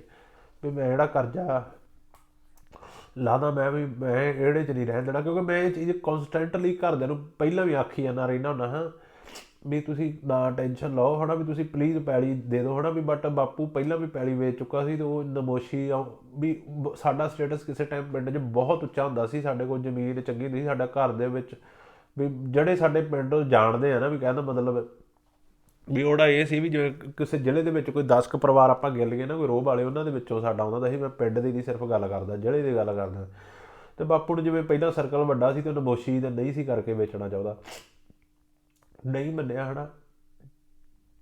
ਅਤੇ ਵੀ ਉਹਨਾਂ ਨੇ ਡਿਕਲੇਅਰ ਕਰਤਾ। ਅਤੇ ਇਹ ਮੈਂ ਗੱਲ ਦੱਸੂਗਾ ਵੀ ਪਤਾ ਨਹੀਂ ਉਹਦੇ ਟਾਈਮ ਮੇਰੀ ਰੱਬ ਨੇ ਸੁਣ ਲਈ ਕਿ ਪਤਾ ਨਹੀਂ ਬਾਪੂ ਨੇ ਕੀ, ਵੀ ਮੈਂ ਘਰ ਦੇ ਐਂਬੂਲੈਂਸ ਲੈਣ ਚਲੇ ਗਏ ਹੈ ਨਾ, ਵੀ ਉਹ ਘਰੇ ਬੋਡੀ ਲਿਜਾਣ ਵਾਸਤੇ, ਤਾਂ ਮੈਂ ਇਕੱਲਾ ਸੀ ਉੱਥੇ ਬਾਪੂ ਕੋਲ। ਅਤੇ ਮੈਂ ਬਾਪੂ ਦੇ ਪੈਰ ਫੜ ਕੇ ਸਹੁੰ ਖਾਧੀ। ਮੈਂ ਕਿਹਾ ਬਾਪੂ ਜਿਹੜੀ ਪੈਲੀ ਤੋਂ ਬਚਾਉਂਦਾ ਚਲਾ ਗਿਆ ਨਾ, ਵੀ ਸਹੁੰ ਲੱਗੇ ਮੈਂ ਹੁਣ ਪੈਲੀ ਨਹੀਂ ਵਿਗੜ ਦਿੰਦਾ, ਚਾਹੇ ਦੁਨੀਆ ਇੱਧਰ ਦੀ ਇੱਧਰ ਹੋ ਜਾਏ, ਵੀ ਜਿਹੜੀ ਤੂੰ ਪੈਲੀ ਕਰਕੇ ਜਾਣ ਦੇ ਗਿਆ। ਸੋ ਇੱਦਾਂ ਹੀ ਬਾਪੂ ਮੇਰਾ ਚਲਾ ਗਿਆ। ਮੈਂ ਪੜ੍ਹਾ ਤਾਂ ਜਾਣੀ ਕਿ ਜਿਹੜਾ ਮੇਰਾ ਬਾਇਓਲੋਜੀਕਲ ਫਾਦਰ ਆ, ਮੈਂ ਉਹਨੂੰ ਤਾਂ ਵੇਖਿਆ ਨਹੀਂ ਸੀ ਵੀ, ਪਰ ਮੇਰਾ ਵੀ ਇੱਦਾਂ ਕੀਤਾ ਸੀ ਨਾ ਵੀ ਚਾਚਾ ਜੀ ਨੇ, ਵੀ ਮੇਰੇ ਦੂਜੇ ਭਰਾਵਾਂ ਨਾਲੋਂ ਵੱਧ ਮੇਰੀ ਹਮੇਸ਼ਾ ਕੇਅਰ ਕੀਤੀ, ਉਹਨਾਂ ਨਾਲੋਂ ਵੱਧ ਹਮੇਸ਼ਾ ਕੇਅਰ ਕੀਤੀ, ਅਤੇ ਬਹੁਤ ਪਿਆਰ ਕਰਦੇ। ਅਤੇ ਤਾਂਹੀਓ ਮੈਨੂੰ ਮੇਰੇ ਭਰਾਵਾਂ ਨੂੰ ਚਾਹੇ ਪੈਸੇ ਨੂੰ ਮੋੜ ਦੇਣਾ, ਮੈਨੂੰ ਕਦੀ ਨਹੀਂ ਸੀ ਪੈਸੇ ਤੋਂ ਮੋੜਿਆ। ਸੋ ਕਰਕੇ ਸਾਰੇ ਆਪਣੇ ਜੋ ਵੀ ਰਸਮਾਂ ਹੁੰਦੀਆਂ, ਮੈਂ ਵਾਪਸ ਆ ਗਿਆ। ਅਤੇ ਮੈਂ ਫਿਰ ਕਹਿ ਦਿੱਤਾ ਸੀ, ਮੈਂ ਕਿਹਾ ਪੈਲੀ ਨਹੀਂ ਵੇਚਣੀ। ਬਾਅਦ ਦੇ ਵਿੱਚ ਮੈਂ ਜਿੱਦਣ ਇੰਡੀਆ ਜਾਣ ਡਿਆ ਸੀ ਨਾ, ਮੈਂ ਉਦੋਂ ਤੁਰਨ ਵੇਲੇ ਸਾਡੇ ਇੱਕ ਡੀਲਰ ਸੀ, ਮੈਨੂੰ ਫੋਨ ਕਰਤਾ ਸੀ। ਮੈਂ ਕਿਹਾ ਮਿੱਤਰਾ ਮੈਂ ਇਹਨੂੰ ਪੈਲੀ ਵੇਚਣੀ, ਮੇਰੇ ਨਾਂ 'ਤੇ ਪੈਲੀ ਹੈਗੀ ਸੀ, ਆਲਰੇਡੀ ਚੜ੍ਹੀ ਸੀ, ਮੇਰੇ ਬਾਪੂ ਤੋਂ ਵੀ ਮੇਰੇ ਨਾਂ ਚੜ੍ਹੀ ਸੀ, ਦਾਦੇ ਦਾਦੀ ਤੋਂ ਵੀ ਚੜ੍ਹੀ ਸੀ ਨਾਂ। ਅਤੇ ਮੈਂ ਉਹਨੂੰ ਕਰਤਾ ਸੀ ਫੋਨ ਰਾਹ 'ਚ, ਮੈਂ ਕਿਹਾ ਮੈਂ ਪੈਲੀ ਵੇਚਣੀ ਆ ਅਤੇ ਤੂੰ ਆ ਜੀ। ਜਦੋਂ ਬਾਪੂ ਦਾ ਉਹਨੇ ਵੇਖਿਆ ਵੀ ਭੋਗ ਭਾਗ ਪੈ ਗਿਆ ਹੈ ਨਾ, ਸਾਰਾ ਕੁਛ ਹੋ ਗਿਆ, ਤਾਂ ਫਿਰ ਉਹ ਆਇਆ ਘਰੇ, ਕਹਿੰਦਾ ਵੀ ਮੇਰੇ ਕੋਲ ਗਾਹਕ ਹੈਗੇ ਆ। ਫਿਰ ਮੈਂ ਕਹਿ ਦਿੱਤਾ, ਮੈਂ ਕਿਹਾ ਮੈਂ ਪੈਲੀ ਨਹੀਂ ਵੇਚਣੀ ਹੁਣ ਹੈ ਨਾ, ਮੈਂ ਵੇਖੀ ਜਾਊ ਜੋ ਹੋਊ ਹੈ ਨਾ। ਅਤੇ ਆ ਗਿਆ ਮੈਂ ਵਾਪਸ। ਫਿਰ ਰੱਬ ਸਬੱਬੀ ਇੱਦਾਂ ਦੀ ਬਾਂਹ ਫੜੀ ਹੈ ਨਾ, ਮਿਹਨਤ ਵੀ ਕੀਤੀ, ਆ ਕੇ ਰੈਸਟੋਰੈਂਟ 'ਤੇ ਬੜੇ ਅਸੀਂ ਖੋਲ੍ਹਣ ਵੇਲੇ ਰਿਸਰਚ ਵੀ ਬੜੀ ਕੀਤੀ ਸੀ ਨਾ। ਇੱਕ ਅਸੀਂ ਕੀ ਜਦੋਂ ਰੈਸਟੋਰੈਂਟ ਖੋਲ੍ਹਿਆ ਸੀ ਉੱਦਾਂ ਹੀ ਨਹੀਂ ਸੀ ਖੋਲ੍ਹਿਆ, ਇੱਕ ਨਿੱਕੀ ਨਿੱਕੀ ਡਿਟੇਲ 'ਤੇ ਬਹੁਤ ਰਿਸਰਚ ਕੀਤੀ ਸੀ, ਵੀ ਸਾਰੇ ਰੈਸਟੋਰੈਂਟਾਂ 'ਚ ਰੋਟੀ ਖਾਧੀ, ਸਾਰਿਆਂ ਦੇ ਮੀਨੂ ਪੜ੍ਹੇ, ਕਿਹੜੇ ਚੀਜ਼ 'ਚ ਕਿਹੜੇ ਰੈਸਟੋਰੈਂਟ 'ਚ ਕਿਹੜੀ ਕਮੀ ਆ, ਕਿਹੜੀ ਉਹ 'ਚ ਚੰਗੀ ਚੀਜ਼ ਆ, ਉਹ ਸਾਰੀਆਂ ਅਸੀਂ ਕਢਾ ਕੇ ਅਸੀਂ ਇੱਕ ਆਪਣੇ ਉਹ ਇੰਪਲੀਮੈਂਟ ਕਰਨ ਦੀ ਕੋਸ਼ਿਸ਼ ਕੀਤੀ ਸੀ। ਅਤੇ ਫਿਰ ਸਾਨੂੰ ਕੰਮ ਤਾਂ ਆਉਂਦਾ ਹੀ ਸੀ ਹੈ ਨਾ। ਅਤੇ ਆਪ ਘੱਟ ਗੱਲ ਇਹ ਸੀ ਵੀ ਗਾਹ ਖੁਸ਼ ਜਾਣਾ ਚਾਹੀਦਾ। ਸੋ ਉਹ ਇੱਦਾਂ ਦੀ ਬਾਂਹ ਫੜੀ ਸਾਡੀ ਰੱਬ ਨੇ, ਸਾਨੂੰ ਵਧੀਆ ਪੈਸੇ ਬਚਣੇ ਸ਼ੁਰੂ ਹੋ ਗਏ ਹੈ ਨਾ। ਫਿਰ ਮੈਂ ਪੈਸੇ ਪਾਉਣੇ ਸ਼ੁਰੂ ਕਰਤੇ ਹੈ ਨਾ ਘਰੇ। ਹਾਂ, ਅਤੇ ਫਿਰ ਮੈਂ ਵਾਰੋ ਵਾਰੀ ਜੋ ਸੀ ਨਾ ਸਾਰਾ A to Z ਨਿਬੇੜਿਆ, ਵੀ ਜੋ ਵੀ ਕੋਈ ਕਿਸੇ ਦਾ ਆੜ੍ਹਤੀ ਦਾ ਸੀ। ਸਾਡੀ ਆੜ੍ਹਤੀ ਆ ਜਦੋਂ ਡੈਥ ਹੋ ਗਈ ਸੀ ਮੇਰੇ ਡੈਡੀ ਦੀ, ਅਤੇ ਮੈਨੂੰ ਇੱਥੋਂ ਤੱਕ ਮੈਨੂੰ ਕਿਸੇ ਨੋਨ ਬੰਦੇ ਨੇ ਵਿਚਲੇ ਨੇ ਦੱਸਿਆ, ਇੱਥੇ ਕਿਸੇ ਨੇ ਵੀ ਤੁਹਾਡੀ ਆੜ੍ਹਤੀ ਆ ਪੈਲੀ ਹੜੱਪਣ ਨੂੰ ਫਿਰਨ ਡਿਆ, ਕਿਉਂਕਿ ਉਹਨੇ ਬਾਪੂ ਕੋਲੋਂ ਉਸ ਟਾਈਮ ਸਾਈਨ ਇੱਦਾਂ ਦੇ ਕਰਵਾਏ ਸੀ। ਅਤੇ ਮੈਨੂੰ ਪਤਾ ਲੱਗਾ, ਕਹਿੰਦੇ ਵੀ ਉਹ ਇੱਦਾਂ ਵਾ, ਉਹਨਾਂ ਕੋਲ ਆਹ ਪੇਪਰ ਪਏ ਆ, ਅਤੇ ਉਹ ਤੁਸੀਂ ਬਾਹਰ ਆ। ਅਤੇ ਮੈਂ ਕਿਹਾ ਕੋਈ ਨਾ, ਮੈਂ ਕਿਹਾ ਵੀ ਉਹਨੂੰ ਆਹ ਇੰਨੀ ਤਰੀਕ ਨੂੰ ਹੈਗਾ ਆਪਣੇ ਪੈਸੇ ਚੱਕੇ ਅਤੇ ਤੁਰਦਾ ਹੋਵੇ ਹੈ ਨਾ। ਅਤੇ ਮੈਂ ਦੇਖਿਆ, ਅਤੇ ਗੱਲ ਇਹ ਆ ਵੀ ਕਿਸੇ ਟਾਈਮ ਮੈਨੂੰ ਪਤਾ ਸੀ ਵੀ ਥੱਲੇ ਲੱਗੇ ਹੋਣ ਕਰਕੇ ਪਿੰਡ 'ਚ ਪਤਾ ਵੀ ਹੁੰਦਾ ਹੈ ਥੱਲੇ ਲੱਗੇ ਆ, ਕੋਈ ਪੈਸੇ ਨਹੀਂ ਦਿੰਦਾ ਹੁੰਦਾ ਛੇਤੀ ਹੈ ਨਾ। ਹਾਂ ਠੀਕ ਆ, ਉਹ ਵੀ ਠੀਕ ਆ ਨਾ, ਕੌਣ ਪੈਸੇ ਉੱਥੇ ਹੀ ਦਿੰਦਾ ਜਿੱਥੇ ਨੂੰ ਪਤਾ ਮੇਰੇ ਮੁੜ ਆਉਣੇ ਹੈ ਨਾ। ਅਤੇ ਇੱਥੇ ਪਤਾ ਹੀ ਨਹੀਂ ਸੀ ਵੀ ਹੁਣ ਕਦੋਂ ਮੁੜਦੇ ਆ। ਅਤੇ ਸੋ ਮੈਂ ਉਹ ਸਾਰੇ ਹਾਲਾਤ ਵੇਖੇ ਆ ਹੈ ਨਾ। ਮੈਨੂੰ ਇੱਕ ਵਾਰੀ ਹੁਣ ਘਰ ਦੇ ਦੱਸਦੇ ਹੁੰਦੇ, ਕਹਿੰਦੇ ਵੀ ਇੱਕ ਵਾਰੀ ਤੇਰੇ ਡੈਡੀ ਨੂੰ ਖੂਨ ਦੀਆਂ ਉਲਟੀਆਂ ਆਈਆਂ ਨਾ ਚਾਚਾ ਜੀ ਨੂੰ, ਅਤੇ ਅਸੀਂ ਕਿਹਾ ਵੀ ਆਪਾਂ ਹਸਪਤਾਲ ਚੱਲੀਏ, ਵੀ ਆਪਾਂ ਦਿਖਾ ਲਿਆਈਏ ਹੈ ਨਾ। ਅਤੇ ਚਾਚਾ ਜੀ ਕਹਿੰਦੇ ਵੀ ਪੈਸੇ ਕਿੱਥੋਂ ਲੈ ਕੇ ਆਉਣੇ ਹੈ ਨਾ, ਅਸੀਂ ਇੰਨੀ ਜ਼ਮੀਨ ਦੇ ਮਾਲਕ ਹੋਣ ਕਰਕੇ, ਸਾਰਾ ਹੋਣ ਕਰਕੇ ਇੱਥੋਂ ਤੱਕ ਹਾਲਾਤ ਹੋ ਗਏ ਸੀ ਵੀ ਪੈਸੇ ਨਹੀਂ ਸੀ ਹੈ ਨਾ। ਆੜ੍ਹਤੀ ਆ ਵੀ ਉਹ ਕੋਲ 10-15 ਹਜ਼ਾਰ ਵੀ ਲੈਣ ਜਾਣਾ ਤਾਂ ਨਖਰੇ ਕਰਨੇ ਉਹਨੇ ਹੈ ਨਾ, ਕਿਉਂਕਿ ਕਰਜ਼ਾ ਵਧਿਆ ਸੀ। ਸੋ ਇੱਦਾਂ ਹੀ ਫਿਰ ਮੈਂ ਹੌਲੀ ਹੌਲੀ ਆਪਣੇ ਪੈਸੇ ਲਾਏ, ਅਤੇ ਫਿਰ ਮੈਂ ਬਾਪੂ ਚਲਾ ਗਿਆ। ਫਿਰ ਮੈਂ ਇੱਕ ਰੈਸਟੋਰੈਂਟ ਤੋਂ 2 ਹੋਇਆ, 2 ਕੀਤੇ ਹੈ ਨਾ। ਉਹ ਵੀ ਵਧੀਆ ਵੀ ਬੋਲ ਬਾਣੀ ਕਰਕੇ ਹੀ ਹੋ ਗਏ ਹੈ ਨਾ। ਬੋਲ ਬਾਣੀ ਕਰਕੇ ਇਹ ਵੀ ਮੁੰਡੇ ਮੇਰੇ ਨੂੰ ਟੀਮ ਵਧੀਆ ਮਿਲੀ ਗਈ, ਮੁੰਡਿਆਂ ਨੂੰ ਸਮਝਾਇਆ ਯਾਰ ਆਪਾਂ ਮਿਹਨਤ ਕਰਨੀ ਹੈ ਨਾ, ਅਤੇ ਮੁੰਡਿਆਂ ਨੇ ਗੱਲ ਅੰਡਰਸਟੈਂਡ ਕੀਤੀ। ਮੈਂ ਪੈਸੇ ਮੈਂ ਤੁਹਾਨੂੰ ਉਹਨਾਂ ਨੂੰ ਮੈਂ ਜਿੰਨਾ ਪੂਰੇ ਸਪੇਨ ਦੇ ਵਿੱਚ ਇੰਡੀਅਨ ਰੈਸਟੋਰੈਂਟਾਂ ਦੀ ਕਿਤੇ ਇੰਨੀ ਤਨਖਾਹ ਨਹੀਂ ਮਿਲਦੀ ਹੋਣੀ ਜਿਹੜੀ ਮੈਂ ਇੱਥੇ ਦਿੱਤੀ ਆ, ਹੈ ਨਾ। ਮੈਂ ਨਹੀਂ ਦਿੱਤੀ ਅਸਲ 'ਚ ਇਹੀ ਗੱਲ ਵੀ ਉਹ ਕਮਾਉਂਦੇ ਸੀ ਤੇ ਮੈਂ ਵਿੱਚ ਜਰੀਆ ਸੀ ਉਹਨਾਂ ਨੂੰ ਦਿੰਦਾ, ਬਟ ਇਹ ਮੈਂ ਦਾਅਵੇ ਨਾਲ ਕਹਿੰਦਾ ਸਾਰੇ ਸਪੇਨ ਦੇ ਵਿੱਚ ਕੋਈ ਇੰਡੀਅਨ ਰੈਸਟੋਰੈਂਟ 'ਤੇ ਜਿਹੋ ਜਿਹੀਆਂ ਕਹਿੰਦਾ ਮੈਂ ਤਨਖਾਹਾਂ ਅਸੀਂ ਦਿੱਤੀਆਂ, ਜਿਹੋ ਜਿਹੀਆਂ ਫੈਸਿਲਿਟੀਆਂ ਅਸੀਂ ਦਿੱਤੀਆਂ, ਡੇ ਆਫ ਦਿੱਤੇ, ਪੇਡ ਹੌਲੀਡੇਜ਼ ਦਿੱਤੇ ਸਾਲ ਦੇ, ਹੈ ਨਾ, ਸਾਰਾ ਕੁਛ ਦਿੱਤਾ, ਅਤੇ ਮੁੰਡਿਆਂ ਨੇ ਵੀ ਜ਼ੋਰ ਮਾਰਿਆ ਅਤੇ ਅਸੀਂ ਗਾਂਹ ਤੋਂ ਗਾਂਹ ਗਰੋ ਕਰੀ ਗਏ। 2 ਹੋਏ, 2 ਤੋਂ 3, 4, 5, ਹੈ ਨਾ, ਰੈਸਟੋਰੈਂਟ ਹੋਏ। ਸੋ ਜਿਹੜੇ ਦਰਮਿਆਨ ਮੈਂ ਆਪਣੇ ਮਾਤਾ ਨੂੰ, ਮੰਮੀ ਆਪਦੀ ਨੂੰ ਵੀ, ਹੈ ਨਾ, ਮੈਂ ਇੱਥੇ ਸੱਦਣਾ ਚਾਹੁੰਦਾ ਸੀ। ਸਾਡੇ ਜਦੋਂ ਪੱਕਾ ਵੀ ਹੋ ਗਿਆ ਮੈਂ ਸੱਦਣਾ ਚਾਹੁੰਦਾ ਹਾਂ, ਪਰ ਸਾਡੇ ਸਪੇਨ ਦਾ ਜਿਹੜਾ ਪੇਰੈਂਟਸ ਵੀਜ਼ਾ ਬਹੁਤ ਟਫ ਆ, ਹੈ ਨਾ। ਮੁੰਡੇ ਹਮੇਸ਼ਾ ਹੀ ਅਕਸਰ ਹੀ ਆਪਣੇ ਮਾਂ ਪਿਓ ਨੂੰ ਹਾਲੈਂਡ ਟੂਰਿਸਟ ਵੀਜ਼ੇ ਸੱਦ ਕੇ ਫਿਰ ਇੱਧਰ ਲੈ ਕੇ ਆਉਂਦੇ ਆ, ਇਹ ਜਿਹੜਾ ਕੰਮ ਆ। ਅਤੇ ਹੁਣ ਚਲੋ ਨਵੇਂ ਕਰਾਹ ਬਣੇ, ਹੁਣ ਸੱਦ ਸਕਦੇ ਹਾਂ ਫਿਰ। ਬਟ ਮੈਂ ਕਿਹਾ ਵੀ ਚਲੋ ਮੈਂ ਆਪਣੀ ਮੰਮੀ ਨੂੰ ਘੁਮਾਉਣਾ ਵਾ, ਹੈ ਨਾ, ਵੀ ਬਾਪੂ ਤਾਂ ਨਹੀਂ ਰਿਹਾ। ਫਿਰ ਮੈਂ ਉਹਨਾਂ ਨੂੰ ਇੱਦਾਂ ਹੀ ਸਰਬੀਆ ਲੈ ਗਿਆ, ਮੇਰੇ ਨਾਲ ਮਾਮੀ ਉਹ, ਫਿਰ ਮੈਂ ਆਸਟ੍ਰੇਲੀਆ, ਹੈ ਨਾ, ਇੱਦਾਂ ਉਹਨਾਂ ਨੂੰ ਘੁਮਾਇਆ ਮੈਂ। ਹੁਣ ਆ ਕਰੋਨਾ ਆ ਗਿਆ, ਮੈਂ ਤਾਂ ਹੋਰ ਵੀ ਬਥੇਰੇ ਮੁਲਕਾਂ ਸੋਚਿਆ ਸੀ। ਮੈਂ ਕਿਹਾ ਹੁਣ ਅਗਾਂਹ ਇੰਗਲੈਂਡ ਘੁਮਾ ਕੇ ਲਿਆਊਂਗਾ, ਫਿਰ ਇੱਧਰ ਜਾਊਂਗਾ। ਸੋ ਇਹ ਮੇਰੀ ਇੱਦਾਂ ਦੀ ਜਰਨੀ ਆ। ਅਤੇ ਹੁਣ ਅੱਜ 2021 'ਚ ਆਪਾਂ ਬੈਠੇ ਹਾਂ, ਅਤੇ ਠੀਕ ਆ ਵੀ ਕਰੋਨਾ ਕਰਕੇ ਕੰਮ ਕਾਰ ਹਿੱਟ ਹੋਏ, ਹੈ ਨਾ, ਵੀ ਕਮਾਈ ਰੋਗੀ। ਅਤੇ ਬਟ ਫਿਰ ਵੀ ਥੈਂਕਸ, ਹੈ ਨਾ, ਵੀ ਸਾਡੀ ਇੰਨੀ ਕੁ ਰੈਪੂਟੇਸ਼ਨ ਹੈਗੀ, ਸਾਡੇ ਖਰਚੇ ਨਿਕਲੀ ਜਾਏ, ਅਸੀਂ ਲੋਸ ਦੇ ਵਿੱਚ ਨਹੀਂ ਗਏ। ਵੀ ਸਾਡਾ ਵੀ ਮੰਨ ਲਓ ਜੇ ਸਾਡੇ 2 ਰੈਸਟੋਰੈਂਟ ਲੋਸ ਦੇ ਵਿੱਚ ਆ ਅਤੇ 2 ਪ੍ਰੋਫਿਟ ਦੇ ਵਿੱਚ ਆ, ਸੋ ਉਹਨਾਂ ਦਾ ਪ੍ਰੋਫਿਟ ਇੱਧਰ ਪਈ ਗਿਆ, ਸੋ ਆਪਣਾ ਖਰਚਾ ਚੱਲੀ ਗਿਆ। ਸੋ ਇਹਦੇ ਚੱਲਦਿਆਂ ਬਸ ਇੱਦਾਂ ਦੀ ਸਟੋਰੀ ਆ। ਅਤੇ ਇਹਦਾ ਮੋਰਲ ਇਹੋ ਹੀ ਆ, ਮੋਰਲ ਸਟੋਰੀ ਦਾ ਇਹੋ ਹੀ ਆ ਕਿ ਜ਼ਿੰਦਗੀ 'ਚ ਉਤਾਰ ਚੜਾਵ ਆਉਂਦੇ ਹੀ ਰਹਿੰਦੇ ਆ, ਅਤੇ ਇਹ ਕੋਈ ਵੱਡੀ ਗੱਲ ਨਹੀਂ। ਅਤੇ ਇੱਕ ਇਹ ਆ ਵੀ ਜ਼ਿੰਦਗੀ 'ਚ ਬੈਲੈਂਸ ਬਿਠਾਓ ਆਪਣੇ, ਹੈ ਨਾ। ਹਾਂ, ਵੀ ਮਾਂ ਪਿਓ ਭੇਜਦੇ ਆ, ਹੈ ਨਾ, ਉਹ ਨਹੀਂ ਦੱਸਦੇ ਤੁਹਾਨੂੰ ਵੀ ਤੁਸੀਂ ਵੀ ਅਸੀਂ ਕਿਹੜੀਆਂ ਮੁਸ਼ਕਿਲਾਂ 'ਚ ਗੁਜ਼ਰਨ ਡਏ ਹਾਂ। ਉਹ ਜਿੱਦਾਂ ਮੈਂ ਕਿਹਾ ਵੀ ਅਸੀਂ ਆਪਣੇ ਛੋਟੇ ਭਰਾ ਨੂੰ ਦੁੱਖ ਨਹੀਂ ਦੇਣਾ ਚਾਹੁੰਦੇ, ਅਸੀਂ ਨਹੀਂ ਚਾਹੁੰਦੇ ਉਹ ਸਾਡੇ ਕੋਲ ਗਧਿਆਂ ਕੋਲ ਕੰਮ ਕਰੇ। ਸੋ ਮਾਂ ਪਿਓ ਵੀ ਨਹੀਂ ਚਾਹੁੰਦੇ ਵੀ ਮੈਂ ਆਪਣੀ ਔਲਾਦ ਨੂੰ ਕਿਸੇ ਤਰੀਕੇ ਦੀ ਟੈਨਸ਼ਨ ਦੇਵਾਂ ਪੈਸੇ ਦੀ, ਉਹ ਦੱਸਦੇ ਵੀ ਨਹੀਂ, ਹੈ ਨਾ। ਸੋ ਵੀ ਇਹ ਗੱਲ ਦਿਮਾਗਾਂ ਦੇ ਵਿੱਚ ਜ਼ਰੂਰ ਰੱਖੋ। ਠੀਕ ਆ, ਆਪਣੀਆਂ ਯਾਸ਼ੀਆਂ ਮਾਰੋ, ਬਟ ਬੈਲੈਂਸ ਬਣਾ ਲਓ। ਮੈਂ ਕਿਸੇ ਟਾਈਮ ਬੈਲੈਂਸ ਲੂਜ਼ ਕੀਤਾ ਸੀ। ਅਤੇ ਫਿਰ ਮੇਰੀ, ਜੇ ਤੁਸੀਂ ਆਖੋ ਵੀ ਮੇਰੀ ਕਾਮਯਾਬੀ, ਜਿਹਨੂੰ ਅੱਜ ਕਾਮਯਾਬੀ ਕਹਿ ਲਓ, ਚਲੋ ਠੀਕ ਆ, ਕਾਮਯਾਬੀ ਵਾਕਿਆ ਆਪਾਂ ਜੇ ਆਪਾਂ ਕਹੀਏ ਵੀ ਬਾਕੀ ਇੰਡੀਆ ਕਈ ਲੋਕ ਆ ਵੀ ਵਿਚਾਰੇ ਜਿਨ੍ਹਾਂ ਕੋਲ ਰੋਟੀ ਵੀ ਨਹੀਂ ਸ਼ਾਮ ਦੀ ਜੁੜਦੀ, ਹੈ ਨਾ। ਅਤੇ ਇੱਥੇ ਕਈ ਵਾਰੀ ਵੀ ਕਹਿਣ ਦਾ ਮਤਲਬ ਮਹੀਨੇ ਦੇ ਮੈਂ 5-5, 6-6 ਲੱਖ ਰੁਪਈਆ ਘੁੰਮਣ 'ਤੇ ਖਰਚਿਆ, ਹੈ ਨਾ। ਅਤੇ ਸੋ ਇਹ ਸਾਰੀ ਚੀਜ਼ ਦਾ ਕਾਮਯਾਬੀ ਮੈਨੂੰ ਮੇਰੀ ਜ਼ੁਬਾਨ ਦੇ ਸਿਰ 'ਤੇ ਮਿਲੀ ਵੀ ਦੂਸਰੇ ਜਿਹੜਾ ਨੈਕਸਟ ਪਰਸਨ ਉਹਨੂੰ ਇੱਜ਼ਤ ਦਿਓ, ਇੱਜ਼ਤ ਨਾਲ ਗੱਲ ਕਰੋ, ਹਉਮੈ ਨਾਲ। ਇੱਕ ਹੁੰਦੀ ਆ, ਜਿਵੇਂ ਮੈਂ ਕਈ ਵੀਡੀਓਜ਼ ਮੇਰੇ ਥੱਲੇ ਕਮੈਂਟ ਕਰ ਦਿੰਦੇ, ਭਾਜੀ ਅਸੀਂ ਤਾਂ ਸਾਰੀ ਉਮਰ ਨਹੀਂ ਜਾ ਸਕਦੇ। ਸੋ ਉਹ ਹੋ ਜਾਂਦੀ ਆ, ਉਹ ਨੈਗੇਟਿਵਿਟੀ ਹੋ ਜਾਂਦੀ ਆ। ਇਹ 3 ਚੀਜ਼ਾਂ ਹੁੰਦੀਆਂ ਨਾ, ਇੱਕ ਨੈਗੇਟਿਵਿਟੀ, ਇੱਕ ਹੁੰਦੀ ਆ ਨਿਮਰਤਾ, ਇੱਕ ਹੁੰਦਾ ਅਹੰਕਾਰ। ਇਹ 3 ਚੀਜ਼ਾਂ ਵਾ, ਅਤੇ ਇਹਨਾਂ ਤਿੰਨਾਂ ਦੇ ਵਿੱਚ ਬੜਾ ਥੋੜ੍ਹਾ ਜਿਹਾ ਡਿਫਰੈਂਸ ਹੀ ਆ ਨਾ।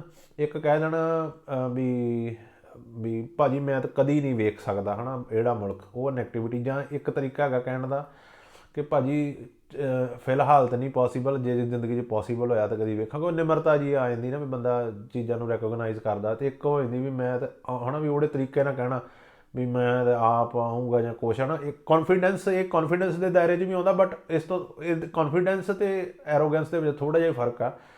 ਸੋ ਮੈਂ ਕਦੀ ਹਮੇਸ਼ਾ ਹੀ ਉਹਦੀ ਲਾਈਨ 'ਤੇ ਵਾਕ ਕਰਨ ਦੀ ਕੋਸ਼ਿਸ਼ ਕੀਤੀ ਆ ਕਿ ਨੈਗੇਟਿਵਿਟੀ ਦੇ ਵਿੱਚ ਵੀ ਨਾ ਜਾਵਾਂ ਅਤੇ ਐਰੋਗੈਂਸ ਦੇ ਵਿੱਚ ਵੀ ਨਾ ਜਾਵਾਂ। ਸੋ ਇੱਕ ਪੋਜ਼ੀਟਿਵ ਵੇ ਨਾਲ ਗਾਂਹ ਤੁਰਿਆ ਜਾਵਾਂ, ਅਤੇ ਹਰੇਕ ਸੱਜੇ ਖੱਬੇ ਇੱਜ਼ਤ ਦੇਵਾਂ ਉਹਨੂੰ। ਜਦੋਂ ਕੋਈ ਹੁਣ ਪ੍ਰੋਬਲਮ ਕੰਮ 'ਤੇ ਆਉਂਦੀ ਆ, ਮੁੰਡਿਆਂ ਨੂੰ ਆਪਾਂ ਖੁਦ ਉਹਨਾਂ ਨੂੰ ਸਮਝਾਉਣ ਦੀ ਕੋਸ਼ਿਸ਼ ਕਰੀਦੀ ਆ ਵੀ ਆਹ ਚੀਜ਼ ਆ, ਹੈ ਨਾ, ਬਜਾਏ ਕੋਈ ਉਹਨਾਂ ਦੇ ਸ਼ਾਊਟ ਕਰਨ ਦੇ ਜਾਂ ਇੱਦਾਂ, ਹੈ ਨਾ। ਵੀ ਕੰਮ ਦੇ ਦਰਮਿਆਨ ਹਾਂ ਕੰਮ ਫਸਦਾ ਉਦੋਂ ਅਸੀਂ ਕਰੀਦਾ ਵੀ, ਹੈ ਨਾ। ਉਹ ਤਾਂ ਨੋਰਮਲ ਚੀਜ਼ਾਂ, ਓਏ ਕੱਢ ਮਰ ਗਏ ਆ ਯਾਰ, ਹੈ ਨਾ, ਵੀ ਜਾਂ ਗਾਲ ਵੀ ਕੱਢ ਦੇਦੀ, ਬਟ ਉਹਨਾਂ ਨੂੰ ਪਤਾ ਵੀ ਇਹ ਪਾਰਟ ਆਫ ਵਰਕ ਆ, ਵੀ ਇਹ ਮੰਨਦੇ ਅੰਦਰੋਂ ਨਹੀਂ। ਬਟ ਉੱਦਾਂ ਜਦੋਂ ਵਿਹਲੇ ਟਾਈਮ ਹੋਈਦਾ ਅਤੇ ਉਹਨਾਂ ਨੂੰ, ਹੈ ਨਾ, ਆਪਾਂ ਦੱਸ ਦਈਦੀ ਆਹ ਆਪਣੀ ਪ੍ਰੋਬਲਮ ਆ, ਇੱਥੇ ਪ੍ਰੋਬਲਮ ਆਉਣ ਡਈ ਆ ਯਾਰ, ਆਪਾਂ ਕਰਨੀ, ਹੈ ਨਾ। ਅਤੇ ਉਹ ਸਮਝਦੇ ਆ ਸਾਰੇ ਇੱਦਾਂ ਹੀ। ਹਾਂ, ਸੋ ਇਹੋ ਹੀ ਮੇਰੀ ਜਰਨੀ ਆ ਜੀ। ਇਹਦੇ ਦਰਮਿਆਨ ਹੁਣ ਮੈਂ ਸਾਰਾ ਕੁਛ ਦੱਸਿਆ ਨਹੀਂ ਨਾ, ਹੋ ਹੀ ਨਹੀਂ ਸਕਦਾ ਹੁਣ ਮੈਂ ਕਿੱਥੇ ਕਿੱਥੇ ਗਿਆ, ਹੈ ਨਾ। ਬਹੁਤ ਕੁਛ ਹੈ ਇਹਦੇ ਵਿੱਚ ਜਿਹੜਾ ਛੁੱਟ ਗਿਆ ਹੋਊਗਾ, ਬਟ ਮੈਂ ਮੇਨਲੀ ਦੱਸਣਾ ਚਾਹੁੰਦਾ ਵੀ ਅਪਸ ਡਾਊਨ ਆਉਂਦੇ ਆ। ਵੀ ਅੱਜ ਵੀ ਵੀ ਕਿਸੇ ਟਾਈਮ ਜਿੱਦਾਂ ਮੈਂ ਆਖਿਆ ਵੀ ਮੇਰੇ ਕੋਲ ਵੀ ਕੁਛ ਖਾਣ ਨੂੰ ਆਪਣੇ ਪੈਸੇ ਨਹੀਂ ਹੁੰਦੇ, ਹੈ ਨਾ। ਵੀ ਕੁਛ ਵੀ ਜਦੋਂ ਮੈਂ ਖਾਸ ਕਰ ਪੋਲੈਂਡ ਤੋਂ ਆਇਆ ਹਾਂ, ਅਤੇ ਰੋਟੀ ਇਹ ਵੀ ਨਹੀਂ ਹੁੰਦਾ ਵੀ ਮਹੀਨੇ ਬਾਅਦ ਜਿਹੜਾ ਉਹਨਾਂ ਨੂੰ ਰੋਟੀ ਪਾਣੀ ਦਾ ਖਰਚਾ ਦੇਣਾ ਹੁੰਦਾ ਸੀ, ਉਹ ਵੀ ਨਹੀਂ ਦੇਣ ਜੋਗਾ ਹੁੰਦਾ, ਹੈ ਨਾ। ਸੋ ਇਦਾਂ ਦਾ ਟਾਈਮ ਹੀ ਆਇਆ, ਸਾਰੇ ਇਦਾਂ ਦੇ ਟਾਈਮ ਆਏ, ਸਾਡੇ ਘਰ ਪਰਿਵਾਰ 'ਤੇ ਵੀ ਆਏ ਹੈ ਨਾ। ਸੋ ਹੁਣ ਵੀ ਆ ਵੀ ਪਤਾ ਨਹੀਂ ਹੁਣ ਕੱਲ੍ਹ ਦਾ ਵੀ ਆਪਾਂ ਨੂੰ ਪਤਾ ਨਹੀਂ ਹੈ ਨਾ, ਵੀ ਰੱਬ ਕਰੇ ਇਸ ਤੋਂ ਹੋਰ ਤਾਂ ਉੱਠ ਜਾਈਏ ਜਾਂ ਰੱਬ ਕਰੇ ਫਿਰ ਕਿਤੇ ਥੱਲੇ ਡਿੱਗ ਜਾਈਏ ਹੈ ਨਾ। ਸੋ ਪਾਰਟ ਆਫ ਲਾਈਫ ਆ। ਬਟ ਤੁਸੀਂ ਮੇਰੀ ਇਹ ਸਟੋਰੀ ਜਾਣਨਾ ਚਾਹੁੰਦੇ ਸੀ, ਉਹ ਮੇਰੀ ਸਟੋਰੀ ਆ। ਅਤੇ ਸੌਰੀ ਥੋੜ੍ਹਾ ਜਿਹਾ ਇਮੋਸ਼ਨਲ ਹੋਣ ਲਈ, ਅਤੇ ਕਿਉਂਕਿ ਮੈਂ ਹੈਗਾ ਇਮੋਸ਼ਨਲ ਹਾਂ, ਕਿਉਂਕਿ ਮੇਰੇ ਵਾਸਤੇ ਪੇਰੈਂਟਸ ਨੇ ਬਹੁਤ ਕੁਛ ਕੀਤਾ ਅਤੇ ਮੈਂ ਸ਼ਾਇਦ ਉਹਨਾਂ ਦੇ ਖਾਸ ਕਰ ਬਾਪੂ ਦੇ ਜਿਉਂਦੇ ਜੀ ਉਹ ਰਿਟਰਨ ਦੇ ਵਿੱਚ ਉਹਨਾਂ ਕਰ ਨਹੀਂ ਸਕਿਆ। ਸੋ ਓਕੇ ਜੀ, ਜੇ ਕੋਈ ਭੁੱਲ ਚੁੱਕ ਹੋ ਗਈ ਹੋਵੇ ਉਹਦੇ ਲਈ ਮਾफ़ੀ। ਜਿਉਂਦੇ ਵਾਸਤੇ ਰਹੋ। ਸਤਿ ਸ਼੍ਰੀ ਅਕਾਲ ਸਾਰਿਆਂ ਨੂੰ।